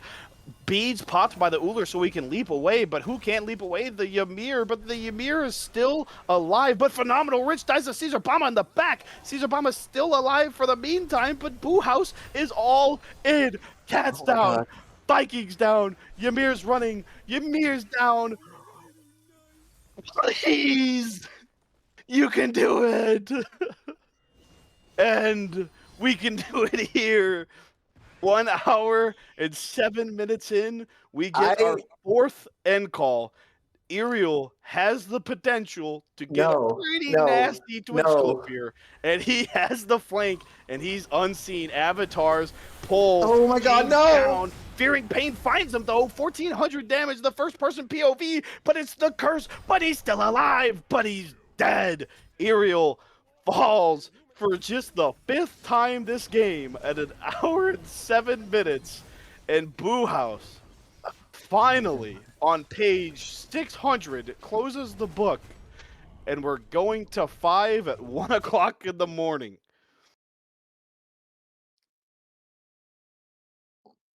Yeah. Yeah, I'm not gonna lie. Hey, Prod, can we see the stats on this one? I know we're at the talking stage, but could you please show us the stat screen instead if it's still possible? I have to see numbers. Oh my lord. Yeah. I think Avatar's Parashu built on 2 of Nat20 side. I mean, Can we I want everyone in the world, but particularly this Babylon Smite League to know that Deciding Arc with 105,500 damage with no admin powers myself will not be an Enkidu next season, right? Talk about a screenshot because the kills are so low, you can pass this off as like a 30-minute game. But the damage just looks so ridiculous. But on it Shout out just to Ninja for 9,000 damage in an hour-long game. How? How? I don't know, but I I desperately need a break so we can do the post-game oh analysis and P&Bs the next game because Babylon, we're going to 5. 1 o'clock in the morning, Friday morning, and you're getting game 5 of Finals Smite. And we will be right back to bring you there.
Welcome back to the finale of finales.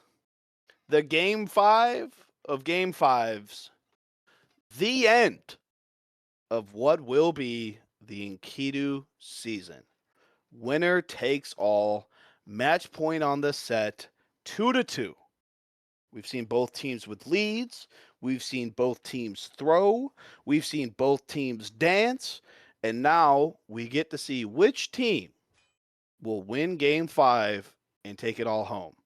But it doesn't matter. 5 hours in the same VC, and Caesar Bama still will not see that Pele, and Cafe Cat will still not see that Nuwa.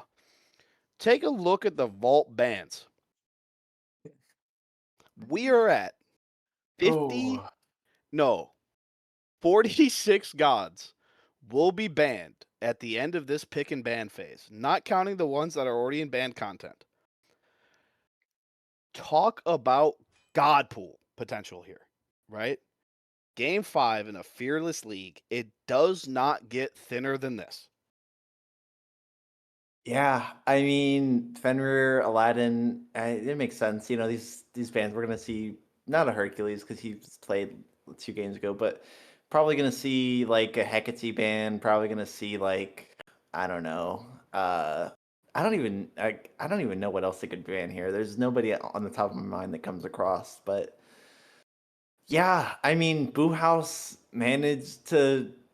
I mean, let's be honest. Nat20 managed to throw this game somehow. I don't know what actually was going on in the team of Nat20 when they had Fire Giant on 4, and all the birds were down. But it's a new game, so another chance for them to Thor. Thor's the other ban, and they didn't ban Hecate. Nat20 surely is gonna first pick Hecate, right? Yeah, it has Yeah. to pick this. Thank Yep, there it God. is. I'm with you. Okay. This is the part that I'll never understand. Why is it the deeper we get into fearless leagues, the more we just let our bans go through, right? So far this set, every single game has been a different pick, and every single game they've let something through that they just banned, and it gets first picked. First the Chiron, then the Kali. Couldn't tell you what it was last game, but it's Akate this time. And much to the Twitch chat's, I'm sure, enjoyment, because I saw someone complaining about it in game 1, the Nut officially is picked at the Enkidu level. So now we will truly find out. Does Enkidu know the Nut tech? Don't know. But I do know that Cat knows how to play Hecate, so at the very least, we'll see some more damage. Yeah, and we got a Cabrakan coming through from the Boo House. It kind of was actually a little bit surprising that he wasn't picked earlier in this set. I mean, I guess it's just about comfortability here. Um, Maybe Caesar Bama just isn't super practiced with Cabrakan, so that could explain it. But I'm very excited to see how Hecate is going to be able to play around these walls. Looking at these gods, man, we're in game 5 of a fearless league, right? You're telling me that Nut, Hecate, and Ares have made it this far? Like just it's crazy, right? Or, I mean, gods like Rama, I understand these ADCs, right? Rich plays it, but there's just simply better gods for their play style, right? But but Ares is up. This will be our Yeah. 10th support pick, right? Counting 2 supports each team, game 5, and Ares is able to be locked in. Hecate is able to be locked in. Nut is able to be locked in. In solo lane, no one has touched Bologna, right? Like, how? How did I we don't, get here? I don't know. Tsukiyomi, excuse me, sorry. Tsukiyomi coming through from hovering on the Boo House and locked in with Apollo. Apollo is another one of those like really scary gods if you know how to build him properly. Like I know that the proc build has been super nerfed in the last patch or the hotfix really, but he's still a really strong god and he has one of the best auto attack stims in the game. So I don't know. It's just it is still crazy to me that we're sitting here in game 5 of a fearless set, and I'm just going to repeat myself because I'm tired. I'm also very, very drunk. But these gods are just insane. Like these are gods that in a Gilgamesh, Tiamat, Ishtar, or even just ranked in casual level that just get picked every other game, game 1, game 2, something like that. Nat20 has a 5-man roster of Hecate, Ares, Rama, Bellona, and Thanatos in game 5. That is I disgustingly good. For yeah. 46 gods banned, they still got these 5. That is disgusting. I'm just gonna say it right now. This game is going to be a 30-minute or less game. This Nat20 comp is so ridiculously good that there's nothing that Boo House is gonna be able to do. I mean, I don't even care that Boo House has not. I mean, it's just over. Nat20 has just completely Well, won hold the on. draft. I don't I did not say that Nat20's draft is better. I didn't say that. I said they got a really I'm saying good that. draft. Oh, I'm you're saying saying that. I think this might be the first time we disagree. Never mind, I'm with you. I hate Aphrodite. I don't care what role she's going to. I'm automatically against her now. Nope, I'm with you. Nat20 get dropped. We man, Another character I'm I know realizing. there's 46 gods gone away, but Aphrodite was our choice, huh? That's I don't know. At Yeah. first I was like, man, Boo House. I've seen Nut do some crazy level things at every level of competition besides Enkidu, right? And all these guys in this set are gamers, right? We're playing Smite at 1:15 a.m. on a Friday. These guys are gaming. They're watching the game. They're spectating other sets. 2 or 3 of these players in here are production staff and casters, right? These guys love the game Smite. Nut has been nuclear in some of these games that they have casted, and I was going to give Boo House the win, borderline off of that alone. But I just hate Afro. I I like I'm it's gonna be not totally terrible here, honest. like I get it, but man, I hate Afro. I can't I'm help gonna it. be so honest with you right now. I really do not think that Nut is that strong. Like I've played against a lot of Nut mid players, and maybe I'm just a low elo, stomper, but I have literally never faced a Nut that knows how to play the game ever. So maybe we'll see Deciding Arc. Deciding Arc did This could Loki be carry the nasty. last game. Yeah. So I mean, I my thing is like Awe is what is kind of considered to be low priority in a mid laner right now, but it's one of Deciding Arc's favorite picks. But Nut is a super heavy meta pick right now. And I'm really, really curious to see what he does with it, assuming this Nut is going to him, and it will be. So that is a lot. Deciding Arc just dropped 105K, 105 bans last game. Next closest teammate was like 40, right? 105 bans, and he just got Nut game 5. This is the moment for deciding, right? Like this is the one. This is the chance. This is the play that he can do, and he's got an amazing god to do it with. I disagree with you about the Nut, but set is tied 2-2. oh We're my going goodness. into game 5. You like Nat20. I like Boo House. We've agreed on every game so far. So it only makes sense 4 hours into this cast that we finally split up, or 5 hours into this cast, we finally split up, and we are officially against each other on these predictions. But looking around here, do seem something a little weird. Tsukiyomi foregoing the starter and just going straight into that tier 2. Yeah, I mean, it's been seen before. It's apparently like super meta. It is like strange. Like I know Tsukiyomi probably gets a lot of value out of being able to choose his starter a little bit later on because you kind of leave the option open if you want to go for more of a scaling build, then you can just say, "Hey, I'm just going to wait to pick the bluestone until after I get like one or two items." And that's kind of where the value comes in my opinion, but it's not bad. I mean, I don't like it personally, but it's not horrible. Yeah, I mean, we'll have to wait and see. I think this is the first time that we've seen someone forego that starter item this game. So we'll have to wait and see. I mean, breaking out the new tech game 5, right? But Nafam, this is, once again, only their second jungle game of the set. Deciding Arc and Nafam deciding to flip roles going to game 4. And it got them a win. So right now, undefeated with this current starting 5 lineup is Boo House. And we'll have to wait and see if that continues. But won game 1, lost 2 of 3, win game 4 after like the longest game I've ever casted by like 15 minutes. And now at 1:20 in the morning on a Friday, we get to see who gets this Enkidu ring. Cafe Cat with a nice stun onto the siding arc, but just look at the early damage from Tsukiyomi. Barely able to get out with the Aegis popped. And that is going to just put that target square on their back. And Caesar Bama getting the first blood over on this Bologna. Aerial, once again, invading that duo lane side, but Tsukiyomi there this time, not going to be enough to get the kill. I will put that out there. If you have the Boomba's hammer start, you actually kill Cat with Tsukiyomi there with the autos proccing on the 3 and the 1. Unfortunate, but that's just one of the very small like downsides to choosing the Lucerne hammer start, which I mean, very unfortunate indeed. All right. So we are kind of, we've got our opinions about the drafts, right?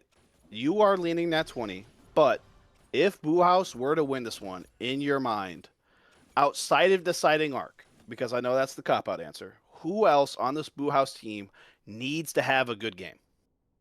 I think personally, it's gotta be Sir Axelot. If you let Arama have a spectacular game, you're just gonna. Oh, speaking of spectacular games, if you let Rama have a really good game, he can just carry regardless of what happens. I'm kind of with you. I'm kind of with you. I think so. And then vice versa. If Nat20 is to win this one, where are we I looking? think it's a little bit hard to say because Hecate. Oh well, Oh, she's never here, mind. And it looks like Nut.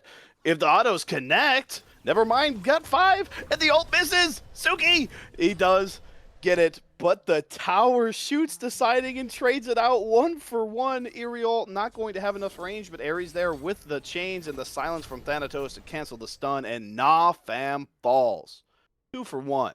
And Aerial picking up that second kill. Never mind, Ares picking it up actually.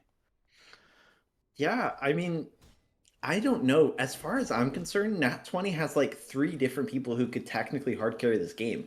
Like, if your Bologna gets big, that counters your Nut and the Apollo.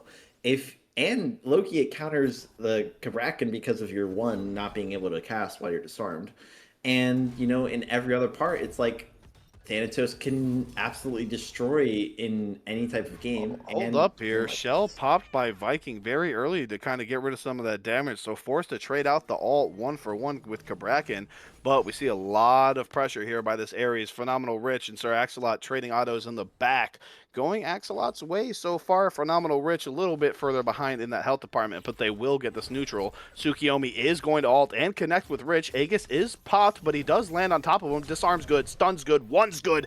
Down goes Rama.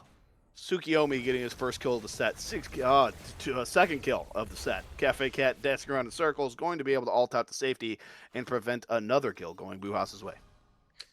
yeah, I mean, I think it's probably just gonna be Thanatos running this lobby because, in my eyes, all 10 members of both teams are really, really like drained from these last 4 games, I mean. And Thanatos Aerial. is really gonna be able to shine, in my opinion. Aerial once again on the back camp invade, but he does run into the Rama this time. Forced into the ult is Thanatos, but now the rest of his team potentially in danger. Ares also going to pop the ult for a little bit of peeling, but Apollo in the air, so 3 ults down in this little skirmish. No one going to fall down for it, though Apollo does lose quite a bit of that mana, and Ares ult is down. Huge resource for this Nat20 team that won't be up as this 6-minute kind of passes us, and Gold Fury is still on the board. But Jaeger Viking once again having to go 1-for-1 with the ult. Caesar Bama is putting pause on Jaeger Viking, and so far it has worked fabulously. The rocks going to this Boo House side. Tsukiyomi not going to. Yeah, there he goes. Now he's going to grab them. Good for him. Yeah, and Tsukiyomi did end up going into the Boomba's hammer, and it looks like he's going to be building. I guess he's going into the Transcendence, and then he's going to use the Lucerne hammer later on. Um, I I don't know. We got Yogi's necklace from both supports, and I guess I'm just a little bit confused because I feel like Afro just doesn't really. I guess she does like the mana regen, but I feel like she usually does better with some more like prot style builds. So I'm a little bit confused here. The one thing that also confuses me a little bit about these builds is into a Thanatos. Granted, also an Ares, a Hecate, right? But into a Thanatos, 0 Aegises for this Boo House side, as Tess is highlighting for us. Thank you, thank you. 5 beats. Yeah, I mean, I mean, that doesn't make sense. And you have the Afro Ultimate Undying Yeah, Love. but that is She a didn't. lot of faith to put into a single support. Now, don't get me wrong, Ninja's had a pretty good set, but as we see, Ares ult going to go forward, Nut going to use the ult, Afro going to use the beads. Neither are pulled, but now Double is just kind of standing in front of Nut and winning the trade. We love early game Ares. Hecate ult not going to connect, but Tsukiyomi ult is.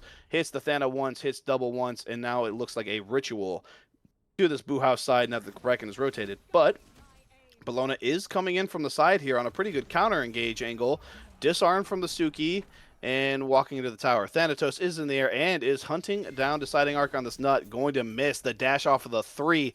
Too good. Hits nothing but air. Caesar Bomba, though, in a little bit of trouble. His entire team backed up to punish the Thanatos, but left him alone on that ritual. Ramos snipes, raining in. Not going to finish anyone off, but enough to get order the ritual. It's a Yeah, lot of I rotates mean, for an 8-minute ritual. they are taking this game really seriously. They do not want to lose. They do not want to lose an hour-long game like last time. They are going to be going for the throat in my eyes.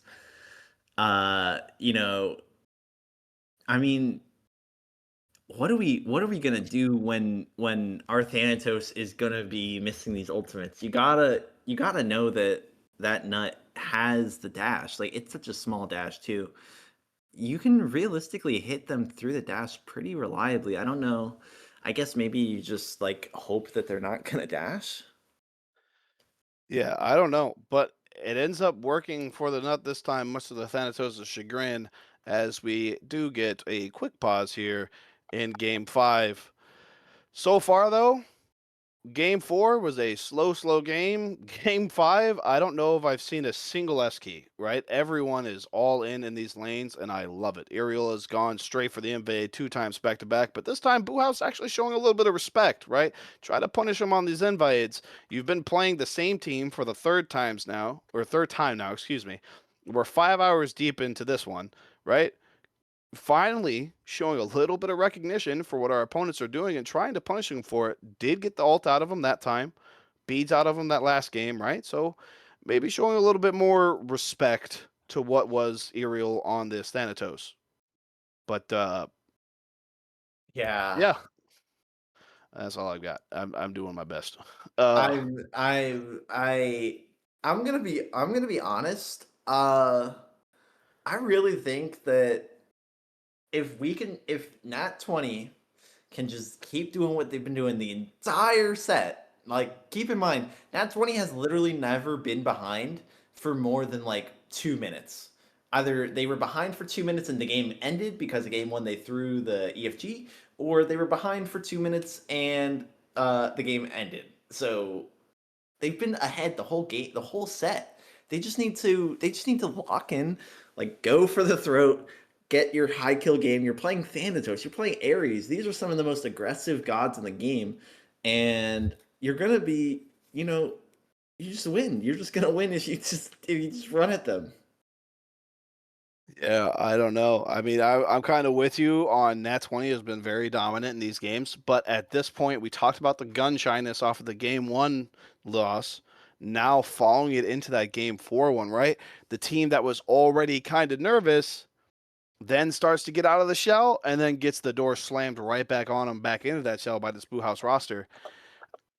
I don't like this is the thing with finals, right? Is despite the fact that it is super late at night, you are already this deep, right? You're already 5 hours into a set. At the end of the day, you've already committed all the time to it. You're gonna be tired at work tomorrow, right? Or you're gonna sleep until 2 o'clock in the morning because you don't have work. Either way, you're in the deep end. you don't want to bother sinking at this point off of one mistake. But so far, we've seen a lot more early aggression, so maybe just trying to get out of the water in general here as we get out of our pause and we are right back into it. A little bit of a gold lead for Nat20 despite the early kills favoring Boo House, but it has pretty much all been in this solo lane side for Boo House at this point. A lot of pressure coming out of Caesar Bomb with the Skabraken. We'll have to see how he kind of transitions it. Last game, we saw him struggle a little bit using that lead to help his team right up until that Fire Giant steal, and that kind of opened the door for him. So who knows? Maybe we'll get another big one. I do want to see this Rama like get like some good ganks. Like we're doing a lot of this thing that a lot of junglers like kind of fall into, and that's that they just sit in the mid. And speaking of sitting in mid, Yeah, and I mean, it's just where are we, and how is this not punished, right? Nafam jumped in his own jungle, but now Iriel and Ares grossly out of position. Tsukiyomi ult will connect, but not going to be enough to finish Thanatos while he's in the air. But this Ares double the DB is at the tier 2 of the enemy solo lane at the 10-minute mark. It is slowly being whittled down, but here comes Hecate. The ult connects with 4, gets 3, and oh my goodness, clotheslined by that Akate damage. Cafe gets 1, Thana gets 1, 1 for 2 in a fight that started between the tier 2 and Phoenix of this Boo House side. Purple invade by Rich. Doesn't get it, but he is loving this trade so far. Sir Axelot dashing away and able to get back to tower. But Rich now in the air, and Axe should have heard the visual and sound cue, but connects 1, 2, 3, and still barely. Not enough. It just immediately channels the back, but Rich not going around the back end, so he is able to get out of there. Alt down, but no kill. I will say I'm a little bit surprised that Hecate has chosen to go Book of Thoth item 1. I mean, I guess it just kind of doesn't make sense to me because you're going to be getting so much more value if you go Spear of Desolation, especially with such a good team-wide ultimate. Yeah, now we see Sir Axelot in the first-person POV getting that counter engage off of that Apollo ult. Still surprised they made it to Game 5, but I mean, hey, why not use the god you're given, right? All those resources by Rich doesn't back, and he just walks right back on in. Free kill for Sir Axe, and what looks like a possible Boo House gold, but Afro is going to path back to mid, so maybe not. Yeah, I mean, I'd be skeptical of the Gold Fury. Oh my god, big blink. Yeah, big blink, but all for nada. Not going to trade out the alt with him. But like you said, could have been a big deal. But like we said earlier, hey man, there's 5 beads over there, right? And Nut, Afro, Apollo, and Tsukiyomi also have CC immune alts. This Ares pick is not going to pull a whole lot of people with them chains. And that's not even talking about how Afro can ult somebody else and still save them, right? But Sir Axe going to get a tower on a 3-man rotate. That is this Nat20 team. Thana in the air does land, silence, stun, and the beads popped, but not enough. Sir Axelot falls on the counter engage, and now there will not be a gold pull. I lied. They won't. Both sides killing the ADC and not electing to go to this gold 12 minutes in. Is that a little surprising, Rye?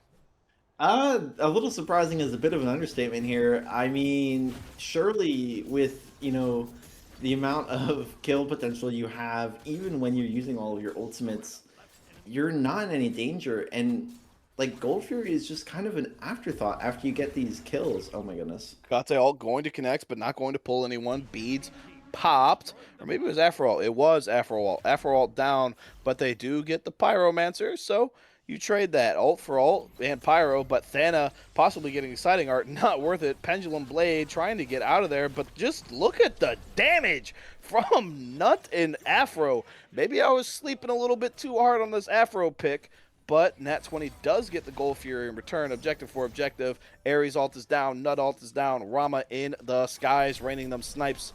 Doesn't connect, but Cafe Cat sure does. Apollo hits the gray screen, and now the rest of Boo House looking for the disengage, but Rich rolls in. Not going to be enough, though. Kate also on the chase. Crippled is the Tsukiyomi. The stun is good, but not good enough. Suki falls to the gray screen as well. And Nat20 did get the Gold Fury there. So, I mean, they have a small gold lead. They have 1,000 gold lead. And they did get the kill.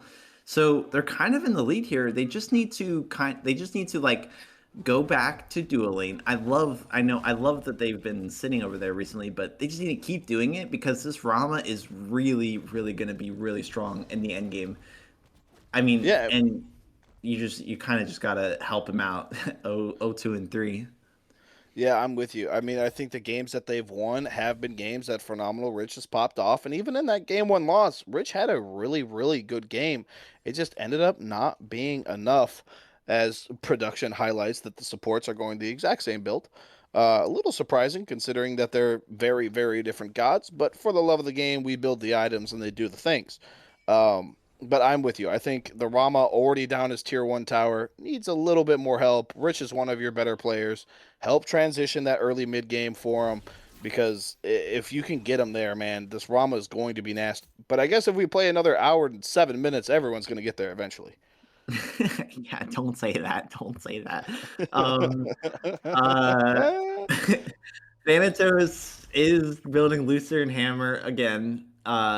I really hope this is going into not Jotun's because Jotun's Hydra is really not good item. Well, we'll have to wait and see. Nut alt casted, but not gonna find anyone. Hakate alt is going to find someone, gets the beads off of this Tsukiyomi. Kind of a big relic, but Ares alt down, Hakate alt down, so no one there to abuse it besides Bologna. And Bologna is just trying to get some farm over in that solo lane. And never mind, going to alt in on Caesar Bama and potentially get the kill. Not going to be enough. Thanatos is in the air, but does Caesar get the back off in time? He does. Thanatos alt down, doesn't find anybody, tries to go back to mid, doesn't reach it, but now he is running at them. Never mind. Both looks like Nat20 going to just backpedal to the Naga and take their win. 0 kills, but it gets you the objective pressure, and really that's all you need. Yeah, and the Queen Naga does give you a really big buff, so I mean, definitely taking that is always going to be useful. And that active item is really crucial. It gives you so much extra damage in team fights in the late game. I mean, obviously, most teams nowadays they just use it the next chance they get. But if you hold on to it, it could be the difference maker for a fire giant push. So I And don't we've know. seen them hold it pretty long in this set so far, so wouldn't be surprised if we see that again. Yeah, that would be very interesting. Yeah, Big fight over mid is Ritual. about to start. Yeah, looks like Ritual may be contested here. 3 is Boo House, 2 is Nat20. Cafe Cat and Ares going to slowly start backing up. But the stun does hit, but so does Ares ult onto 3. And he actually manages to pull 2 of them.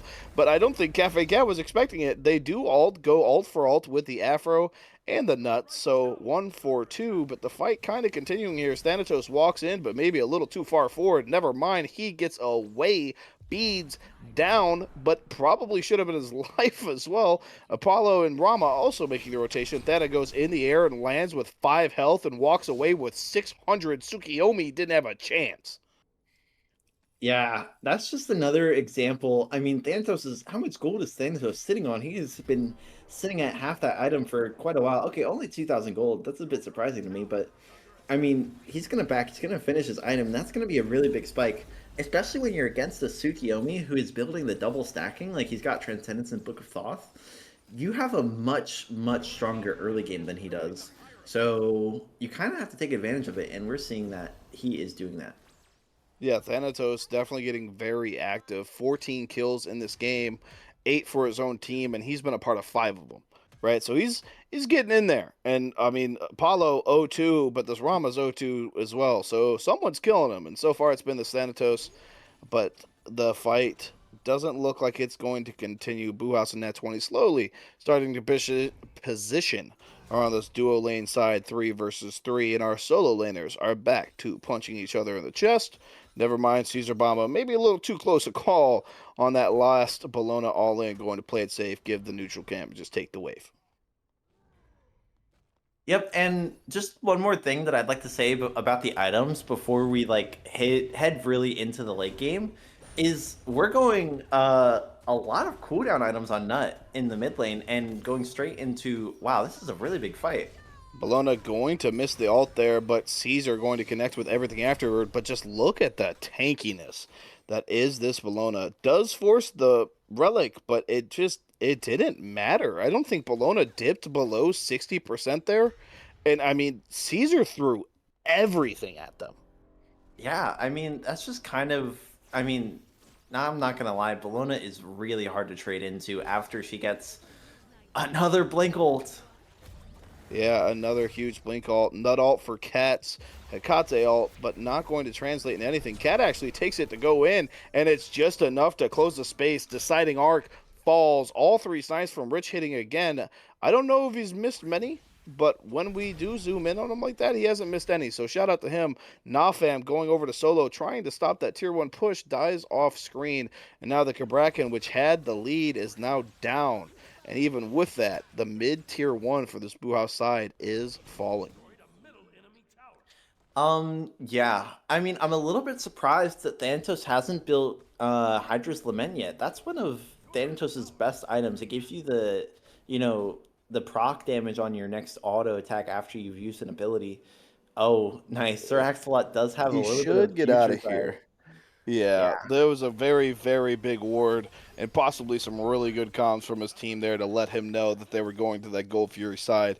Ends up saving his life. Doesn't get the tier 2 on the split push, however, so not sure how good it feels. 2 tier 1s down, and now this gold as well going Nat20's way.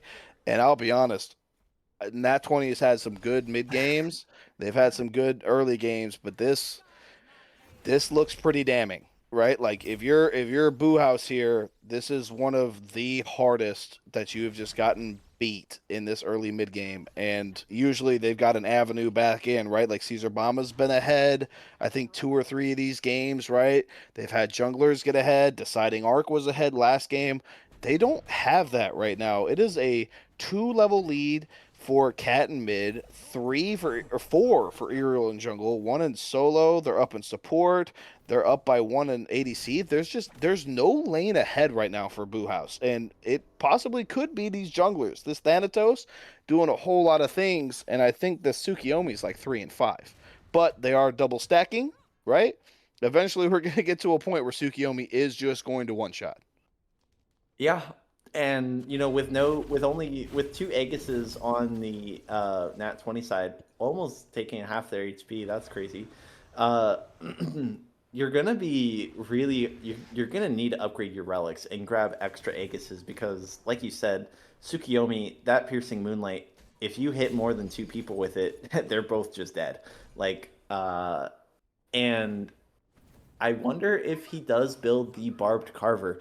I know Barbed Carver has been like up and down in the meta, like not recently, but over its course of lifetime. But it's really good on Tsukiyomi. Like it procs on all of his ult hits, and he does the auto attacks with his one. I don't know. I'm just spitting, but they are gonna go for Pyromancer here. Yeah, a pyro pull for this Nat20 roster. Boo House does see them, and they do have 4 on the way. They have the numbers advantage. Thanatos is invading this Boo House side jungle, and Bologna pushing down solo.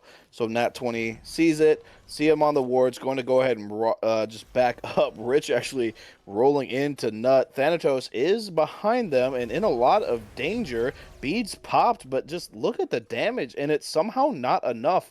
We've seen this story a couple times where Thana just gets bursted, but he just won't die. Nut ult down, Rama in the air, 1, 2, 3. Finally gets rewarded for hitting all 3 and gets the kill, his first of the game, and that is big. Granted, level 15 Tsukiyomi, but I've seen this guy hit all 3 snipes now 3 separate times, which isn't a lot, but like it's happened 3 times, and he finally gets rewarded for it. Ares going to pop the ult as the rest of this Boo House team runs at them. Pyro is still pulled, but the tanks actually pull it forward, and Ninja steals it with the tick of the birds. Thanatos in the air trying to chase the execute, not going to find it. Wind Sprite, Nut is safe, and Deciding Arc getting away with murder. He walked back in! Aerial finds Deciding Arc below the tier 2, and now Nat20 is here as 5 with Wave, sieging down the tier 2 in solo. I think Oh, this I might be just time to go walked. Fire Giant. They need to turn around. This I think they Phoenix get is. bird. I don't know if I it's don't worth the trade, but know. I think they do. Double goes in, but he's blocking his own teammate, Jaeger. Jaeger doesn't end up falling. Hekate pulls Afro, even though they did be CC immune, so that's a little weird.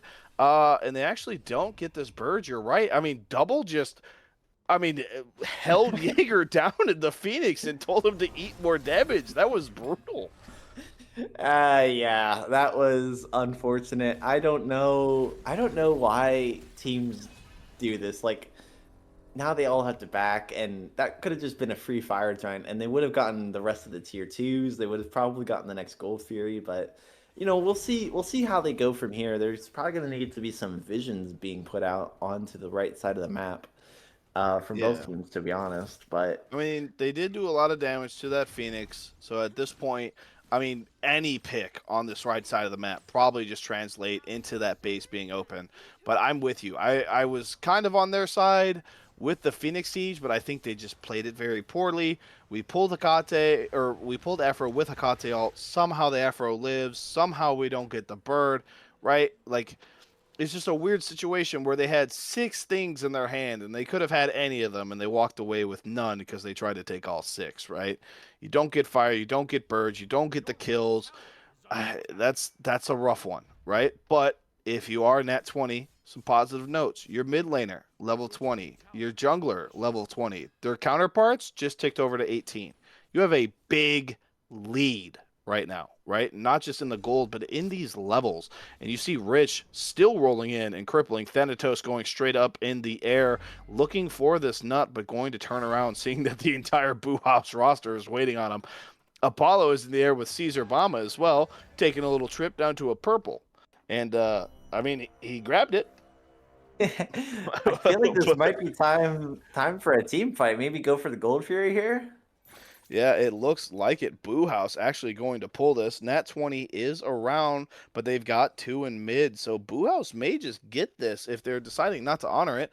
We see Ares is on the flank, but Hekate did not go with him. But this burn is so slow. They all just turned onto Ares. Ares actually ends up pulling 3. Bologna lands on another one. Caesar goes down. Rich getting the kill. Tsukiyomi just did a ton of damage, but not able to finish Rich. Sir Axelot falling in the back. 1 snipe, 2 snipe, 3. I'm going to say it would have landed. Why not? Ariel ends up getting the kill before it would have mattered, however. That, once again, the same thing we just said about Nat20, right? 6 things in your hand.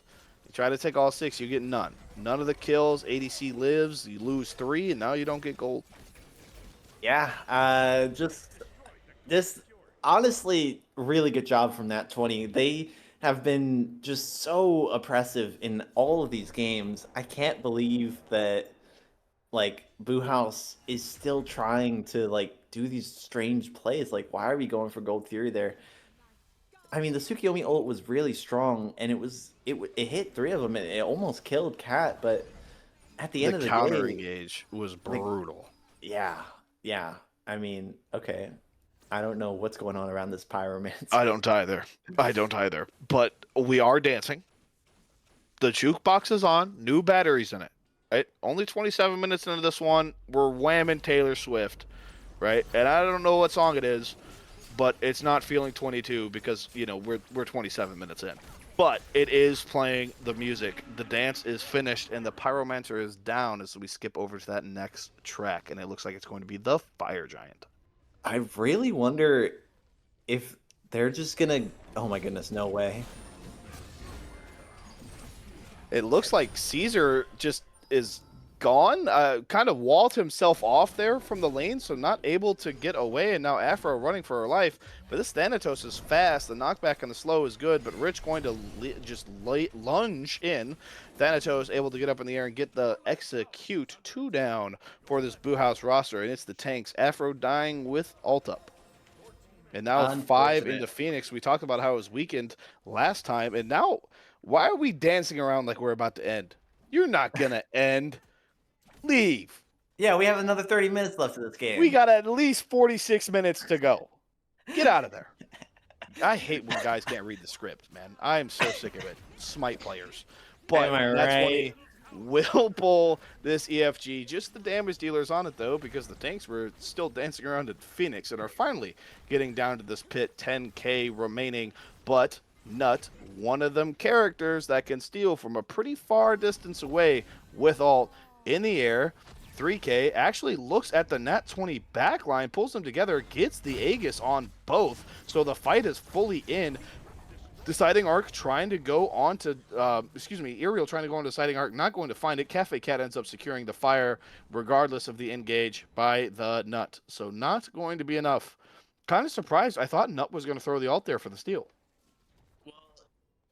I think Nut realized as soon as Ark pressed the ult button that he was just way too early. There was still there was still around 4,000 HP left on the Fire Giant when they went into the air. So as long as Nat20, I mean, I guess they could have waited and hoped the Nat20 kept bursting it down, but I think it was the right play to try and go for the kills. They should have waited a little bit longer to try and steal it. Yeah, I think they expected a little bit more burn, but then like you said, they go up in the air and they see the health and they're like, you know what, man, my team's here. Let's roll the dice instead of waiting for what I mean, if he goes in the air and the time runs out, probably looks a little silly. So does end up throwing it, doesn't end up working out, but I mean, did pull both of the relics at the time. Or both the Aegises, excuse me. Hecate actually just upgraded their Aegis into an item, so still see the countdown there. But pulled both those relics on the backline. It translates to nothing. However, Boo House, instead of defending this tier 2, are actually split pushing down the solo lane side and this mid tier 1. They're going to get both, but now they're going to be incredibly late to this Phoenix defense. Nat20 already in, and Apollo just got back to Fountain, and that Phoenix is gone. I don't really know what the dice roll was, but it's Snake Eyes. And Ares hits the ult, only finds one, not going to get the pull. And at the end of the day, that's just a free Phoenix, or maybe not. Suki ult, Nut ult, Thana trying to go in the air to dodge it, Rama trying to get some snipes. But at this point, they're just not committing. Nafam pulled in by the Hecate ult and killed. Unstoppable is this Hecate, but Kabrakan finally getting in front of Rich's face and shutting him down. 1-for-1 goes this jungler and this ADC, and Ares walking forward with the dagger. Aerial is behind them on the Thanatos, but this Kabrakan has a lot of CC, but not if he's got no health. Jesus, look at the damage! Caesar Bama falls. Deciding Arc's next. He's down. Ninja alone, afraid, and in gray, he's gone. 4 down, unofficial deicide. Never mind, the Apollo gets away, but they're in the Titan room, but they've got no minions. Dagger is popped by the Ares. 7k, 6k, 5.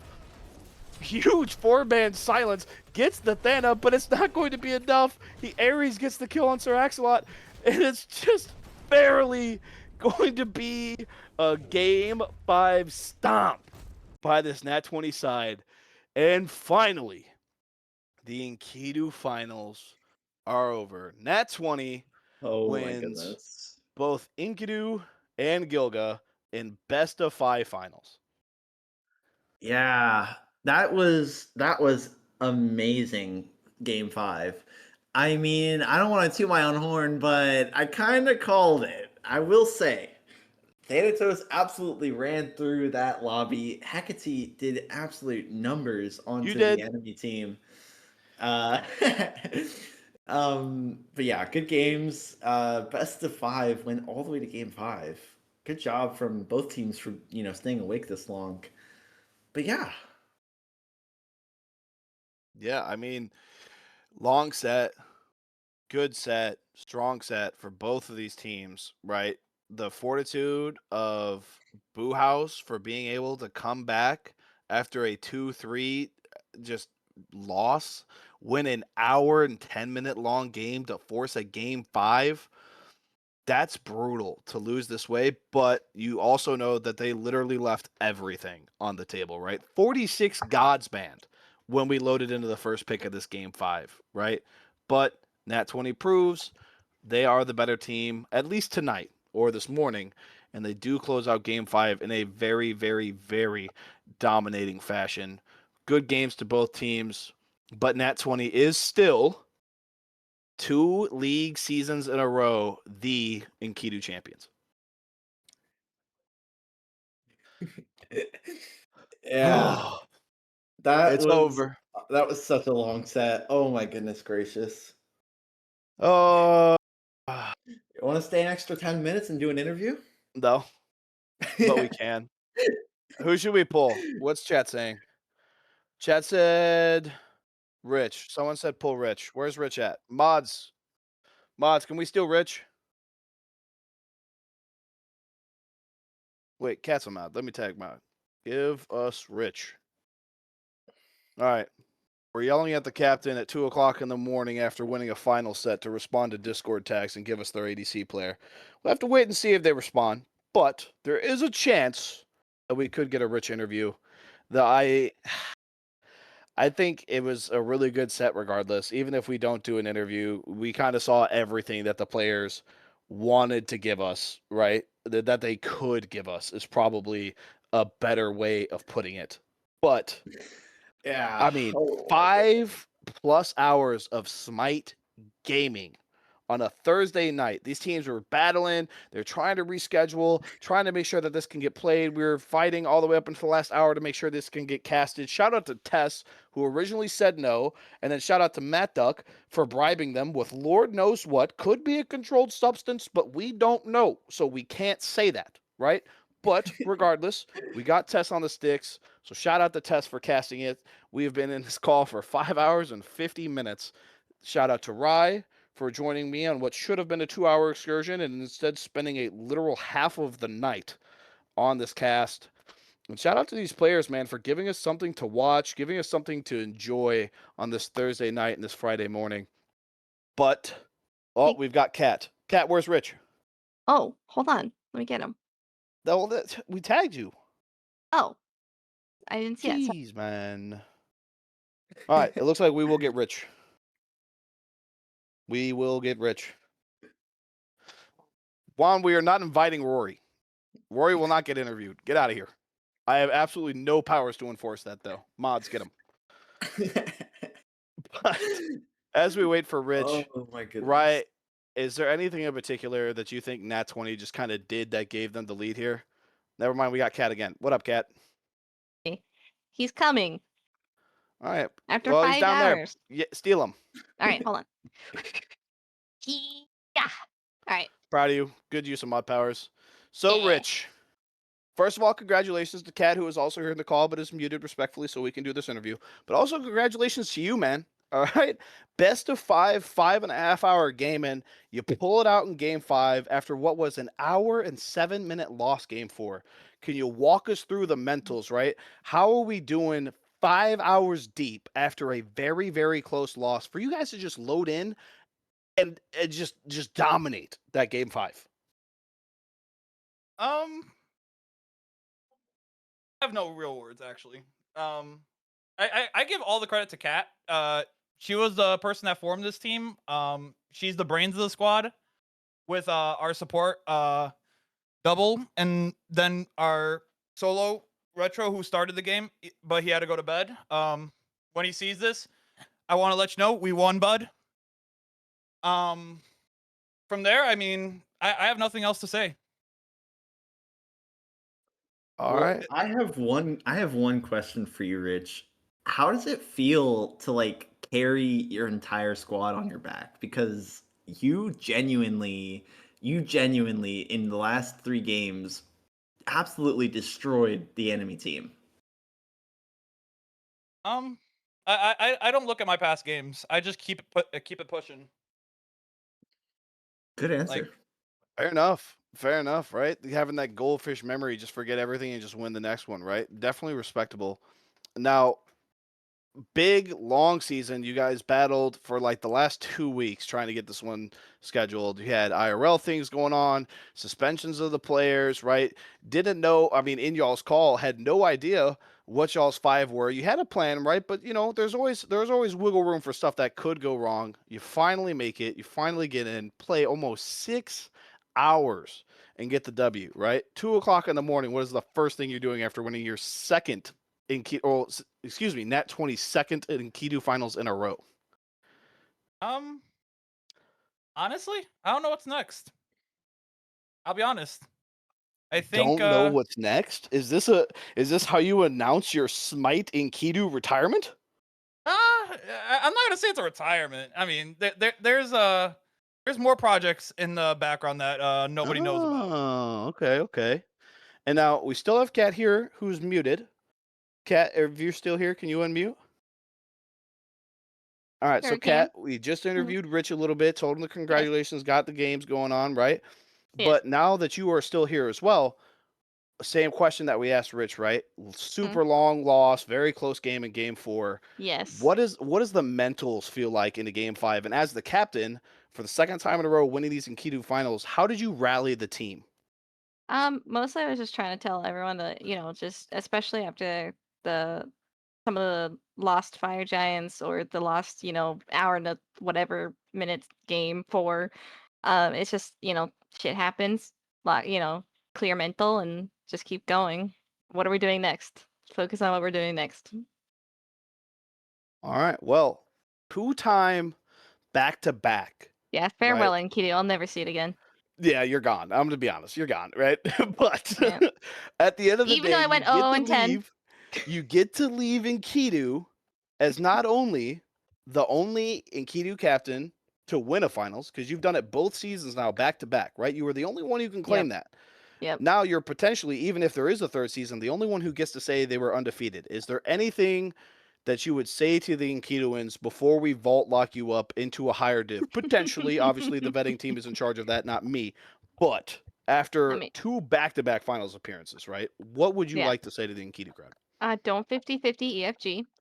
Word. Ward. Don't say that. Don't tell them that. Ward. And make sure that your god pools are diverse. That's all I can say.